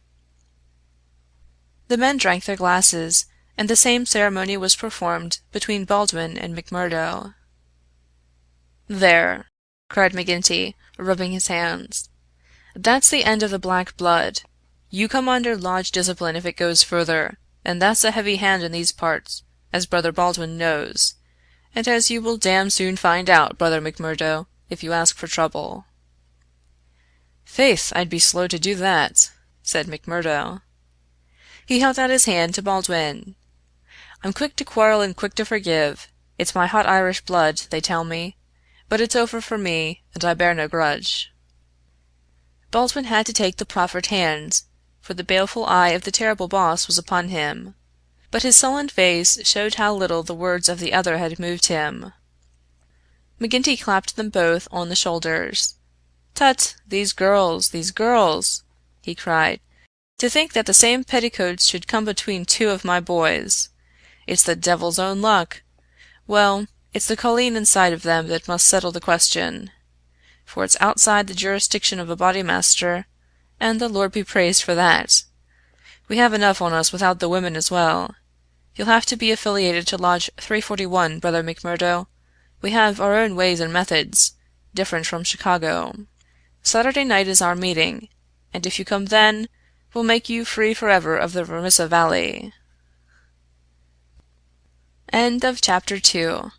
The Valley of Fear, by Sir Arthur Conan Doyle. Chapter 3. Lodge 341, Vermissa. On the day following the evening which had contained so many exciting events, McMurdo moved his lodgings from old Jacob Shafter's and took up his quarters at the widow McNamara's, on the extreme outskirts of the town. Scanlan, his original acquaintance aboard the train, had occasion shortly afterwards to move into Vermissa, and the 2 lodged together. There was no other boarder, and the hostess was an easy-going old Irishwoman who left them to themselves, so that they had a freedom for speech and action welcome to men who had secrets in common. Shafter had relented to the extent of letting McMurdo come to his meals there when he liked, so that his intercourse with Edie was by no means broken. On the contrary, it grew closer and more intimate as the weeks went by. In his bedroom at his new abode, McMurdo felt it safe to take out the coining molds, and under many a pledge of secrecy, a number of brothers from the lodge were allowed to come in and see them, each carrying away in his pocket some examples of the false money, so cunningly struck that there was never the slightest difficulty or danger in passing it. Why, with such a wonderful art at his command, McMurdo should condescend to work at all was a perpetual mystery to his companions, though he made it clear to anyone who asked him that if he lived without any visible means it would very quickly bring the police upon his track. One policeman was indeed after him already. But the incident, as luck would have it, did the adventurer a great deal more good than harm. After the first introduction, there were few evenings when he did not find his way to McGinty's saloon, there to make closer acquaintance with the "boys," which was the jovial title by which the dangerous gang who infested the place were known to one another. His dashing manner and fearlessness of speech made him a favorite with them all, while the rapid and scientific way in which he polished off his antagonist in an all-in barroom scrap earned the respect of that rough community. Another incident, however, raised him even higher in their estimation. Just at the crowded hour one night, the door opened and a man entered with the quiet blue uniform and peaked cap of the mine police. This was a special body raised by the railways and colliery owners to supplement the efforts of the ordinary civil police, who were perfectly helpless in the face of the organized ruffianism which terrorized the district. There was a hush as he entered, and many a curious glance was cast at him. But the relations between policemen and criminals are peculiar in some parts of the States, and McGinty himself, standing behind his counter, showed no surprise when the policeman enrolled himself among his customers. "A straight whiskey, for the night is bitter," said the police officer. "I don't think we've met before, counselor." "You'll be the new captain," said McGinty. "That's so. We're looking to you, counselor, and to the other leading citizens, to help us in upholding law and order in this township. Captain Marvin is my name." "We'd do better without you, Captain Marvin," said McGinty coldly, "for we have our own police of the township, and no need for any imported goods. What are you but the paid tool of the capitalists, hired by them to club or shoot your poor fellow citizen?" "Well, well, we won't argue about that," said the police officer good-humoredly. "I expect we all do our duty same as we see it, but we can't all see it the same." He had drunk off his glass, and had turned to go, when his eyes fell upon the face of Jack McMurdo, who was scowling at his elbow. "Hullo! Hullo!" he cried, looking him up and down. "Here's an old acquaintance." McMurdo shrank away from him. "I was never a friend to you nor to any other cursed copper in my life," said he. "An acquaintance isn't always a friend," said the police captain, grinning. "You're Jack McMurdo of Chicago, right enough, and don't you deny it." McMurdo shrugged his shoulders. "I'm not denying it," said he. "Do you think I'm ashamed of my own name?" "You've got good cause to be, anyhow." "What the devil do you mean by that?" he roared with his fists clenched. "No, no, Jack, bluster won't do with me. I was an officer in Chicago before ever I came to this darned coal bunker, and I know a Chicago crook when I see one." McMurdo's face fell. "Don't tell me that you're Marvin of the Chicago Central!" he cried. "Just the same old Teddy Marvin, at your service. We haven't forgotten the shooting of Jonas Pinto up there." "I never shot him." "Did you not? That's good impartial evidence, ain't it? Well, his death came in uncommon handy for you, or they would have had you for shoving the queer. Well, we can let that be bygones, for, between you and me, and perhaps I'm going further than my duty in saying it, they could get no clear case against you, and Chicago's open to you tomorrow." "I'm very well where I am." "Well, I've given you the pointer, and you're a sulky dog not to thank me for it." "Well, I suppose you mean well, and I do thank you," said McMurdo in no very gracious manner. "It's mum with me so long as I see you living on the straight," said the captain. "But, by the Lord, if you get off after this, it's another story. So good night to you, and good night, counselor." He left the barroom, but not before he had created a local hero. McMurdo's deeds in far Chicago had been whispered before. He had put off all questions with a smile, as one who did not wish to have greatness thrust upon him. But now the thing was officially confirmed. The bar loafers crowded round him and shook him heartily by the hand.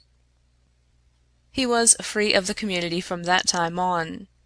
He could drink hard and show little trace of it, but that evening, had his mate Scanlan not been at hand to lead him home, the feated hero would surely have spent his night under the bar. On a Saturday night McMurdo was introduced to the lodge. He had thought to pass in without ceremony, as being an initiate of Chicago, but there were particular rites in Vermissa of which they were proud, and these had to be undergone by every postulant. The assembly met in a large room reserved for such purposes at the Union House. Some 60 members assembled at Vermissa, but that by no means represented the full strength of the organization, for there were several other lodges in the valley, and others across the mountains on each side, who exchanged members when any serious business was afoot, so that a crime might be done by men who were strangers to the locality. Altogether there were not less than 500 scattered over the coal district. In the bare assembly room the men were gathered round a long table. At the side was a second one, laden with bottles and glasses, on which some members of the company were already turning their eyes. McGinty sat at the head with a flat black velvet cap upon his shock of tangled black hair, and a coloured purple stole round his neck, so that he seemed to be a priest presiding over some diabolical ritual. To right and left of him were the higher lodge officials, the cruel, handsome face of Ted Baldwin among them. Each of these wore some scarf or medallion as emblem of his office. They were, for the most part, men of mature age, but the rest of the company consisted of young fellows from 18 to 25, the ready and capable agents who carried out the commands of their seniors. Among the older men were many whose features showed the tigerish, lawless souls within, but looking at the rank and file it was difficult to believe that these eager and open-faced young fellows were in very truth a dangerous gang of murderers, whose minds had suffered such complete moral perversion that they took a horrible pride in their proficiency at their business, and looked with deepest respect at the man who had the reputation of making what they called a clean job. To their contorted natures it had become a spirited and chivalrous thing to volunteer for service against some man who had never injured them, and whom in many cases they had never seen in their lives. The crime committed, they quarrelled as to who had actually struck the fatal blow, and amused one another and the company by describing the cries and contortions of the murdered man. At first they had shown some secrecy in their arrangements, but at the time which this narrative describes their proceedings were extraordinarily open, for the repeated failure of the law had proved to them that, on the one hand, no one would dare to witness against them, and on the other, they had an unlimited number of stanch witnesses upon whom they could call, and a well-filled treasure chest from which they could draw the funds to engage the best legal talent in the state. In 10 long years of outrage there had been no single conviction, and the only danger that ever threatened the Scourers lay in the victim himself, who, however outnumbered and taken by surprise, might, and occasionally did, leave his mark upon his assailants. McMurdo had been warned that some ordeal lay before him, but no one would tell him in what it consisted. He was led now into an outer room by 2 solemn brothers. Through the plank partition he could hear the murmur of many voices from the assembly within. Once or twice he caught the sound of his own name, and he knew that they were discussing his candidacy. Then there entered an inner guard with a green and gold sash across his chest. "The bodymaster orders that he shall be trussed, blinded, and entered," said he. The 3 of them removed his coat, turned up the sleeve of his right arm, and finally passed a rope round above the elbows and made it fast. They next placed a thick black cap right over his head and the upper part of his face, so that he could see nothing. He was then led into the assembly hall. It was pitch dark and very oppressive under his hood. He heard the rustle and murmur of the people round him. And then the voice of McGinty sounded dull and distant through the covering of his ears. "John McMurdo," said the voice, "are you already a member of the ancient order of freemen?" He bowed in assent. "Is your lodge number 29, Chicago?" He bowed again. "Dark nights are unpleasant," said the voice. "Yes, for strangers to travel," he answered. "The clouds are heavy." "Yes, a storm is approaching." "Are the brethren satisfied?" asked the bodymaster. There was a general murmur of assent. "We know, brother, by your sign and by your countersign, that you are indeed one of us," said McGinty. "We would have you know, however, that in this county and in other counties of these parts we have certain rights and also certain duties of our own which call for good men. Are you ready to be tested?" "I am." "Are you of stout heart?" "I am." "Take a stride forward to prove it." As the words were said, he felt two hard points in front of his eyes, pressing upon them so that it appeared as if he could not move forward without a danger of losing them. None the less, he nerved himself to step resolutely out, and as he did so the pressure melted away. There was a low murmur of applause. "He is of stout heart," said the voice. "Can you bear pain?" "As well as another," he answered. "Test him!" It was all he could do to keep himself from screaming out, for an agonizing pain shot through his forearm. He nearly fainted at the sudden shock of it, but he bit his lip and clenched his hands to hide his agony. "I can take more than that," said he. This time there was loud applause. A finer first appearance had never been made in the lodge. Hands clapped him on the back, and the hood was plucked from his head. He stood blinking and smiling amid the congratulations of the brothers. "One last word, brother McMurdo," said McGinty. "You have already sworn the oath of secrecy and fidelity, and you are aware that the punishment for any breach of it is instant and inevitable death?" "I am," said McMurdo. "And you accept the rule of the bodymaster for the time being under all circumstances?" "I do." "Then in the name of Lodge 341 Vermissa, I welcome you to its privileges and debates. You will put the liquor on the table, brother Scanlan, and we will drink to our worthy brother." McMurdo's coat had been brought to him, but before putting it on he examined his right arm, which still smarted heavily. There on the flesh of his forearm was a circle with a triangle within it, deep and red as the branding iron had left it. One or two of his neighbors pulled up their sleeves and showed their own lodge marks. "We've all had it," said one, "but not all as brave as you over it." "Tut, it was nothing," said he, "but it burned and ached all the same." When the drinks which followed the ceremony of initiation had all been disposed of, the business of the lodge proceeded.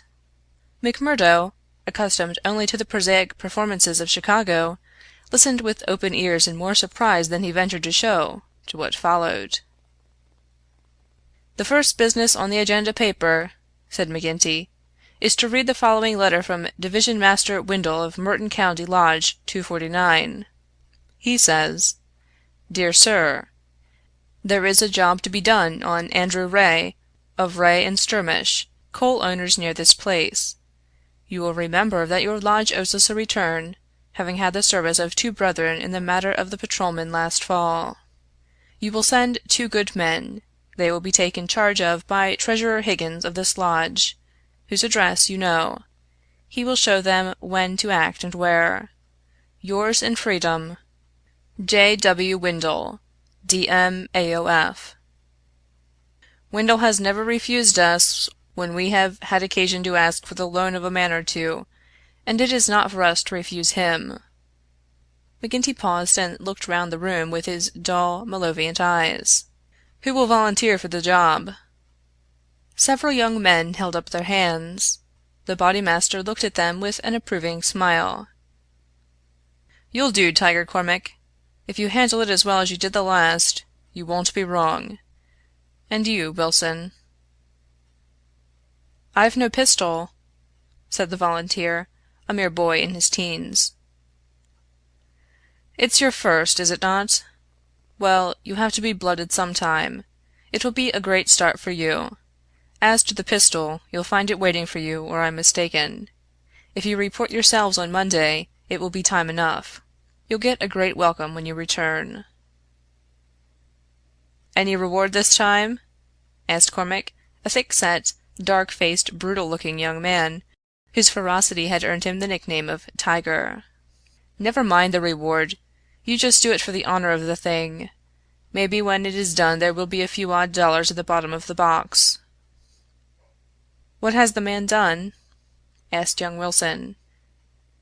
"Sure, it's not for the likes of you to ask what the man has done. He has been judged over there. That's no business of ours. All we have to do is to carry it out for them, same as they would for us. Speaking of that, 2 brothers from the Merton Lodge are coming over to us next week to do some business in this quarter." "Who are they?" asked someone. "Faith, it is wiser not to ask.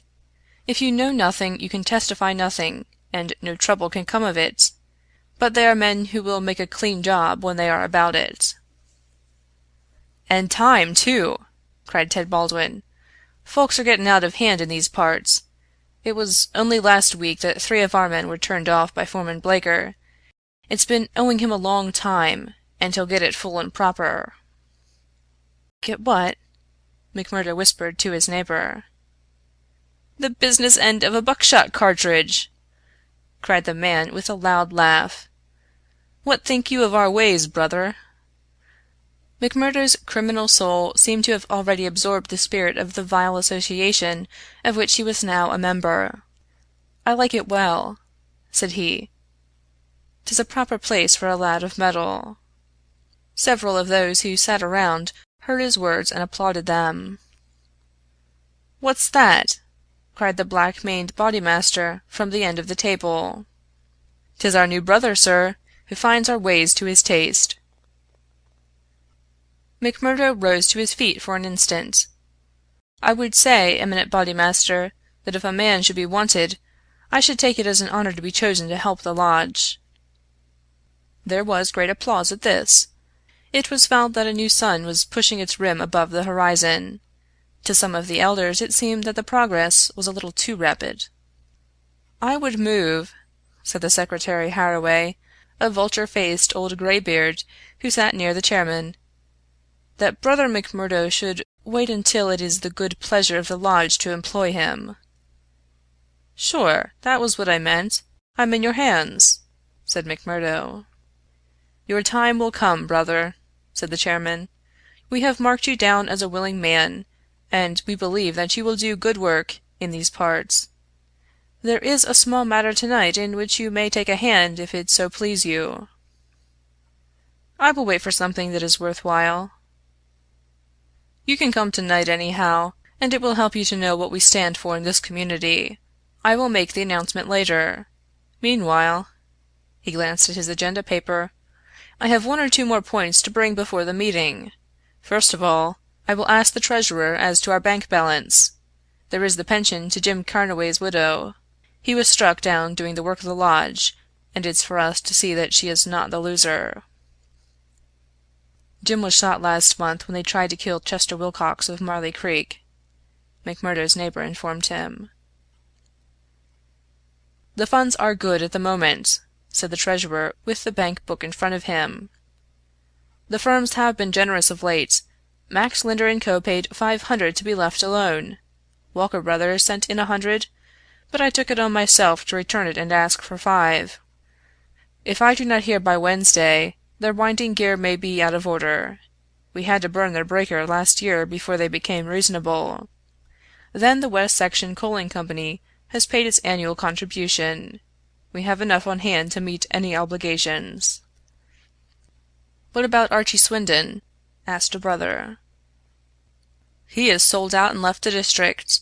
The old devil left a note for us to say that he had rather be a free crossing sweeper in New York than a large mine owner under the power of a ring of blackmailers. By gar, it was as well that he made a break for it before the note reached us. I guess he won't show his face in this valley again." An elderly clean-shaved man with a kindly face and a good brow rose from the end of the table which faced the chairman. "Mr. Treasurer," he asked, "may I ask who has bought the property of this man that we have driven out of the district?" "Yes, Brother Morris. It has been bought by the State and Merton County Railroad Company." "And who bought the mines of Todman and of Lee that came into the market in the same way last year?" "The same company, Brother Morris." "And who bought the ironworks of Mason and of Schumann and of Van Derer and of Atwood, which have all been given up of late?" "They were all bought by the West Gilmerton General Mining Company." "I don't see, Brother Morris," said the chairman, "that it matters to us who buys them, since they can't carry them out of the district." "With all respect to you, eminent Bodymaster, I think it may matter very much to us. This process has been going on now for 10 long years. We are gradually driving all the small men out of trade. What is the result? We find in their places great companies like the Railroad or the General Iron, who have their directors in New York or Philadelphia, and care nothing for our threats. We can take it out of their local bosses, but it only means that others will be sent in their stead. And we are making it dangerous for ourselves. The small men could not harm us. They had not the money nor the power. So long as we did not squeeze them too dry, they would stay on under our power. But if these big companies find that we stand between them and their profits, they will spare no pains and no expense to hunt us down and bring us to court." There was a hush at these ominous words, and every face darkened as gloomy looks were exchanged. So omnipotent and unchallenged had they been, that the very thought that there was possible retribution in the background had been banished from their minds. And yet the idea struck a chill to the most reckless of them. "This is my advice," the speaker continued, "that we go easier upon the small men. On the day that they have all been driven out, the power of this society will have been broken." Unwelcome truths are not popular. There were angry cries as the speaker resumed his seat. McGinty rose with gloom upon his brow. "Brother Morris," said he, "you were always a croaker. So long as the members of this lodge stand together, there is no power in the United States that can touch them. Sure, have we not tried it often enough in the law courts? I expect the big companies will find it easier to pay than to fight, same as the little companies do. And now, brethren," McGinty took off his black velvet cap and his stole as he spoke, "this lodge has finished its business for the evening, save for one small matter which may be mentioned while we are parting. The time is now come for fraternal refreshment and for harmony." Strange indeed is human nature. Here were these men, to whom murder was familiar, who again and again had struck down the father of the family, some man against whom they had no personal feeling, without one thought of compunction or of compassion for his weeping wife or helpless children, and yet the tender or pathetic in music could move them to tears. McMurdo had a fine tenor voice, and if he had failed to gain the goodwill of the lodge before, it could no longer have been withheld after he had thrilled them with "I'm sitting on the stile, Mary," and "On the banks of Allan Water." In his very first night the new recruit had made himself one of the most popular of the brethren, marked already for advancement and high office. There were other qualities needed, however, besides those of good fellowship, to make a worthy freeman, and of those he was given an example before the evening was over. The whiskey bottle had passed round many times. and the men were flushed and ripe for mischief when their bodymaster rose once more to address them. "Boys," said he, "there's one man in this town that wants trimming up, and it's for you to see that he gets it. I'm speaking of James Stanger, of the Herald. You've seen how he's been opening his mouth against us, again." There was a murmur of assent, with many a muttered oath. McGinty took a slip of paper from his waistcoat pocket. "Law and order," that's how he heads it. "Reign of terror in the coal and iron district. 12 years have now elapsed since the first assassinations which proved the existence of a criminal organization in our midst. From that day these outrages have never ceased, until now they have reached a pitch which makes us the opprobrium of the civilized world. Is it for such results as this that our great country welcomes to its bosom the alien who flies from the despotisms of Europe? Is it that they shall themselves become tyrants over the very men who have given them shelter, and that a state of terrorism and lawlessness should be established under the very shadow of the sacred folds of the starry flag of freedom, which would raise horror in our minds if we read of it as existing under the most effete monarchy of the East? The men are known. The organization is patent and public. How long are we to endure it? Can we forever live?" "Sure, I've read enough of the slush," cried the chairman, tossing the paper down upon the table. "That's what he says of us. The question I'm asking you is what shall we say to him?" "Kill him!" cried a dozen fierce voices. "I protest against that," said Brother Morris, the man of the good brow and shaved face. "I tell you, brethren, that our hand is too heavy in this valley, and that there will come a point where in self-defense every man will unite to crush us out. James Stanger is an old man. He is respected in the township and the district. His paper stands for all that is solid in the valley. If that man is struck down, there will be a stir through the state that will only end with our destruction." "And how would they bring about our destruction, Mr. Standback?" cried McGinty. "Is it by the police? Sure, half of them are in our pay and half of them afraid of us. Or is it by the law courts and the judge? Haven't we tried that before now? And whatever came of it?" "There is a Judge Lynch that might try the case," said Brother Morris. A general shout of anger greeted the suggestion. "I have but to raise my finger," cried McGinty, "and I could put 200 men into this town that would clear it out from end to end." Then suddenly raising his voice and bending his huge black brows into a terrible frown, "See here, Brother Morris, I have my eye on you, and have had for some time. You've no heart yourself, and you try to take the heart out of others.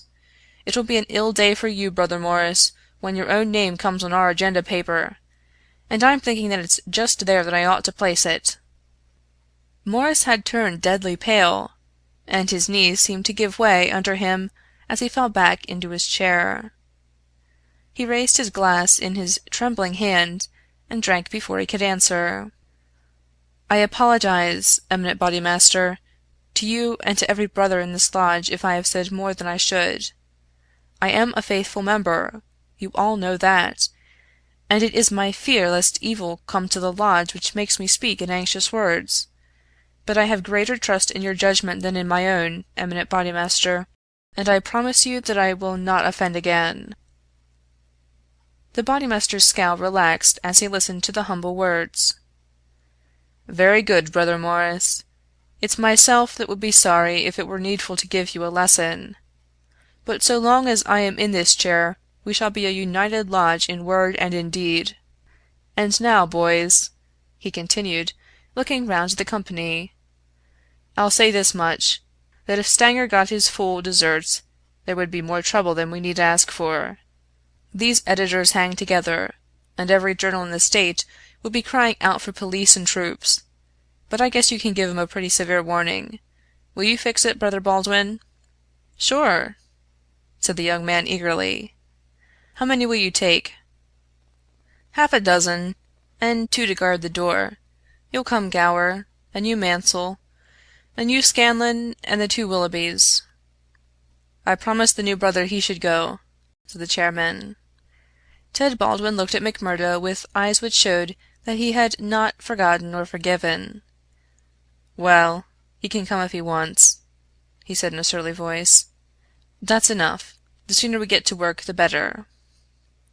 The company broke up with shouts and yells and snatches of drunken song. The bar was still crowded with revelers, and many of the brethren remained there. The little band who had been told off for duty passed out into the street, proceeding in twos and threes along the sidewalk so as not to provoke attention. It was a bitterly cold night, with a half moon shining brilliantly in a frosty, star-spangled sky. The men stopped and gathered in a yard which faced a high building. The words "Vermissa Hotel" were printed in gold lettering between the brightly lit windows. From within came the clanking of the printing press. "Here, you," said Baldwin to McMurdo. "You stand below at the door and see that the road is kept open for us. Arthur Willoughby can stay with you. You others come with me. Have no fears, boys, for we have a dozen witnesses that we are in the Union Bar at this very moment." It was nearly midnight, and the street was deserted save for one or two revelers upon their way home. The party crossed the road, and, pushing open the door of the newspaper office, Baldwin and his men rushed in and up the stair which faced them. McMurdo and another remained below. From the room above came a shout, a cry for help, and then the sound of trampling feet and of falling chairs. An instant later a gray-haired man rushed out on the landing. He was seized before he could get farther, and his spectacles came tinkling down to McMurdo's feet. There was a thud and a groan. He was on his face, and half a dozen sticks were clattering together as they fell upon him. He writhed, and his long, thin limbs quivered under the blows. The others ceased at last, but Baldwin, his cruel face set in an infernal smile, was hacking at the man's head, which he vainly endeavored to defend with his arms. His white hair was dabbled with patches of blood. Baldwin was still stooping over his victim, putting in a short, vicious blow whenever he could see a part exposed, when McMurdo dashed up the stair and pushed him back. "You'll kill the man!" said he. "Drop it!" Baldwin looked at him in amazement. "Curse you!" he cried. "Who are you to interfere, you that are new to the lodge? Stand back!" He raised his stick, but McMurdo had whooped his pistol out of his pocket. "Stand back yourself!" he cried. "I'll blow your face in if you lay a hand on me. As to the lodge, wasn't it the order of the bodymaster that the man was not to be killed? And what are you doing but killing him?" "It's the truth he says," remarked one of the men. "By gar, you'd best hurry yourselves!" cried the man below. "The windows are all lighting up, and you'll have the whole town here inside of 5 minutes." There was indeed the sound of shouting in the street, and a little group of compositors and pressmen was forming in the hall below and nerving itself to action. Leaving the limp and motionless body of the editor at the head of the stair, the criminals rushed down and made their way swiftly along the street. Having reached the Union House, some of them mixed with the crowd in McGinty's saloon, whispering across the bar to the boss that the job had been well carried through. Others, and among them McMurdo, broke away into side streets, and so by devious paths to their own homes. End of Chapter 3. The Valley of Fear, by Sir Arthur Conan Doyle. Chapter 4. The Valley of Fear. When McMurdo awoke next morning, he had good reason to remember his initiation into the lodge. His head ached with the effect of the drink, and his arm, where he had been branded, was hot and swollen. Having his own peculiar source of income, he was irregular in his attendance at his work, so he had a late breakfast and remained at home for the morning writing a long letter to a friend. Afterwards he read the Daily Herald. In a special column put in at the last moment he read, "Outrage at the Herald office. editor seriously injured. It was a short account of the facts with which he was himself more familiar than the writer could have been. It ended with the statement, "The matter is now in the hands of the police, but it can hardly be hoped that their exertions will be attended by any better results than in the past. Some of the men were recognized, and there is hope that a conviction may be obtained. The source of the outrage was, it need hardly be said, that infamous society which has held this community in bondage for so long a period, and against which the Herald has taken so uncompromising a stand. Mr. Stenger's many friends will rejoice to hear that, though he has been cruelly and brutally beaten, and though he has sustained severe injuries about the head, there is no immediate danger to his life." Below it stated that a guard of police, armed with Winchester rifles, had been requisitioned for the defense of the office. McMurdo had laid down the paper, and was lighting his pipe with a hand which was shaky from the excesses of the previous evening, when there was a knock outside, and his landlady brought to him a note which had just been handed in by a lad. It was unsigned, and ran thus: "I should wish to speak to you, but would rather not do so in your house. You will find me beside the flagstaff upon Miller Hill. If you will come there now, I have something which it is important for you to hear and for me to say." McMurdo read the note twice with the utmost surprise, for he could not imagine what it meant or who was the author of it.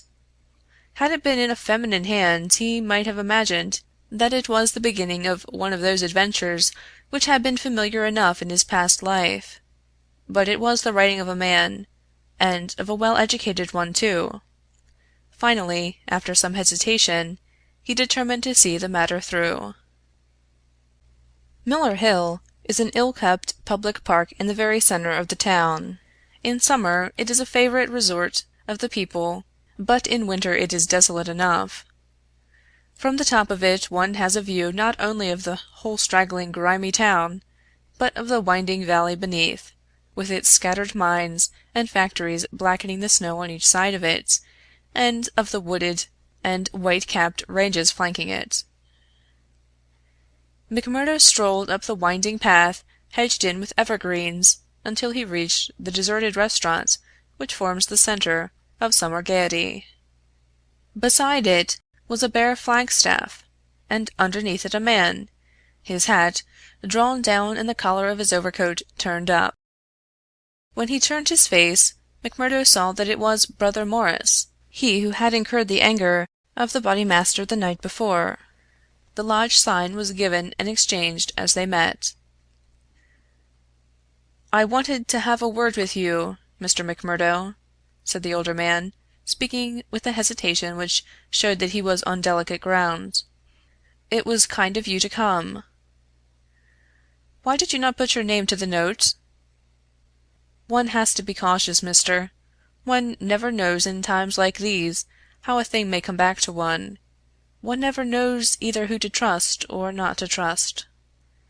"Surely one may trust brothers of the lodge." "No, no, not always!" cried Morris with vehemence. "Whatever we say, even what we think, seems to go back to that man McGinty." "Look here!" said McMurdo sternly. "It was only last night, as you know well, that I swore good faith to our Bodymaster. Would you be asking me to break my oath?" "If that is the view you take," said Morris sadly, "I can only say that I am sorry I gave you the trouble to come and meet me. Things have come to a bad pass when two free citizens cannot speak their thoughts to each other." McMurdo, who had been watching his companion very narrowly, relaxed somewhat in his bearing. "Sure, I spoke for myself only," said he. "I am a newcomer, as you know, and I am strange to it all. It is not for me to open my mouth, Mr. Morris, and if you think well to say anything to me, I am here to hear it." "And to take it back to Boss McGinty," said Morris bitterly. "Indeed! Then you do me injustice there," cried McMurdo. "For myself I am loyal to the lodge, and so I tell you straight, But I would be a poor creature if I were to repeat to any other what you might say to me in confidence. It will go no further than me, though I warn you that you may get neither help nor sympathy." "I have given up looking for either the one or the other," said Morris. "I may be putting my very life in your hands by what I say, but bad as you are, and it seemed to me last night that you were shaping to be as bad as the worst, still you are new to it, and your conscience cannot yet be as hardened as theirs. That was why I thought to speak with you." "Well, what have you to say?" "If you give me away, may a curse be on you!" "Sure, I said I would not." "I would ask you, then, when you joined the Freemen's Society in Chicago, and swore vows of charity and fidelity, did ever it cross your minds that you might find it would lead you to crime?" "If you call it crime," McMurdo answered. "Call it crime?" cried Morris, his voice vibrating with passion. "You have seen little of it if you can call it anything else. Was it crime last night when a man old enough to be your father was beaten till the blood dripped from his white hairs? Was that crime, or what else would you call it?" "There are some would say it was war," said McMurdo. "A war of two classes with all in, so that each struck as best it could." "Well, did you think of such a thing when you joined the Freemen's Society at Chicago?" "No, I'm bound to say I did not." "Nor did I when I joined it at Philadelphia. It was just a benefit club, and a meeting place for one's fellows. Then I heard of this place. Curse the hour that the name first fell upon my ears, and I came to better myself. My God, to better myself! My wife and 3 children came with me. I started a dry goods store on Market Square, and I prospered well. The word had gone round that I was a freeman, and I was forced to join the local lodge, same as you did last night.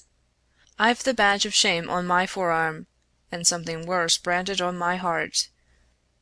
I found that I was under the orders of a black villain, and caught in a meshwork of crime. What could I do? Every word I said to make things better was taken as treason, same as it was last night. I can't get away, for all I have in the world is in my store. If I leave the society, I know well that it means murder to me, and God knows what to my wife and children. Oh, man, it is awful, awful!"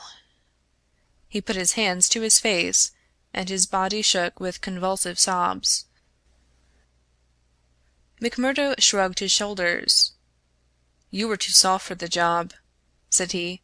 "You are the wrong sort for such work." "I had a conscience and a religion, but they made me a criminal among them. I was chosen for a job. If I backed down I knew well what would come to me. Maybe I'm a coward. Maybe it's the thought of my poor little woman and the children that makes me one. Anyhow, I went. I guess it will haunt me forever.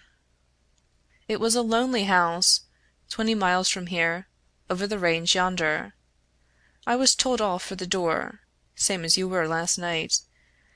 They could not trust me with the job. The others went in. When they came out their hands were crimson to the wrists. As we turned away a child was screaming out of the house behind us. It was a boy of 5 who had seen his father murdered. I nearly fainted with the horror of it, and yet I had to keep a bold and smiling face, for well I knew that if I did not, it would be out of my house that they would come next with their bloody hands, and it would be my little Fred that would be screaming for his father. But I was a criminal then, part sharer in a murder, lost forever in this world, and also in the next. I am a good Catholic, but the priest would have no word with me when he heard I was a scourer, and I am excommunicated from my faith. That's how it stands with me, and I see you going down the same road, and I ask you what the end is to be. Are you ready to be a cold-blooded murderer also, or can we do anything to stop it?" "What would you do?" asked McMurdo abruptly. "You would not inform?" "God forbid!" cried Morris. "Sure, the very thought would cost me my life." "That's well," said McMurdo. "I'm thinking that you are a weak man, and that you make too much of the matter." "Too much! Wait till you have lived here longer. Look down the valley. See the cloud of 100 chimneys that overshadows it. I tell you that the cloud of murder hangs thicker and lower than that over the heads of the people. It is the valley of fear, the valley of death. The terror is in the hearts of the people from the dusk to the dawn. Wait, young man, and you will learn for yourself." "Well, I'll let you know what I think when I have seen more," said McMurdo carelessly. "What is very clear is that you are not the man for the place, and that the sooner you sell out, if you only get a dime a dollar for what the business is worth, the better it will be for you. What you have said is safe with me, but, by gar, if I thought you were an informer—" "No, no!" cried Morris piteously. "Well, let it rest at that. I'll bear what you have said in mind, and maybe some day I'll come back to it. I expect you meant kindly by speaking to me like this. Now, I'll be getting home." "One word before you go," said Morris. "We may have been seen together. They may want to know what we have spoken about." "Ah, that's well thought of." "I offer you a clerkship in my store." "And I refuse it. That's our business. Well, so long, Brother Morris, and may you find things go better with you in the future." That same afternoon, as McMurdo sat smoking, lost in thought beside the stove of his sitting room, the door swung open, and its framework was filled with the huge figure of Boss McGinty.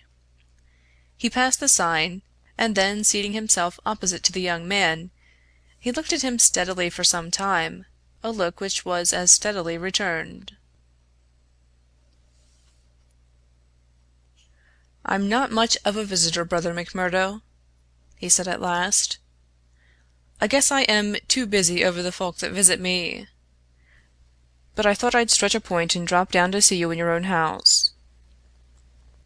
"I'm proud to see you here, Counselor," said McMurdo heartily, bringing his whiskey bottle out of the cupboard. "It's an honor that I had not expected." "How's the arm?" asked the boss. McMurdo made a wry face. "Well, I'm not forgetting it," he said, "but it's worth it." "Yes, it's worth it," the other answered, "to those that are loyal and go through with it and are a help to the lodge. What were you speaking to Brother Morris about on Miller Hill this morning?" The question came so suddenly that it was well that he had his answer prepared. He burst into a hearty laugh. "Morris didn't know I could earn a living here at home. He shan't know either, for he has got too much conscience for the likes of me. But he's a good-hearted old chap. It was his idea that I was at a loose end, and that he would do me a good turn by offering me a clerkship in a dry goods store." "Oh, that was it?" "Yes, that was it." "And you refused it?" "Sure. Couldn't I earn 10 times as much in my own bedroom with 4 hours' work?" "That's so, but I wouldn't get about too much with Morris." "Why not?" "Well, I guess because I tell you not." "That's enough for most folk in these parts." "It may be enough for most folk, but it ain't enough for me, Counselor," said McMurdo boldly. "If you are a judge of men, you'll know that." The swarthy giant glared at him, and his hairy paw closed for an instant round the glass as though he would hurl it at the head of his companion. Then he laughed in his loud, boisterous, insincere fashion. "You're a queer card for sure," said he. "Well, if you want reasons, I'll give them. Did Morris say nothing to you against the lodge?" "No." "Nor against me?" "No." "Well, that's because he daren't trust you. But in his heart he is not a loyal brother. We know that well. So we watch him and we wait for the time to admonish him. I'm thinking that the time is drawing near. There's no room for scabby sheep in our pen, but if you keep company with a disloyal man, we might think that you were disloyal too. See? There's no chance of my keeping company with him, for I dislike the man, McMurdo answered. As to being disloyal, if it was any man but you, he would not use the word to me twice. Well, that's enough, said McGinty, draining off his glass. I came down to give you a word in season, and you've had it. I'd like to know, said McMurdo, how you ever came to learn that I had spoken with Morris at all. McGinty laughed. It's my business to know what goes on in this township, said he. I guess you'd best reckon on my hearing all that passes. Well, time's up, and I'll just say... But his leave-taking was cut short in a very unexpected fashion. With a sudden crash the door flew open, and 3 frowning, intent faces glared in at them from under the peaks of police caps. McMurdo sprang to his feet and half drew his revolver, but his arm stopped midway as he became conscious that 2 Winchester rifles were leveled at his head. A man in uniform advanced into the room, a 6-shooter in his hand. It was Captain Marvin, once of Chicago, and now of the Mine Constabulary. He shook his head with a half-smile at McMurdo. "I thought you'd be getting into trouble, Mr. Crooked McMurdo of Chicago," said he. "Can't keep out of it, can you? Take your hat and come along with us." "I guess you'll pay for this, Captain Marvin," said McGinty. "Who are you, I'd like to know, to break into a house in this fashion and molest honest, law-abiding men?" "You're standing out in this deal, Counselor McGinty," said the police captain. "We are not out after you, but after this man McMurdo. It is for you to help, not to hinder us in our duty." "He is a friend of mine, and I'll answer for his conduct," said the boss. "By all accounts, Mr. McGinty, you may have to answer for your own conduct some of these days," the captain answered. "This man McMurdo was a crook before ever he came here, and he's a crook still. Cover him, patrolman, while I disarm him." "There's my pistol," said McMurdo coolly. "Maybe, Captain Marvin, if you and I were alone and face to face you would not take me so easily." "Where's your warrant?" asked McGinty. "By gar, a man might as well live in Russia as in Vermissa while folk like you are running the police. It's a capitalist outrage, and you'll hear more of it, I reckon." "You do what you think is your duty the best way you can, Counselor. We'll look after ours." "What am I accused of?" asked McMurdo. "Of being concerned in the beating of old Editor Stanger at the Herald office. It wasn't your fault that it isn't a murder charge." "Well, if that's all you have against him," cried McGinty with a laugh, "you can save yourself a deal of trouble by dropping it right now.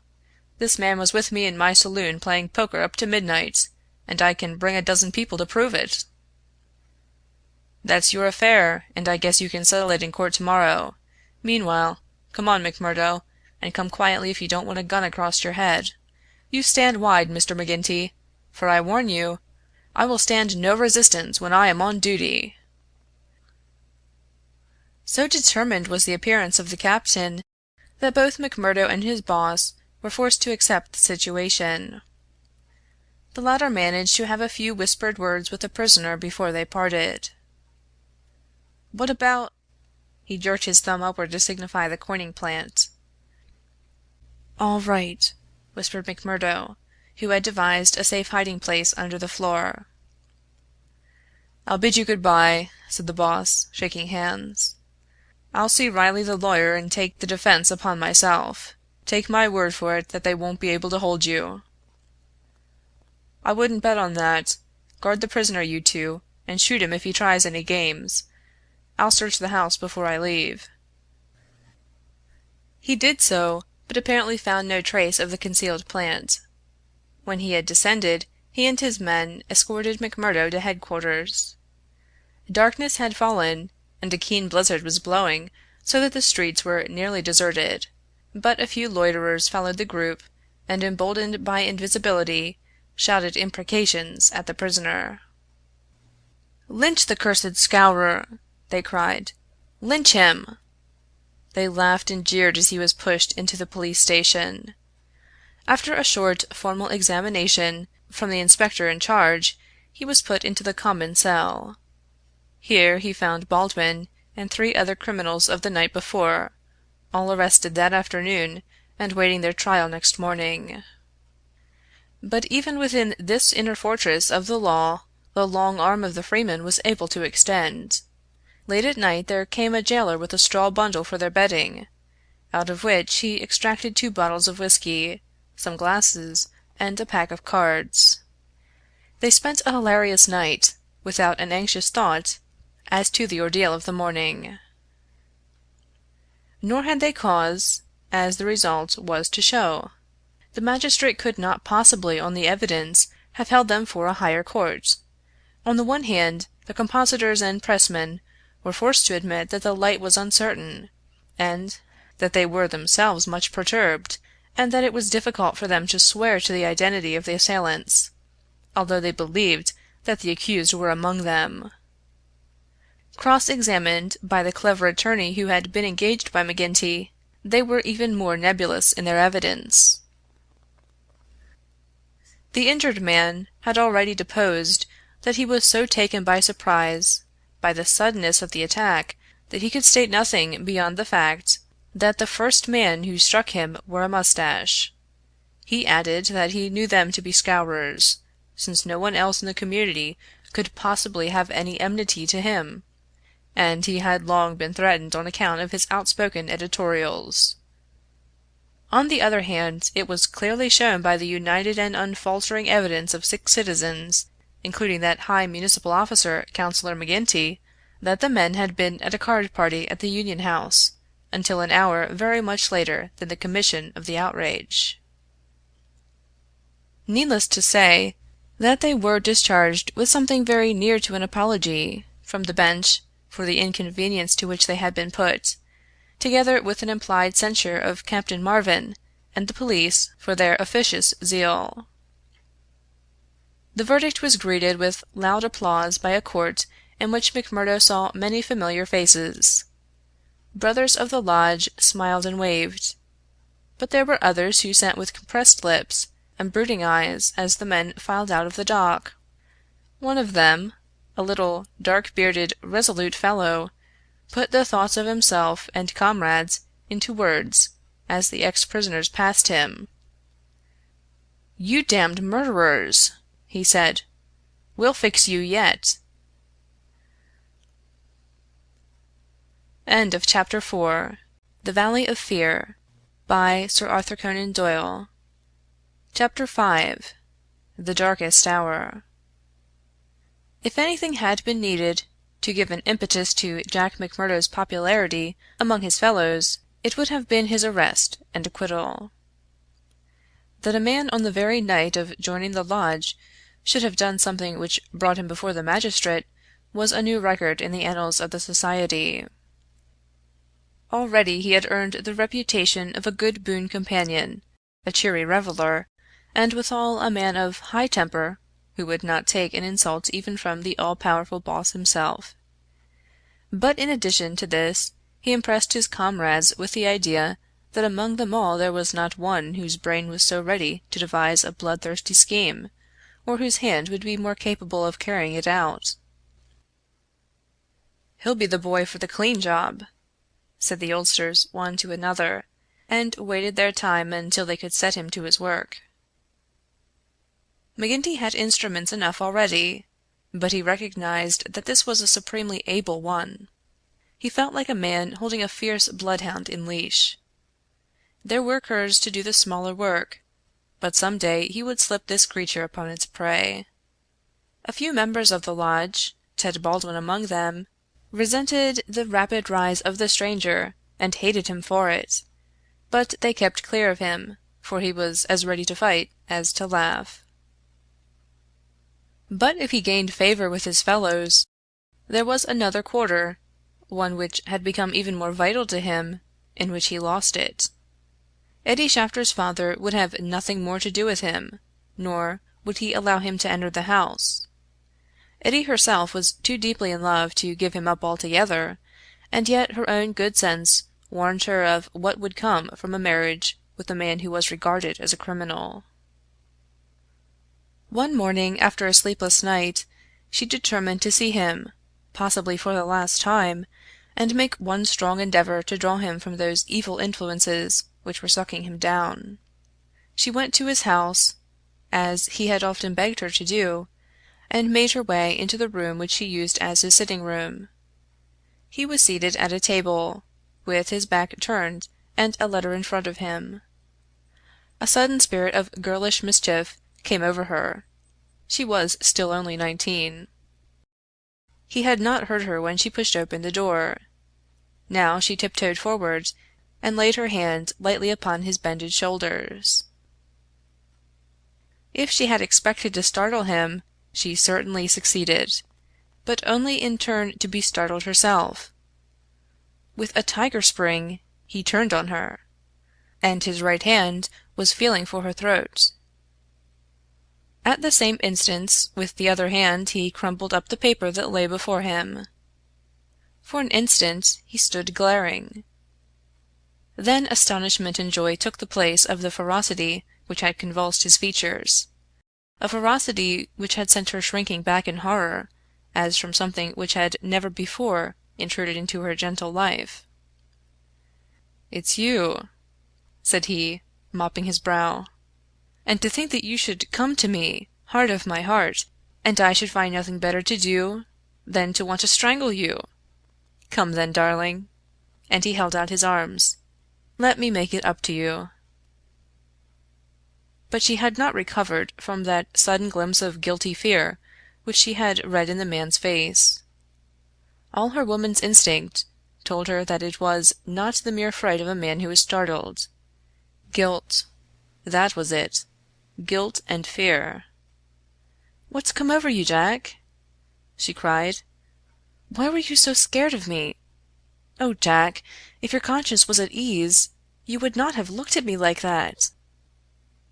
"Sure, I was thinking of other things, and when you came tripping so lightly on those fairy feet of yours—" No, it was more than that, Jack." Then a sudden suspicion seized her. "Let me see that letter you were writing." "Ah, Eddie, I couldn't do that."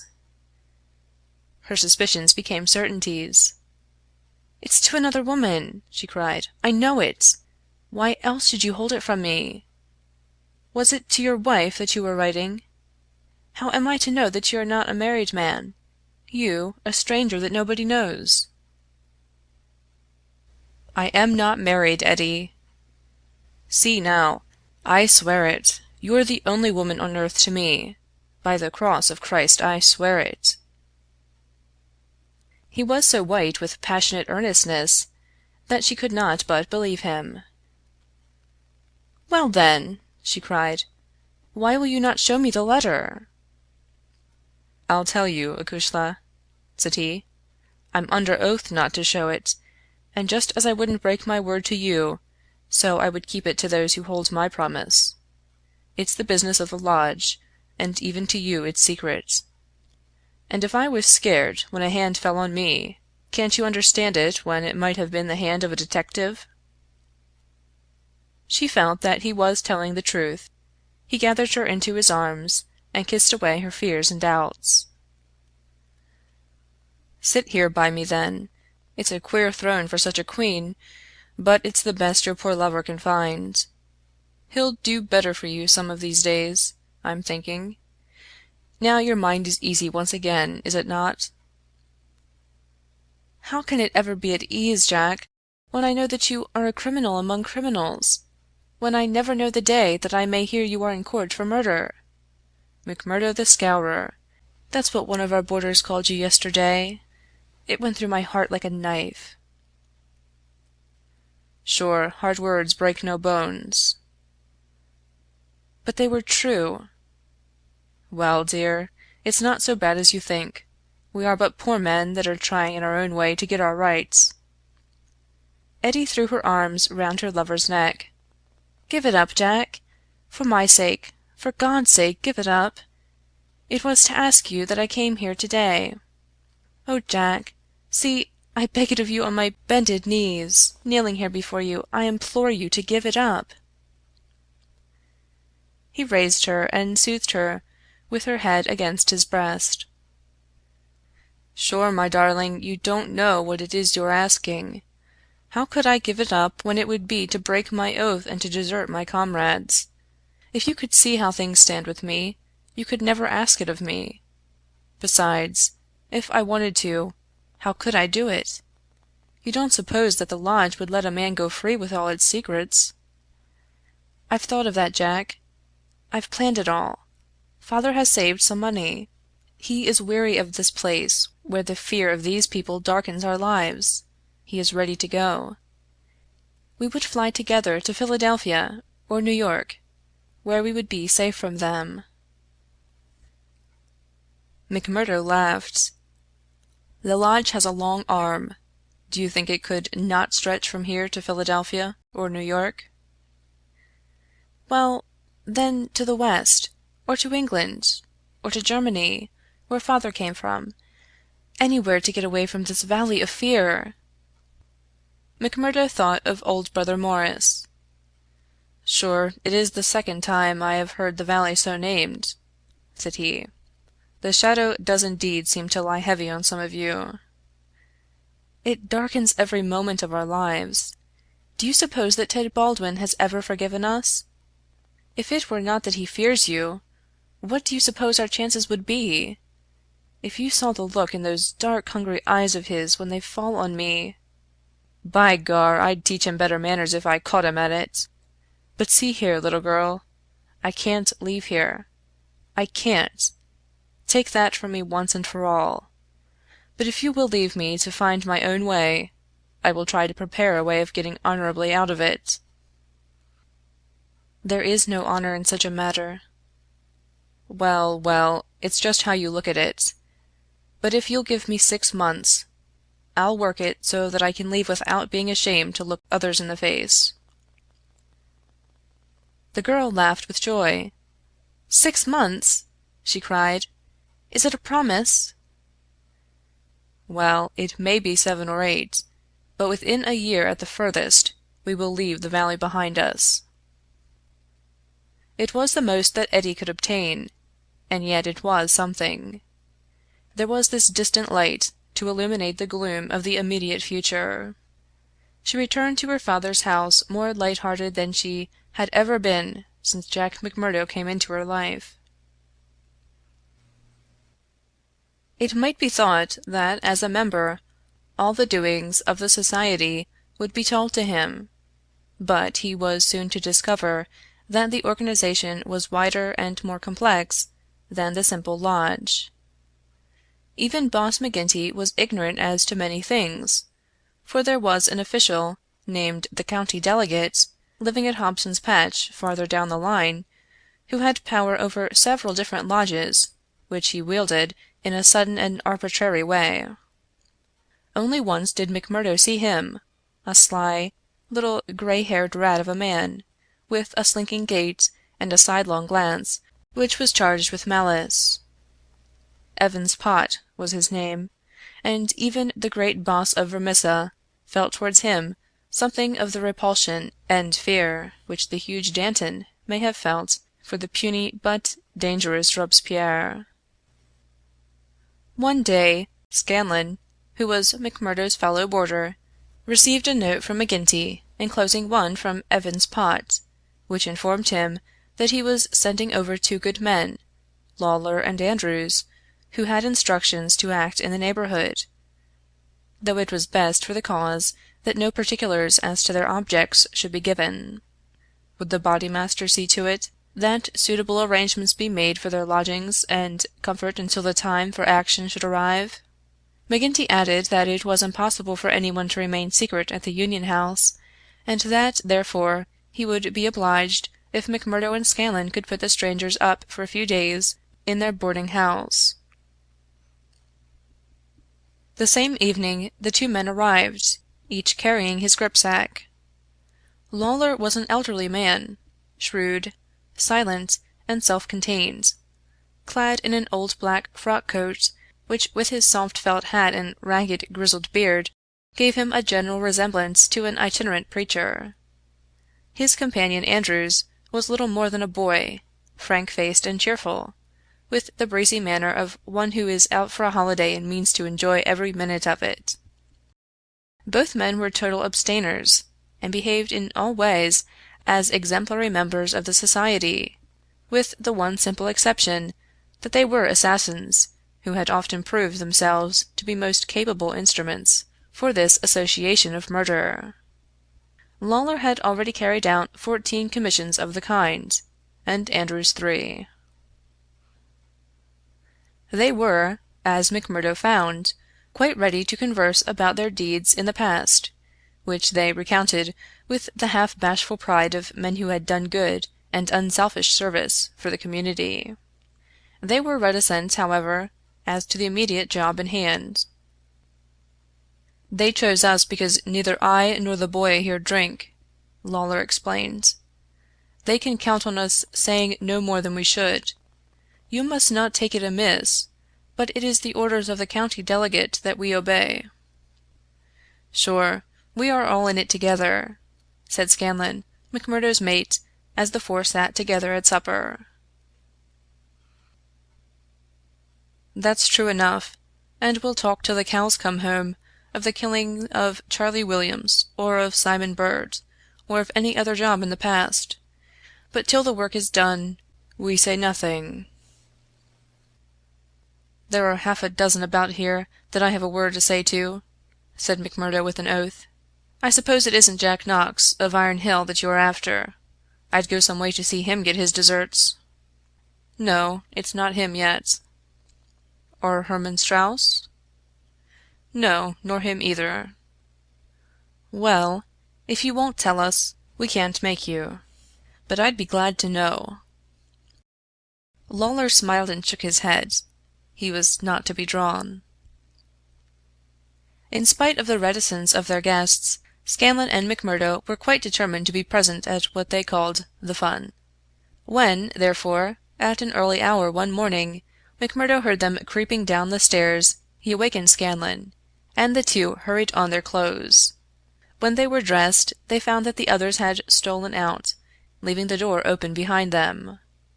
It was not yet dawn, and by the light of the lamps they could see the two men some distance down the street. They followed them warily, treading noiselessly in the deep snow. The boarding-house was near the edge of the town, and soon they were at the crossroads which is beyond its boundary.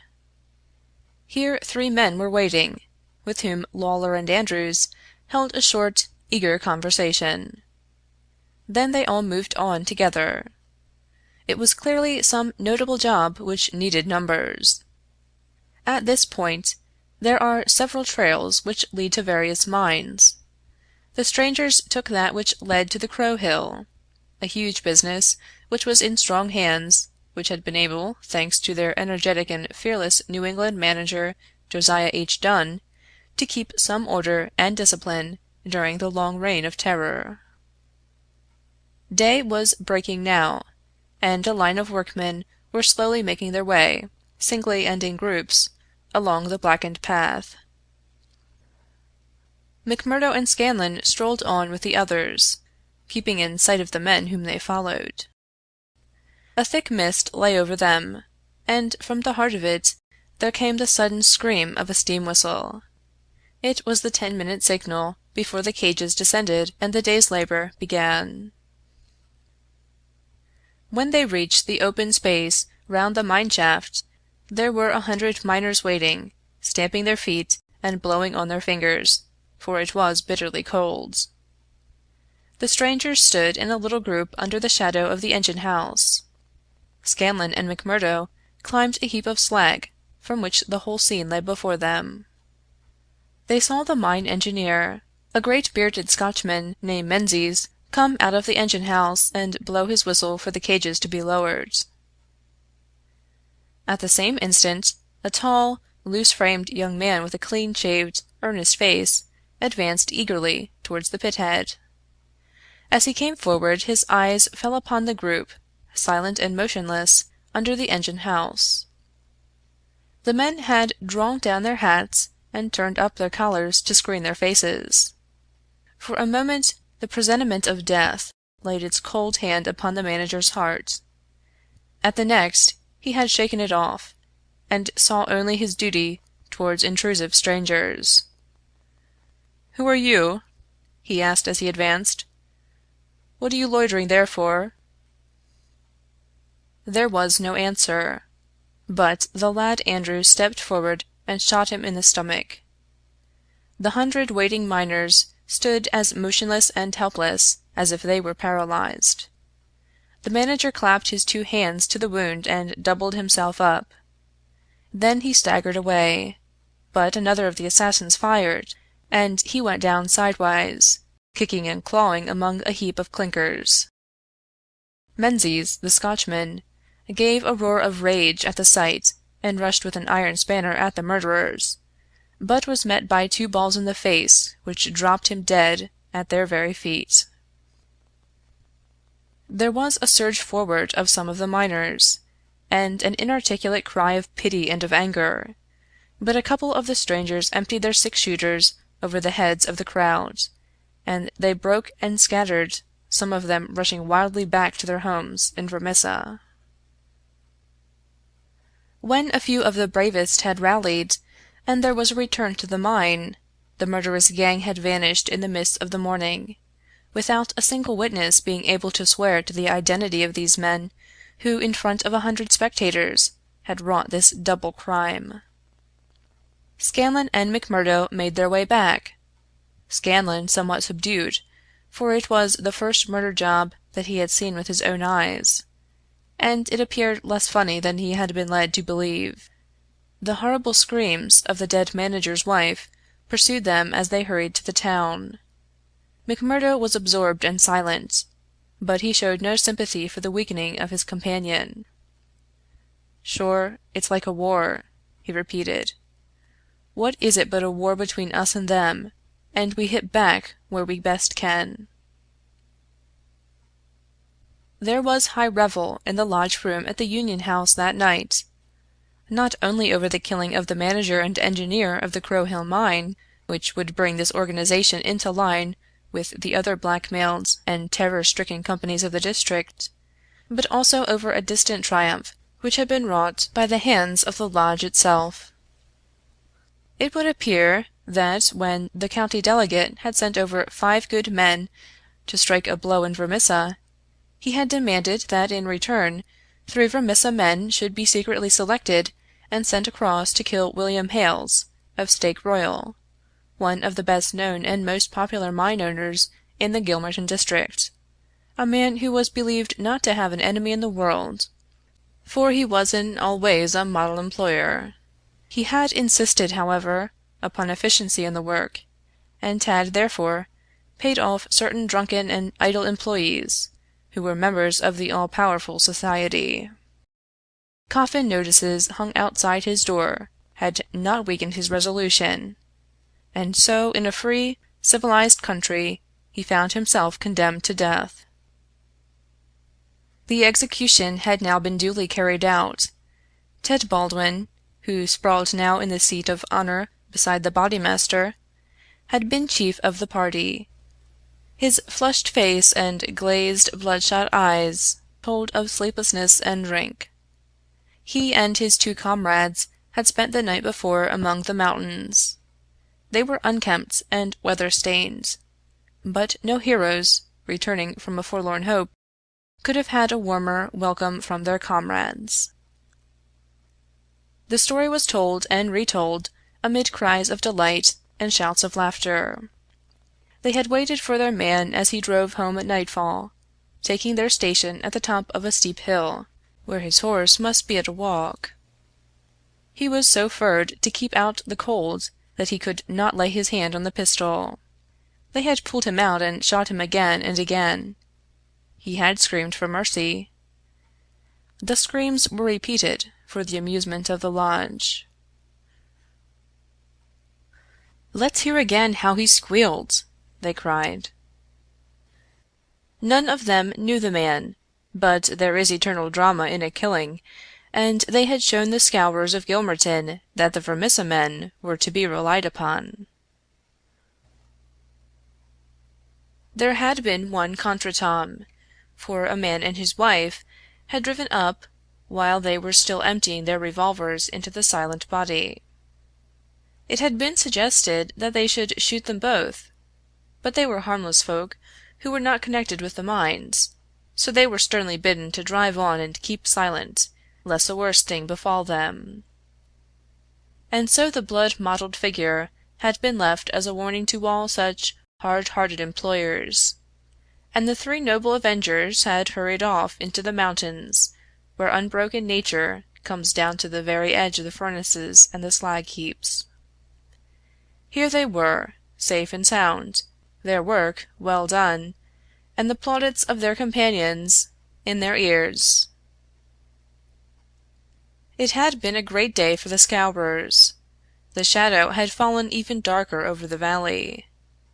But as the wise general chooses the moment of victory in which to redouble his efforts, so that his foes may have no time to steady themselves after disaster, so Boss McGinty, looking out upon the scene of his operations with his brooding and malicious eyes, had devised a new attack upon those who opposed him. That very night, as the half-drunken company broke up, he touched McMurdo on the arm and led him aside into that inner room where they had their first interview. "See here, my lad," said he, "I've got a job that's worthy of you at last. You'll have the doing of it in your own hands." "Proud I am to hear it," McMurdo answered. "You can take 2 men with you, Manders and Riley. They have been warned for service. We'll never be right in this district until Chester Wilcox has been settled. And you'll have the thanks of every lodge in the coalfields if you can down him. I'll do my best, anyhow. Who is he, and where shall I find him?" McGinty took his eternal half-chewed, half-smoked cigar from the corner of his mouth, and proceeded to draw a rough diagram on a page torn from his notebook. "He's the chief foreman of the Iron Dike Company. He's a hard citizen, an old color sergeant of the war, all scars and grizzle. We've had 2 tries at him, but had no luck, and Jim Carnaway lost his life over it. Now it's for you to take it over. That's the house, all alone at the Iron Dike crossroad, same as you see here on the map, without another within earshot. It's no good by day. He's armed and shoots quick and straight, with no questions asked. But at night, well, there he is with his wife, 3 children, and a hired help. You can't pick or choose. It's all or none. If you could get a bag of blasting powder at the front door with a slow match to it— What's the man done?" "Didn't I tell you he shot Jim Carnaway?" "Why did he shoot him?" "What in thunder has that to do with you? Carnaway was about his house at night, and he shot him. That's enough for me and you. You've got to settle the thing right. There's these 2 women and the children. Do they go up too?" "They have to, else how can we get him?" "It seems hard on them, for they've done nothing." "What sort of fool's talk is this? Do you back out?" "Easy, counselor, easy. What have I ever said or done that you should think I would be standing back from an order of the bodymaster of my own lodge? If it's right or if it's wrong, it's for you to decide." "You'll do it, then?" "Of course I will do it." "When?" "Well, you had best give me a night or 2 that I may see the house and make my plans. Then—" "Very good," said McGinty, shaking him by the hand.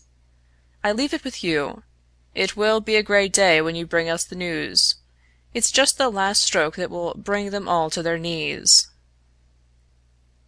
McMurdo thought long and deeply over the commission which had been so suddenly placed in his hands. The isolated house in which Chester Wilcox lived was about 5 miles off in an adjacent valley. That very night he started off all alone to prepare for the attempt. It was daylight before he returned from his reconnaissance. Next day he interviewed his two subordinates, Manders and Riley, reckless youngsters who were as elated as if it were a deer hunt. 2 nights later they met outside the town, all three armed, and one of them carrying a sack stuffed with the powder which was used in the quarries. It was 2 in the morning before they came to the lonely house. The night was a windy one, with broken clouds drifting swiftly across the face of a 3/4 moon. They had been warned to be on their guard against bloodhounds, so they moved forward cautiously, with their pistols cocked in their hands. But there was no sound, save the howling of the wind, and no movement but the swaying branches above them. McMurdo listened at the door of the lonely house, but all was still within. Then he leaned the powder bag against it, ripped a hole in it with his knife, and attached the fuse. When it was well alight, he and his two companions took to their heels, and were some distance off, safe and snug in a sheltering ditch, before the shattering roar of the explosion, with the low, deep rumble of the collapsing building, told them that their work was done. No cleaner job had ever been carried out in the blood-stained annals of the society. But alas, that work, so well organized and boldly carried out, should all have gone for nothing! Warned by the fate of various victims, and knowing that he was marked down for destruction, Chester Wilcox had moved himself and his family, only the day before, to some safer and less known quarters, where a guard of police should watch over them. It was an empty house, which had been torn down by the gunpowder, and the grim old color sergeant of the war was still teaching discipline to the miners of Iron Dike. "Leave him to me," said McMurdo. "He's my man, and I'll get him sure if I have to wait a year for him." A vote of thanks and confidence was passed in full lodge, and so for the time the matter ended.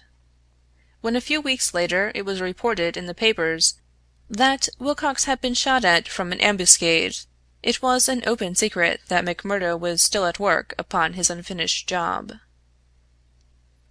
Such were the methods of the Society of Freemen, and such were the deeds of the Scourers, by which they spread their rule of fear over the great and rich district which was for so long a period haunted by their terrible presence. Why should these pages be stained by further crimes? Have I not said enough to show the men and their methods? These deeds are written in history, and there are records wherein one may read the details of them. There one may learn of the shooting of Policeman Hunt and Evans, because they had ventured to arrest 2 members of the society, a double outrage planned at the Vermissa Lodge and carried out in cold blood upon 2 helpless and disarmed men. There also one may read of the shooting of Mrs. Larby, when she was nursing her husband, who had been beaten almost to death by orders of Boss McGinty. The killing of the elder Jenkins, shortly followed by that of his brother, the mutilation of James Murdoch, the blowing up of the Staphouse family, and the murder of the Stendals, all followed hard upon one another in the same terrible winter. Darkly the shadow lay upon the valley of fear. The spring had come with running brooks and blossoming trees. There was hope for all nature bound so long in an iron grip, but nowhere was there any hope for the men and women who lived under the yoke of the Terror. Never had the cloud above them been so dark and hopeless as in the early summer of the year 1875. End of Chapter 5. The Valley of Fear, by Sir Arthur Conan Doyle. Chapter 6. Danger. It was the height of the Reign of Terror. McMurdo, who had already been appointed inner deacon, with every prospect of some day succeeding McGinty as bodymaster, was now so necessary to the councils of his comrades that nothing was done without his help and advice. The more popular he became, however, with the freemen, the blacker were the scowls which greeted him as he passed along the streets of Vermissa. In spite of their terror, the citizens were taking heart to band themselves together against their oppressors. Rumors had reached the lodge of secret gatherings in the Herald office, and of distribution of firearms among the law-abiding people. But McGinty and his men were undisturbed by such reports. They were numerous, resolute, and well armed. Their opponents were scattered and powerless. It would all end, as it had done in the past, in aimless talk, and possibly in impotent arrests. So said McGinty, McMurdo, and all the bolder spirits. It was a Saturday evening in May. Saturday was always the lodge night, and McMurdo was leaving his house to attend it, when Morris, the weaker brother of the order, came to see him. His brow was creased with care, and his kindly face was drawn and haggard. "Can I speak with you freely, Mr. McMurdo?" "Sure."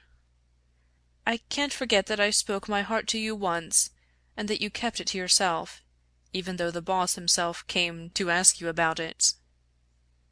"What else could I do if you trusted me? It wasn't that I agreed with what you said." "I know that well. But you are the one that I can speak to and be safe. I've a secret here," he put his hand to his breast, "and it is just burning the life out of me. I wish it had come to any one of you but me. If I tell it, it will mean murder, for sure. If I don't, it may bring the end of us all. God help me, but I am near out of my wits over it." McMurdo looked at the man earnestly. He was trembling in every limb. He poured some whiskey into a glass, and handed it to him. "That's the physic for the likes of you," said he. "Now let me hear of it." Morris drank, and his white face took a tinge of color. "I can tell it to you all in one sentence," said he. "There's a detective on our trail." McMurdo stared at him in astonishment. "Why, man, you're crazy," he said. "Isn't the place full of police and detectives, and what harm did they ever do us?" "No, no, it's not a man of the district. As you say, we know them, and it is little that they can do. But you've heard of Pinkertons?" "I've read of some folk of that name." "Well, you can take it from me you've no show when they are on your trail. It's not a take it or miss it government concern. It's a dead earnest business proposition that's out for results, and keeps out till by hook or crook it gets them. If a Pinkerton man is deep in this business, we are all destroyed." "We must kill him." "Ah! It's the first thought that came to you. So it will be up at the lodge. Didn't I say to you that it would end in murder?" "Sure, what is murder? Isn't it common enough in these parts?" "It is indeed. But it's not for me to point out the man that is to be murdered. I'd never rest easy again. And yet it's our own necks that may be at stake. In God's name, what shall I do?" He rocked to and fro in his agony of indecision. But his words had moved McMurdo deeply. It was easy to see that he shared the other's opinion as to the danger, and the need for meeting it. He gripped Morris's shoulder and shook him in his earnestness. "See here, man!" he cried, and he almost screeched the words in his excitement. "You won't gain anything by sitting keening like an old wife at a wake. Let's have the facts. Who is the fellow? Where is he? How did you hear of him? Why did you come to me?" "I came to you, for you are the one man that would advise me. I told you that I had a store in the East before I came here. I left good friends behind me, and one of them is in the telegraph service. Here's a letter that I had from him yesterday. It's this part from the top of the page. You can read it yourself." This is what McMurdo read. "How are the Scowrers getting on in your parts? We read plenty of them in the papers. Between you and me, I expect to hear news from you before long. 5 big corporations and the 2 railroads have taken the thing up in dead earnest. They mean it, and you can bet they'll get there. They are right deep down into it. Pinkerton has taken hold under their orders, and his best man, Bertie Edwards, is operating. The thing has got to be stopped right now." Now read the postscript. Of course, what I give you is what I learned in business. So it goes no further. It's a queer cipher that you handle by the yard every day, and can get no meaning from." McMurdo sat in silence for some time, with the letter in his listless hands. The mist had lifted for a moment, and there was the abyss before him. "Does anyone else know of this?" he asked. "I have told no one else." "But this man, your friend, has he any other person that he would be likely to write to?" "Well, I dare say he knows 1 or 2 more." "Of the lodge?" "It's likely enough. I was asking because it is likely that he may have given some description of this fellow, Bertie Edwards. Then we could get on his trail." "Well, it's possible, but I should not think he knew him. He is just telling me the news came to him by way of business. How would he know this Pinkerton man?"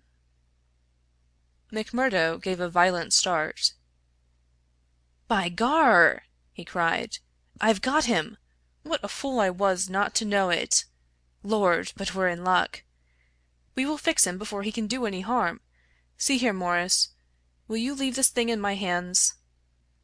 "Sure, if you will only take it off mine." "I'll do that. You can stand right back and let me run it. Even your name needs not be mentioned. I'll take it all on myself, as if it were to me that this letter has come. Will that content you?" "It's just what I would ask." "Then leave it at that, and keep your head shut. Now, I'll get down to the lodge, and we'll soon make old man Pinkerton sorry for himself." "You wouldn't kill this man?" "The less you know, friend Morris, the easier your conscience will be, and the better you will sleep. Ask no questions, and let these things settle themselves. I have hold of it now." Morris shook his head sadly as he left. "I feel that his blood is on my hands," he groaned. "Self-protection is no murder anyhow," said McMurdo, smiling grimly. "It's him or us. I guess this man would destroy us all if we left him long in the valley. Why, brother Morris, we'll have to elect you bodymaster yet, for you've surely saved the lodge." And yet it was clear from his actions that he thought more seriously of this new intrusion than his words would show. It may have been his guilty conscience, it may have been the reputation of the Pinkerton organization, it may have been the knowledge that great, rich corporations had set themselves the task of clearing out the Scowrers. But, whatever his reason, his actions were those of a man who was preparing for the worst. Every paper which would incriminate him was destroyed before he left the house.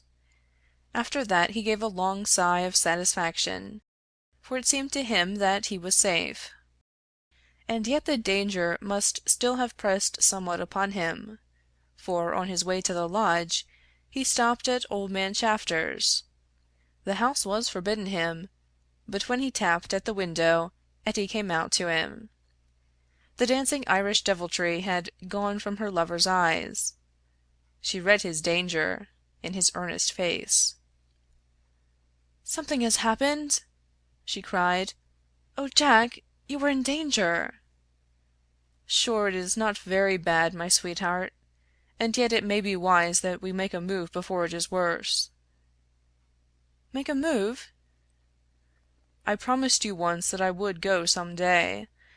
I think the time is coming, I had news tonight. Bad news. And I see trouble coming." "The police?" "Well, a Pinkerton. But sure you wouldn't know what that is, acushla, nor what it may mean to the likes of me. I'm too deep in this thing, and I may have to get out of it quick. You said you would come with me if I went." "Oh, Jack, it would be the saving of you." "I'm an honest man in some things, Edie. I wouldn't hurt a hair of your bonny head for all that the world can give, nor ever pull you down 1 inch from the golden throne above the clouds where I always see you. Would you trust me?"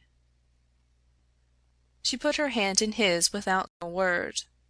"Well, then listen to what I say and do as I order you, for indeed it's the only way for us.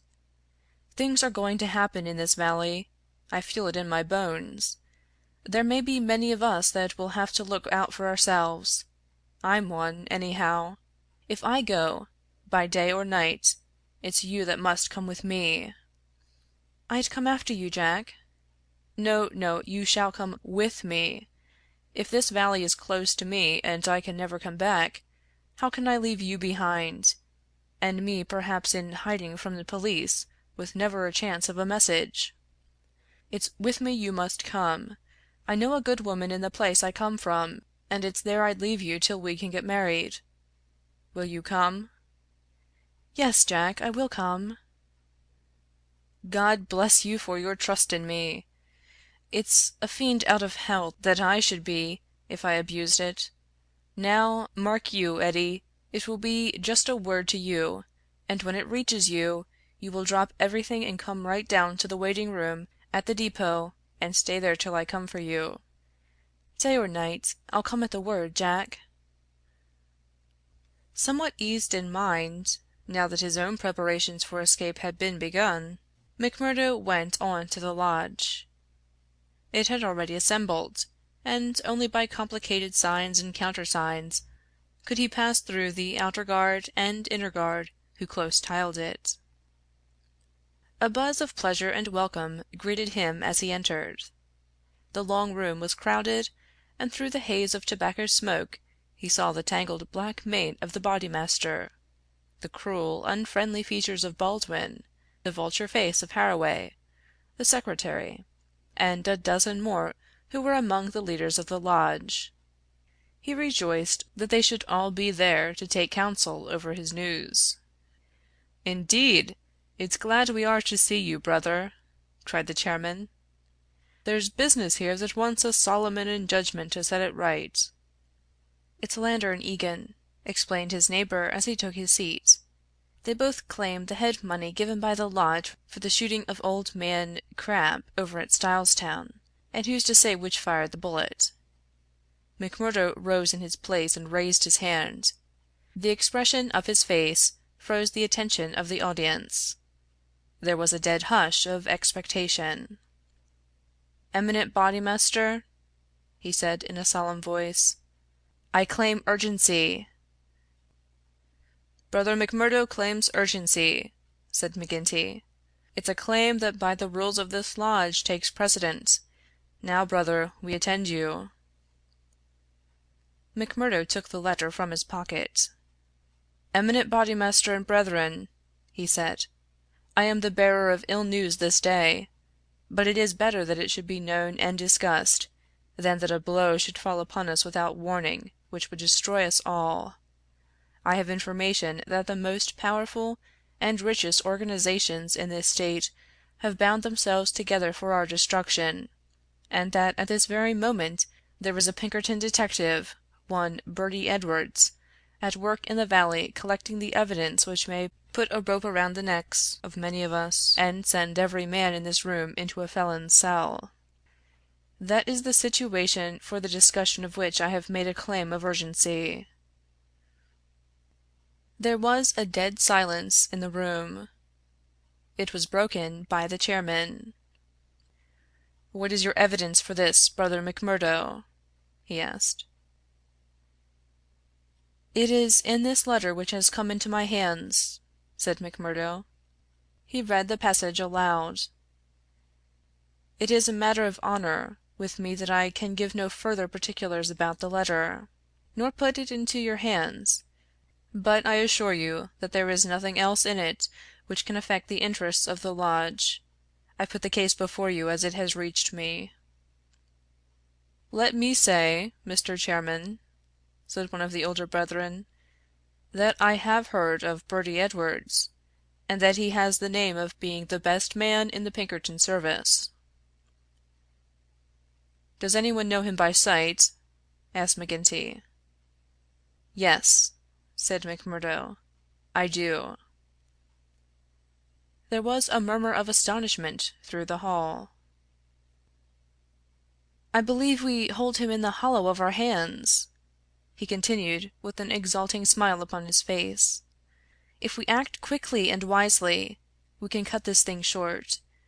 If I have your confidence and your help, it is little that we have to fear." "What have we to fear, anyhow? What can he know of our affairs?" "You might say so if all were as stanch as you, counselor. But this man has all the millions of the capitalists at his back. Do you think there is no weaker brother among all our lodges that could not be bought? He will get at our secrets. Maybe he has got them already. There's only one sure cure." "That he never leaves the valley," said Baldwin. McMurdo nodded. "Good for you, brother Baldwin," he said. "You and I have had our differences, but you have said the true word tonight." "Where is he, then? Where shall we know him?" "Eminent Bodymaster," said McMurdo earnestly, "I would put it to you that this is too vital a thing for us to discuss in open lodge. God forbid that I should throw a doubt on anyone here, but if so much as a word of gossip got to the ears of this man, there would be an end of any chance of our getting him. I would ask the lodge to choose a trusty committee, Mr. Chairman, yourself, if I might suggest it, and brother Baldwin here, and 5 more. Then I can talk freely of what I know, and of what I advise should be done." The proposition was at once adopted, and the committee chosen. Besides the chairman and Baldwin, there were the vulture-faced secretary, Harraway, Tiger Cormac, the brutal young assassin, Carter, the treasurer, and the brothers Willoughby, fearless and desperate men who would stick at nothing. The usual revelry of the lodge was short and subdued, for there was a cloud upon the men's spirits, and many there, for the first time, began to see the cloud of avenging law drifting up in that serene sky under which they had dwelt so long. The horrors they had dealt out to others had been so much a part of their settled lives that the thought of retribution had become a remote one, and so seemed the more startling now that it came so closely upon them. They broke up early and left their leaders to their council. "Now, McMurdo," said McGinty, when they were alone. The 7 men sat frozen in their seats. "I said just now that I knew Bertie Edwards," McMurdo explained. "I need not tell you that he is not here under that name. He's a brave man, but not a crazy one. He passes under the name of Steve Wilson, and he is lodging at Hobson's Patch." "How do you know this?" "Because I fell into talk with him. I thought little of it at the time, nor would have given it a second thought but for this letter. But now I'm sure it's the man. I met him on the cars, when I went down the line on Wednesday. A hard case if ever there was one. He said he was a reporter. I believed it for the moment. Wanted to know all he could about the Scowrers and what he called the outrages, for a New York paper. Asked me every kind of question so as to get something. You bet I was giving nothing away. I'd pay for it and pay well, said he, if I could get some stuff that would suit my editor. I said what I thought would please him best, and he handed me a $20 bill for my information. There's 10 times that for you, said he, if you can find me all that I want. What did you tell him then? Any stuff I could make up." "How do you know he wasn't a newspaper man?" "I'll tell you. He got out at Hobson's Patch, and so did I.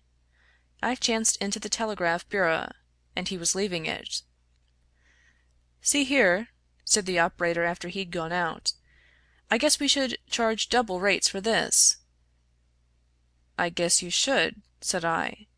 He had filled the form with stuff that might have been Chinese for all we could make of it. "'He fires a sheet of this off every day,' said the clerk. "'Yes,' said I. 'It's special news for his paper, and he's scared that the others should tap it.' That was what the operator thought, and what I thought at the time, but I think differently now." "By Gar! I believe you are right," said McGinty. "But what do you allow that we should do about it?" "Why not go right down now and fix him?" someone suggested. "Aye, the sooner the better." "I'd start this next minute if I knew where we could find him," said McMurdo.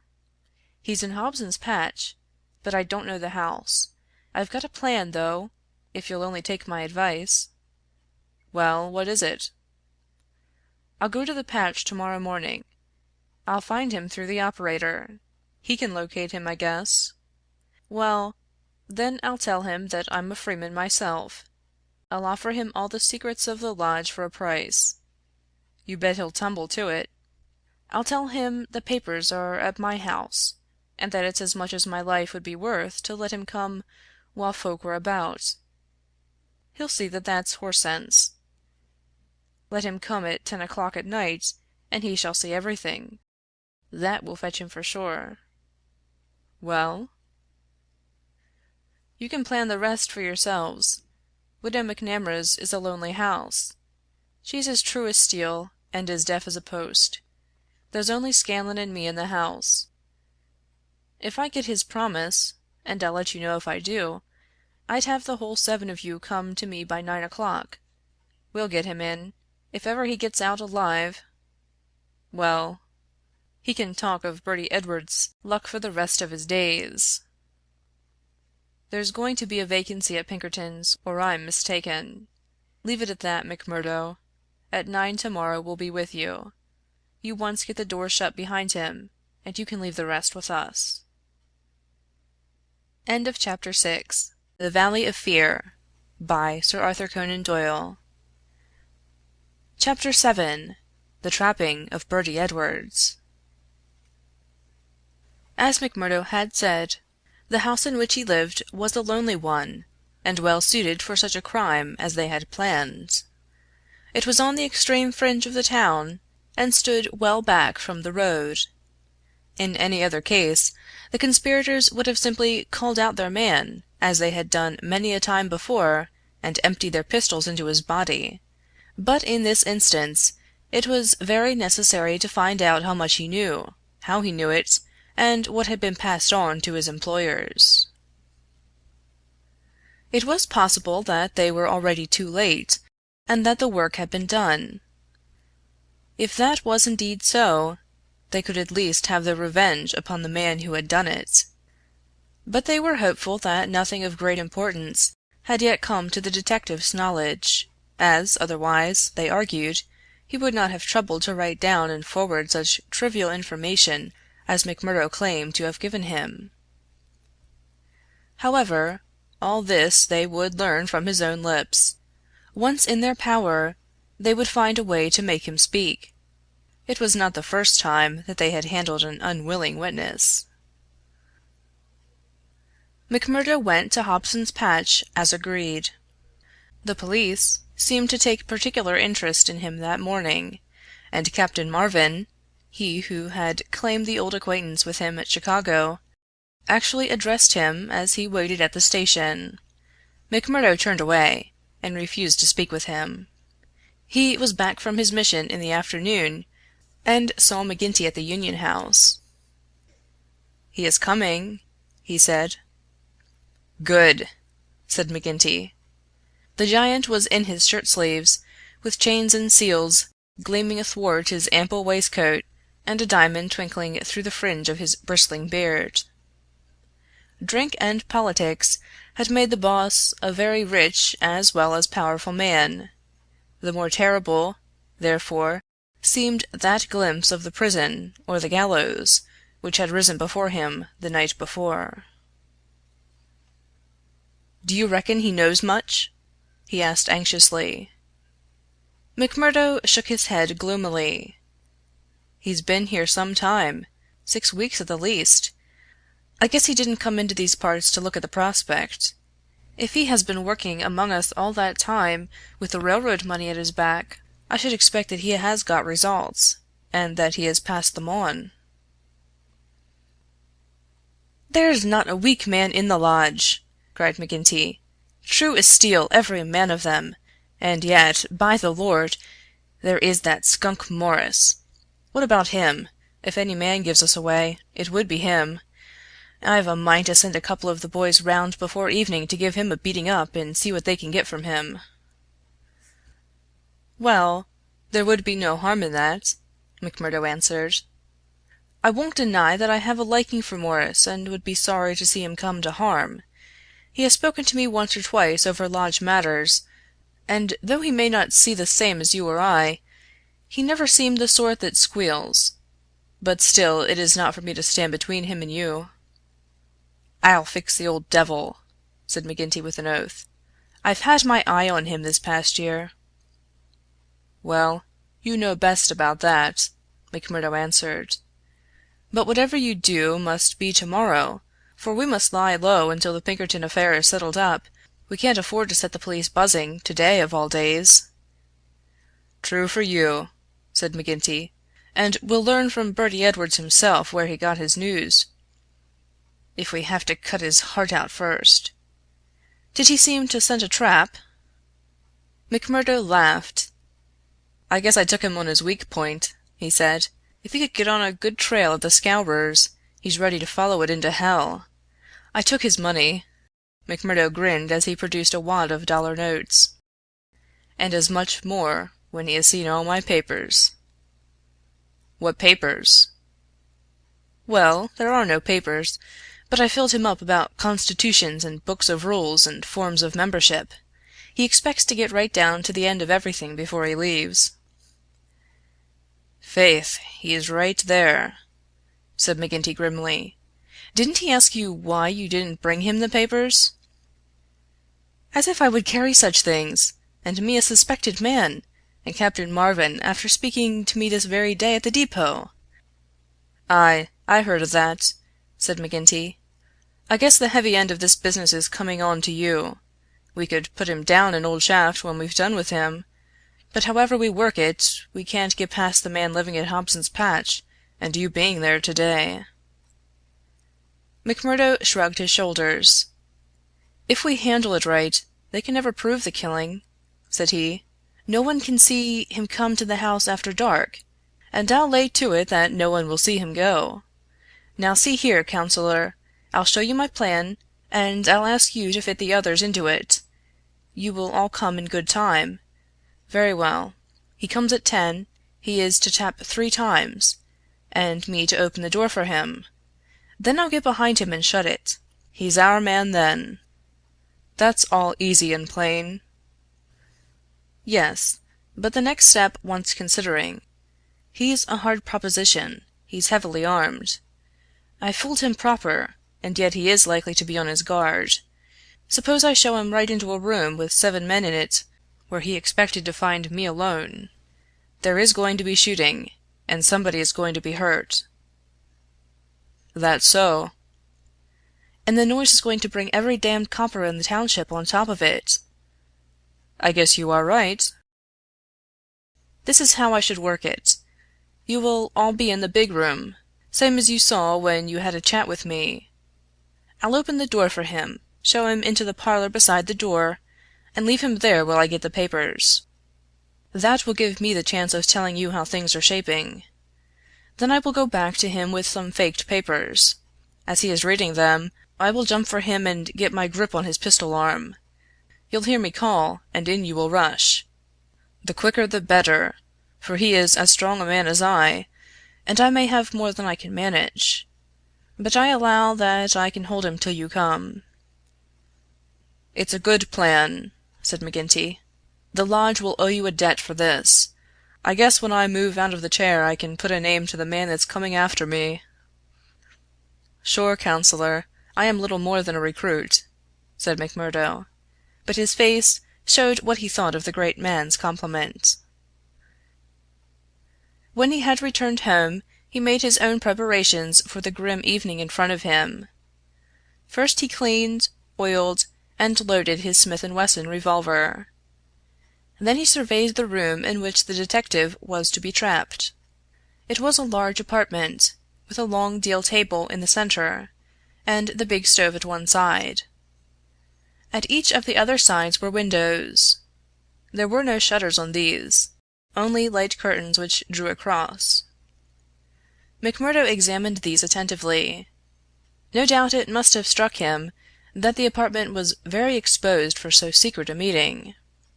Yet its distance from the road made it of less consequence. Finally he discussed the matter with his fellow lodger. Scanlan, though a scourer, was an inoffensive little man who was too weak to stand against the opinion of his comrades, but was secretly horrified by the deeds of blood at which he had sometimes been forced to assist. McMurdo told him shortly what was intended. "And if I were you, Mike Scanlan, I would take a night off and keep clear of it. There will be bloody work here before morning." "Well, indeed, then, Mac," Scanlan answered. "It's not the will but the nerve that is wanting in me. When I saw Manager Dunn go down at the colliery yonder, it was just more than I could stand. I'm not made for it, same as you or McGinty. If the lodge will think none the worse of me, I'll just do as you advise and leave you to yourselves for the evening." The men came in good time as arranged. They were outwardly respectable citizens, well clad and cleanly, but a judge of faces would have read little hope for Bertie Edwards in those hard mouths and remorseless eyes. There was not a man in the room whose hands had not been reddened a dozen times before. They were as hardened to human murder as a butcher to sheep. Foremost, of course, both in appearance and in guilt, was the formidable boss. Harroway, the secretary, was a lean, bitter man, with a long, scraggy neck and nervous, jerky limbs, a man of incorruptible fidelity where the finances of the order were concerned, and with no notion of justice or honesty to anyone beyond. The treasurer, Carter, was a middle-aged man, with an impassive, rather sulky expression, and a yellow parchment skin. He was a capable organizer, and the actual details of nearly every outrage had sprung from his plotting brain. The two Willoughbys were men of action, tall, lithe young fellows with determined faces, while their companion, Tiger Cormac, a heavy, dark youth, was feared even by his own comrades for the ferocity of his disposition. These were the men who assembled that night under the roof of McMurdo for the killing of the Pinkerton detective. Their host had placed whiskey upon the table, and they had hastened to prime themselves for the work before them. Baldwin and Cormac were already half drunk, and the liquor had brought out all their ferocity. Cormac placed his hands on the stove for an instant. It had been lighted, for the nights were still cold. "That will do," said he, with an oath. "Aye," said Baldwin, catching his meaning. "If he is strapped to that, we will have the truth out of him." "We will have the truth out of him, never fear," said McMurdo. He had nerves of steel, this man, for though the whole weight of the affair was on him, his manner was as cool and unconcerned as ever. The others marked it and applauded. "You are the one to handle him," said the boss approvingly. "Not a warning will he get till your hand is on his throat. It's a pity there are no shutters to your windows." McMurdo went from one to the other and drew the curtains tighter. Sure no one can spy us now. It's close upon the hour." "Maybe he won't come. Maybe he'll get a sniff of danger," said the secretary. "He'll come, never fear," McMurdo answered. "He is as eager to come as you can be to see him. Hark to that!" They all sat, like wax figures, some with their glasses arrested halfway to their lips. 3 loud knocks had sounded at the door. "Hush!" McMurdo raised his hand in caution. An exulting glance went round the circle, and hands were laid upon their weapons. "Not a sound, for your lives!" McMurdo whispered, as he went from the room, closing the door carefully behind him. With strained ears the murderers waited. They counted the steps of their comrade down the passage. Then they heard him open the outer door. There were a few words as of greeting. Then they were aware of a strange step inside, and of an unfamiliar voice. An instant later came the slam of the door and the turning of the key in the lock. Their prey was safe within the trap. Tiger Cormac laughed horribly, and Boss McGinty clapped his great hand across his mouth. "Be quiet, you fool!" he whispered. "You'll be the undoing of us yet!" There was a mutter of conversation from the next room. It seemed interminable. Then the door opened, and McMurdo appeared, his finger upon his lip. He came to the end of the table and looked round at them. A subtle change had come over him. His manner was as of one who has great work to do. His face had set into granite firmness. His eyes shone with a fierce excitement behind his spectacles. He had become a visible leader of men.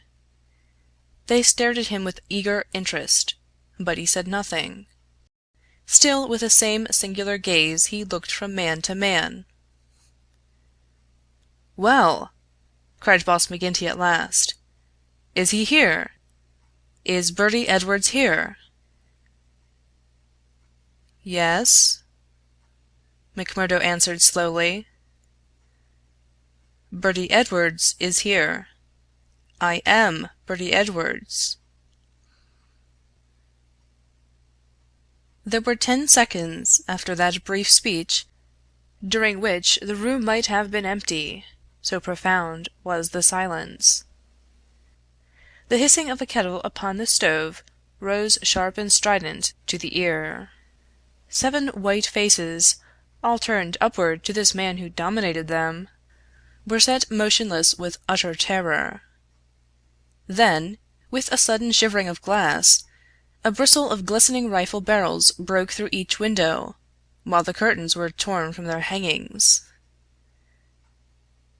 At the sight, Boss McGinty gave the roar of a wounded bear, and plunged for the half-open door.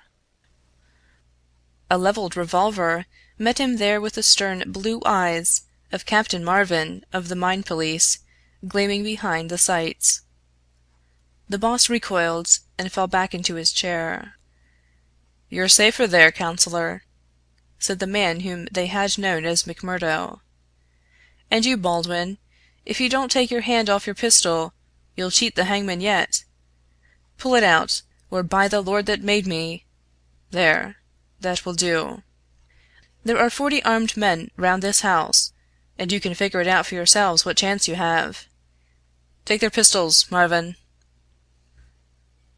There was no possible resistance under the menace of those rifles. The men were disarmed. Sulky, sheepish, and amazed, they still sat round the table. "I'd like to say a word to you before we separate," said the man who had trapped them. "I guess we may not meet again until you see me on the stand in the courthouse. I'll give you something to think over between now and then. You know me now for what I am. At last I can put my cards on the table. I am Bertie Edwards of Pinkerton's. I was chosen to break up your gang. I had a hard and dangerous game to play. Not a soul, not one soul, Not my nearest and dearest knew that I was playing it. Only Captain Marvin here, and my employers, knew that. But it's over tonight, thank God, and I am the winner." The 7 pale, rigid faces looked up at him. There was unappeasable hatred in their eyes. He read the relentless threat. "Maybe you think that the game is not over yet. Well, I take my chance of that. Anyhow, some of you will take no further hand, and there are 60 more besides yourselves that will see a jail this night. I'll tell you this, that when I was put upon this job, I never believed there was such a society as yours. I thought it was paper talk, and that I would prove it so. They told me it was to do with the freemen, so I went to Chicago and was made one. Then I was surer than ever that it was just paper talk, for I found no harm in the society, but a deal of good. Still, I had to carry out my job, and I came to the coal valleys. When I reached this place, I learned that I was wrong, and that it wasn't a dime novel after all, so I stayed to look after it. I never killed a man in Chicago. I never minted $1 in my life.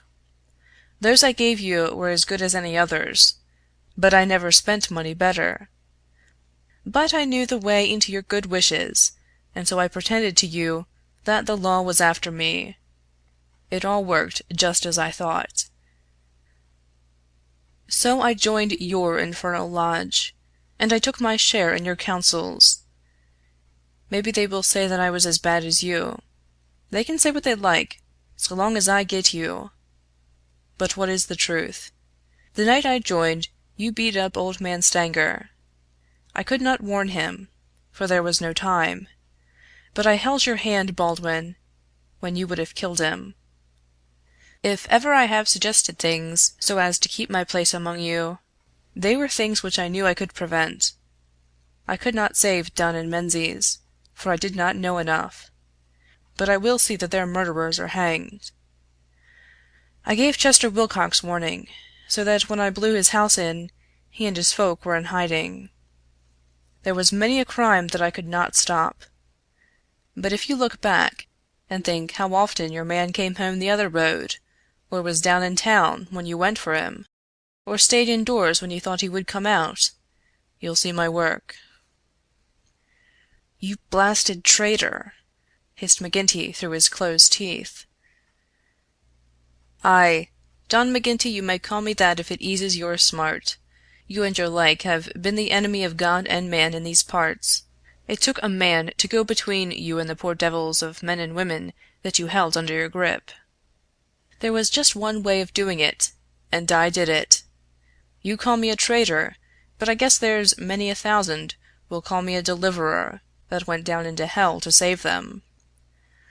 I've had 3 months of it.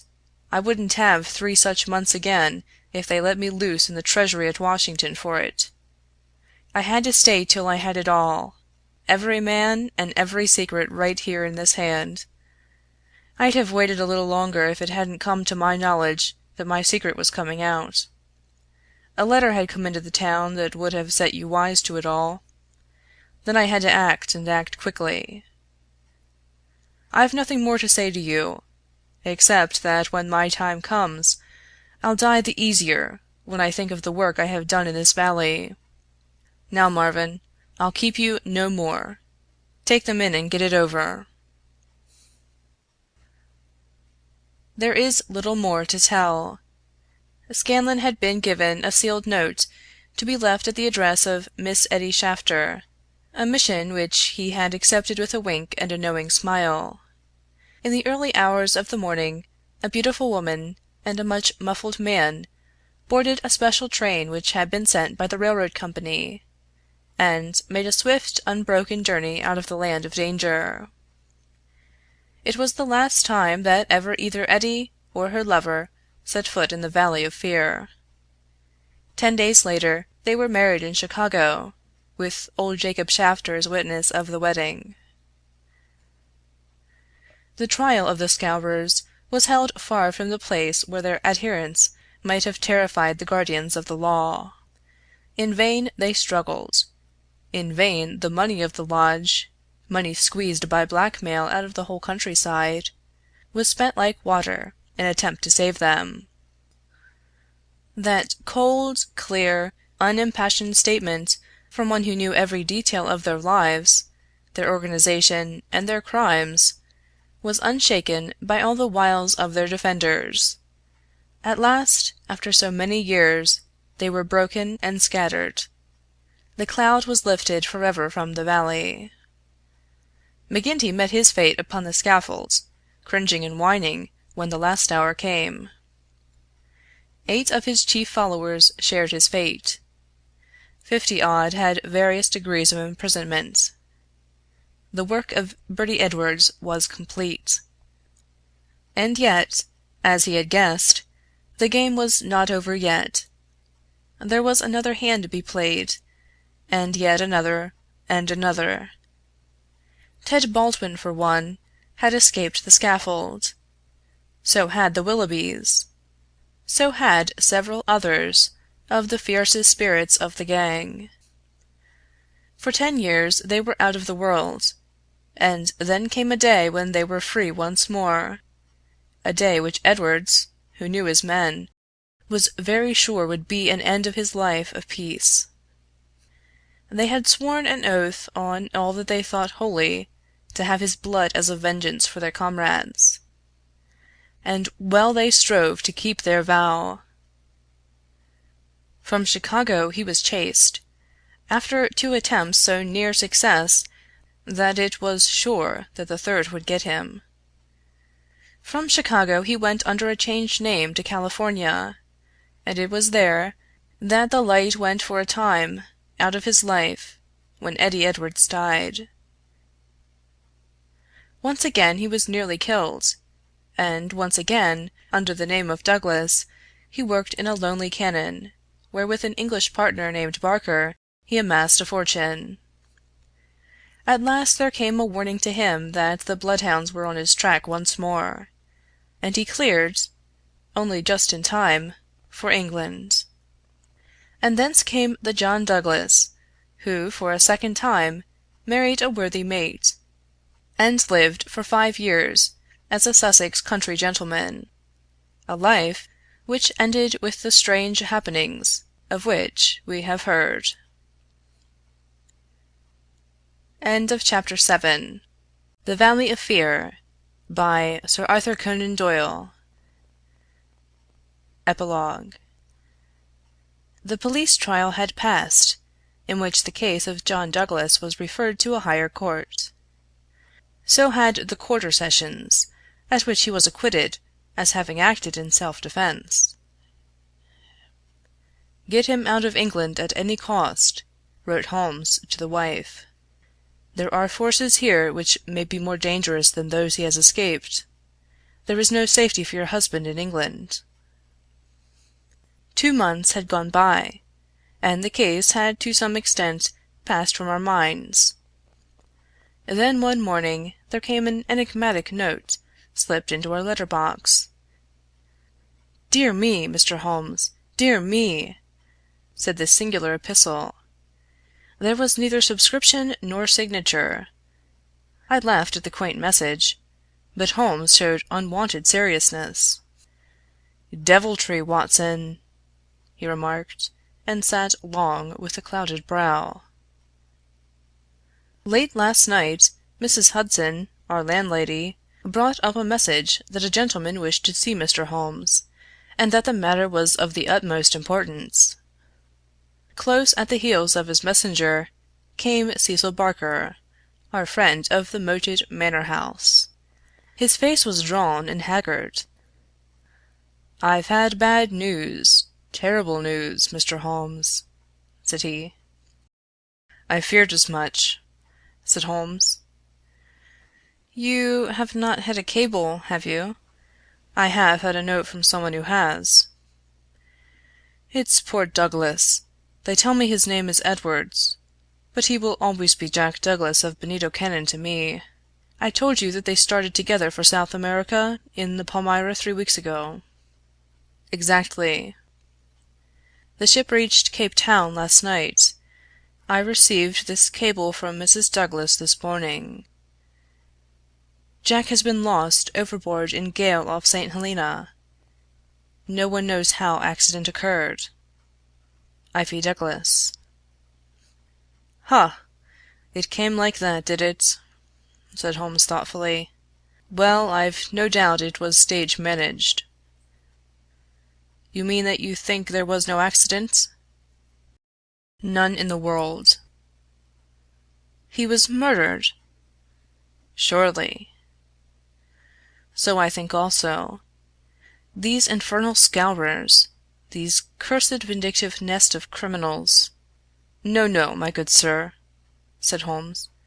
"There is a master hand here. It is no case of sawed-off shotguns and clumsy six-shooters. You can tell an old master by the sweep of his brush. I can tell a Moriarty when I see one. This crime is from London, not from America." "But for what motive?" "Because it is done by a man who cannot afford to fail, one whose whole unique position depends upon the fact that all he does must succeed. A great brain and a huge organization have been turned to the extinction of one man. It is crushing the nut with a trip hammer. An absurd extravagance of energy, but the nut is very effectually crushed all the same." "How came this man to have anything to do with it?" "I can only say that the first word that ever came to us of the business was from one of his lieutenants. These Americans were well advised. Having an English job to do, they took into partnership, as any foreign criminal could do, this great consultant in crime. From that moment their man was doomed. At first he would content himself by using his machinery in order to find their victim. Then he would indicate how the matter might be treated. Finally, when he read in the reports of the failure of this agent, he would step in himself with a master touch. You heard me warn this man at Birlstone Manor House that the coming danger was greater than the past. Was I right?"